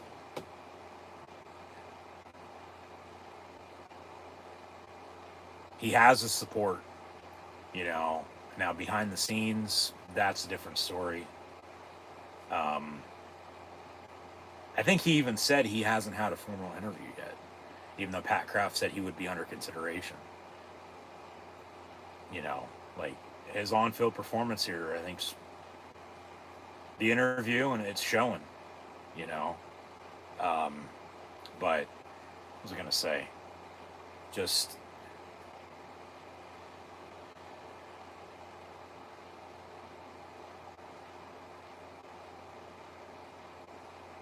see, as I said earlier, I thought they were going to promote Tom Bradley. Thought they were going to promote Larry Johnson. They didn't. Brought in O'Brien, brought in Franklin. Bradley kept coaching, but he's been retired now. And then works with Jay Paterno and Todd Sadowski for pregame for a Penn State local pregame show. But then Larry Johnson went to Ohio State, and he's been the defensive line coach out in Columbus for the Buckeyes ever since. But I'm not saying to right wrongs, but he's still got to make the right decision. So if it is him, it is. If it ain't, it ain't. But like I said, I feel like it's going to be a little hard for them to say no to him now. And after last week's win and tonight's win, I think they should, but will they? That's a different story. I don't know if they will or not. I think they should, though. Hire Terry Smith. End of story. What else we got here before we get into some stats?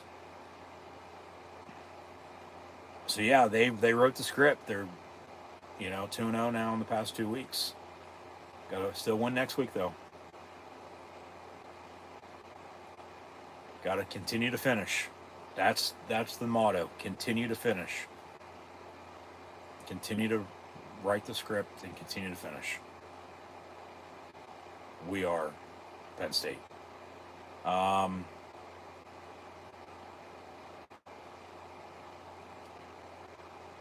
yeah. Nick Singleton still needs 1 rushing touchdown to break the all-time Penn State career rushing touchdown record. He can also break the all-time Penn State career total touchdown record with 1 rushing touchdown, so you could do both on the same touchdown potentially.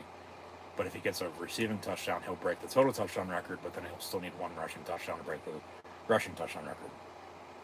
But the fat man, Katron Allen, officially finished here tonight, needing 83 yards for 1,000 on the season, 139 to break the all-time Penn State career rushing yards record, as he surpassed Evan Royster.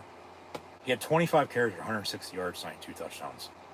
So he very well could get, 4,000 total career rushing yards now next week. They're only going to need less than 100. And I talked about all that other bullshit that we mentioned real quick. But yeah, now next week, Iowa's at Nebraska on Black Friday at noon. So Nebraska, coming off of a bye, had to travel to Penn State, play a night game. They got to go home Thanksgiving week, play on a short week at home at lunchtime on Black Friday next Friday. So, and a rivalry game for them. Like I said, Iowa and Nebraska hate each other. They just do. But then, Penn State's at Rutgers next Saturday at 3:30. I'll either have a live play-by-play watch-along reaction stream or a recap post-game at some point in time after the game finishes up. I will not be watching it, streaming it live, because I will be live in living color, live in attendance. I will be at the game. That's been the plan all season long, to go to Rutgers this season as the one away game. So, yeah, we'll still talk about it. It's just a matter of when afterwards. So, just like I said, be sure to subscribe. Like, follow, and subscribe on social media. Links in the description below. But, yeah, the stadium renovation for Penn State will continue. Still on track, as mentioned, to be completed by the 2027 season, as today was the last home football game for the 25 campaign. Obviously a disappointing season still. I mean, they're 5-6, but they control their own destiny. If they win next week, they're going to a bowl game. And if they win that, they'll finish with a winning record down at 7-6.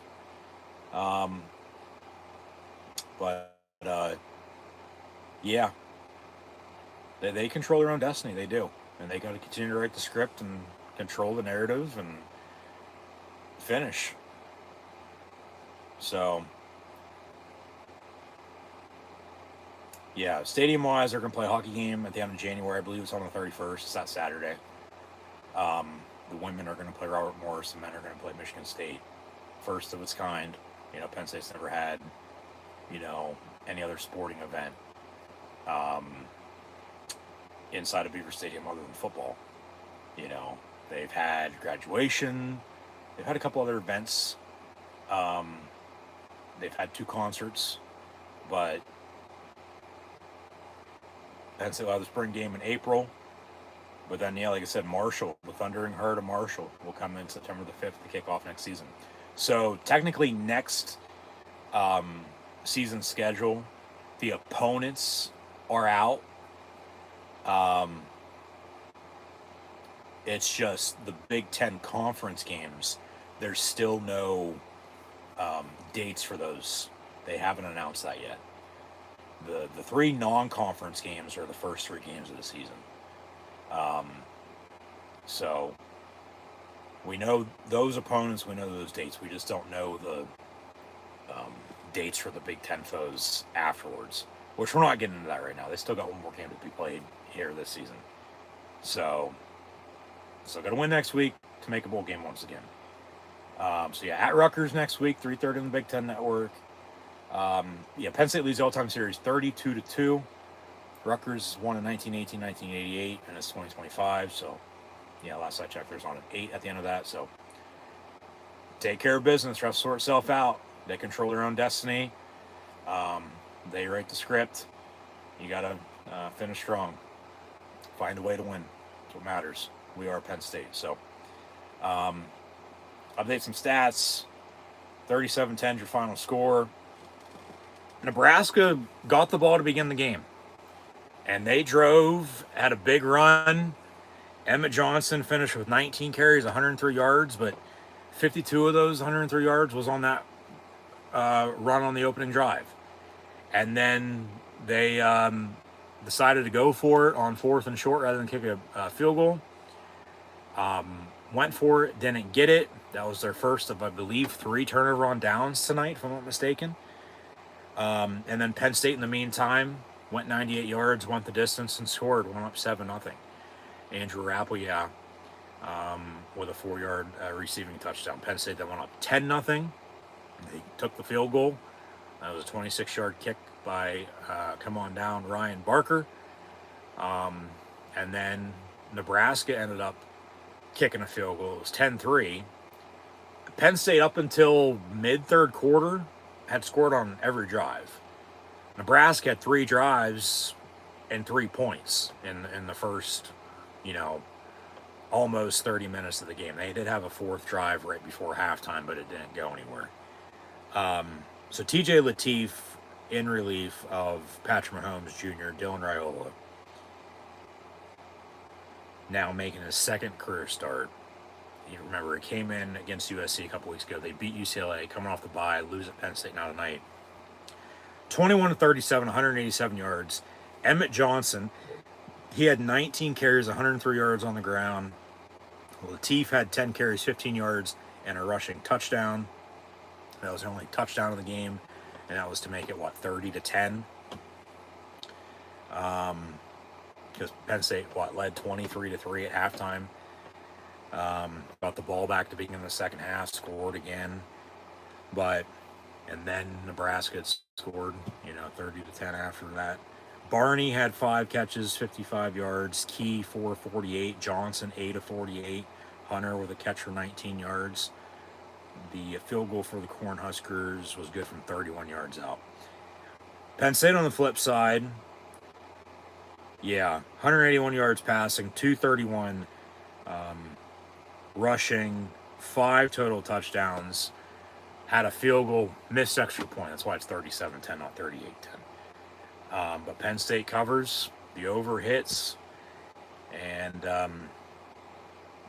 as Penn State was up 7-0, 10-0, it was 10-3, and then 17-3, 23-3 because of the missed extra point, and then 30-3. Nebraska scored was 30-10, and then Penn State scored again, 37-10, your final. Ethan Grunkmeyer, 11-12, 181 yards and a touchdown. That to Andrew Rappel on the opening drive. They went 98 yards and scored a touchdown. And then from explosive plays was able to, score on the drive. Did it again on the next drive. And just kept scoring. 37-10, once again, your final. They didn't. Penn State officially did not punt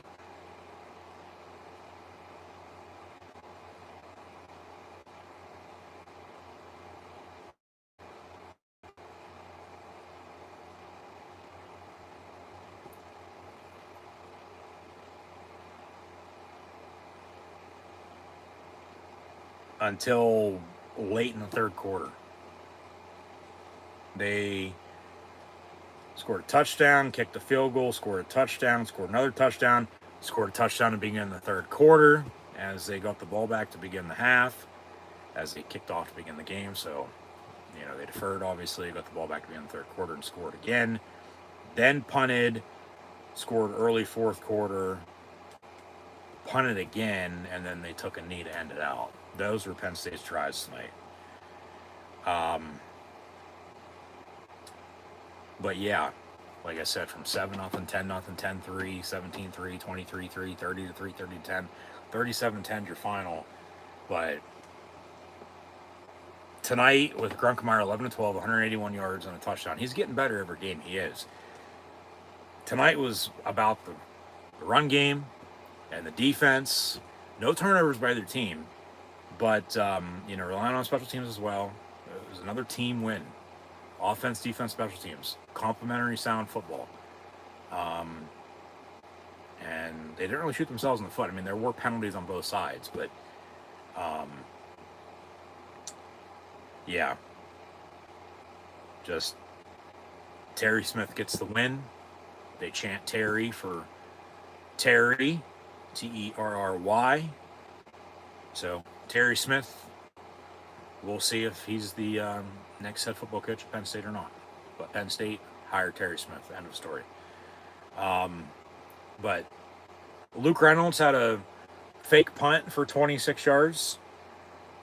That was on the same drive that the fat man broke the all-time career Penn State rushing yard record, surpassing Evan Royster, so congrats to him.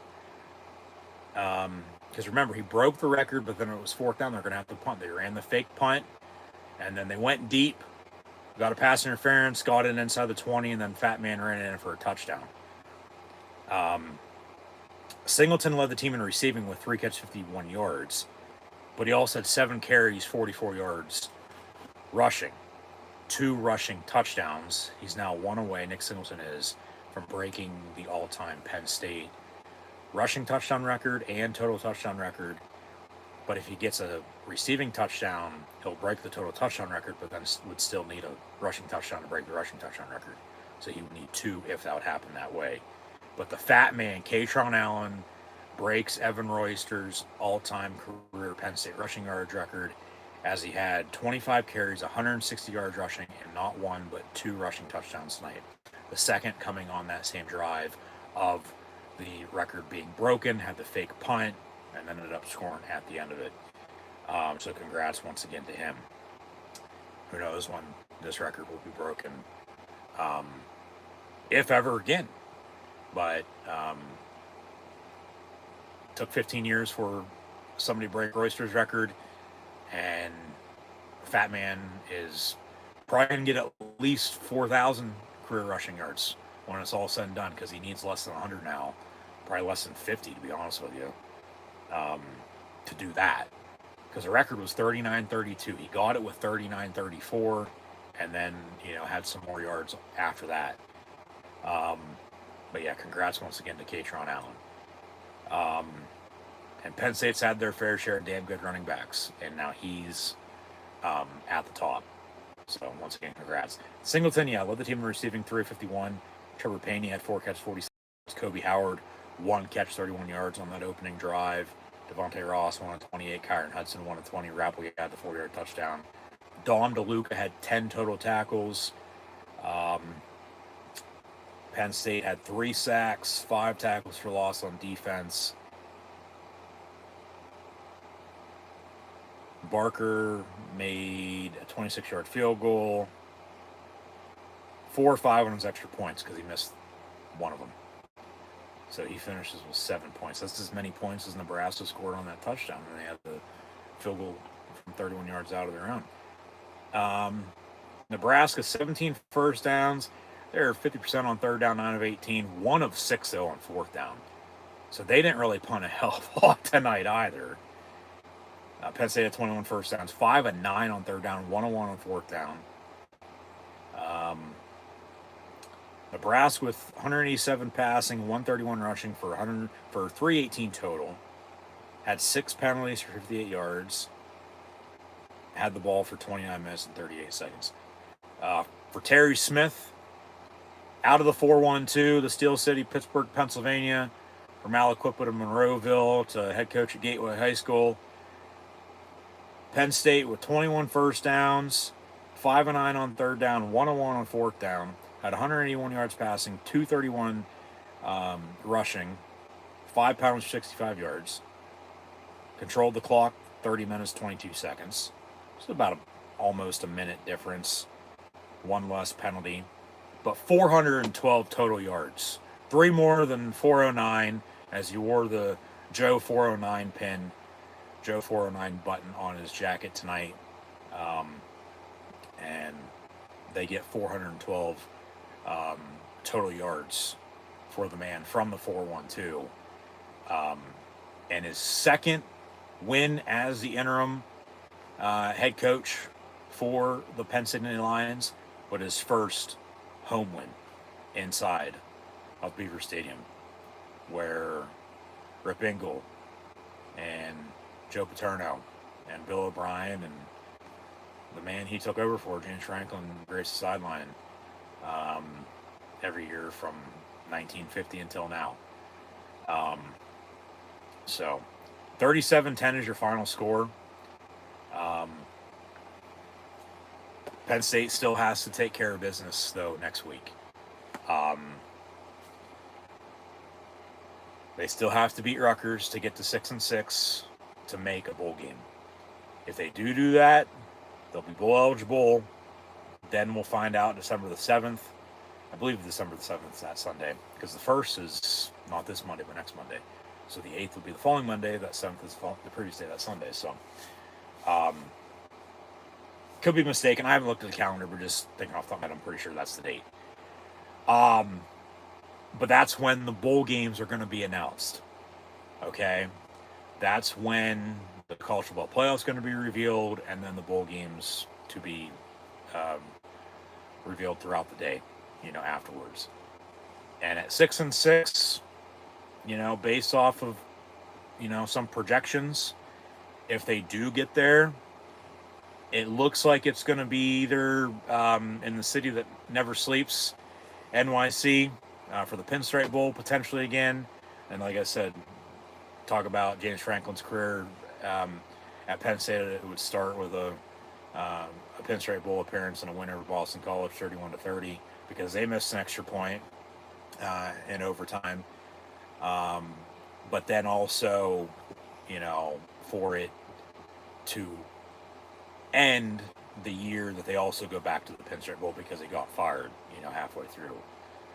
But like I said, if they do win again next week, Franklin's 3-3 at the start of the year, gets fired, and then Terry Smith's 3-3.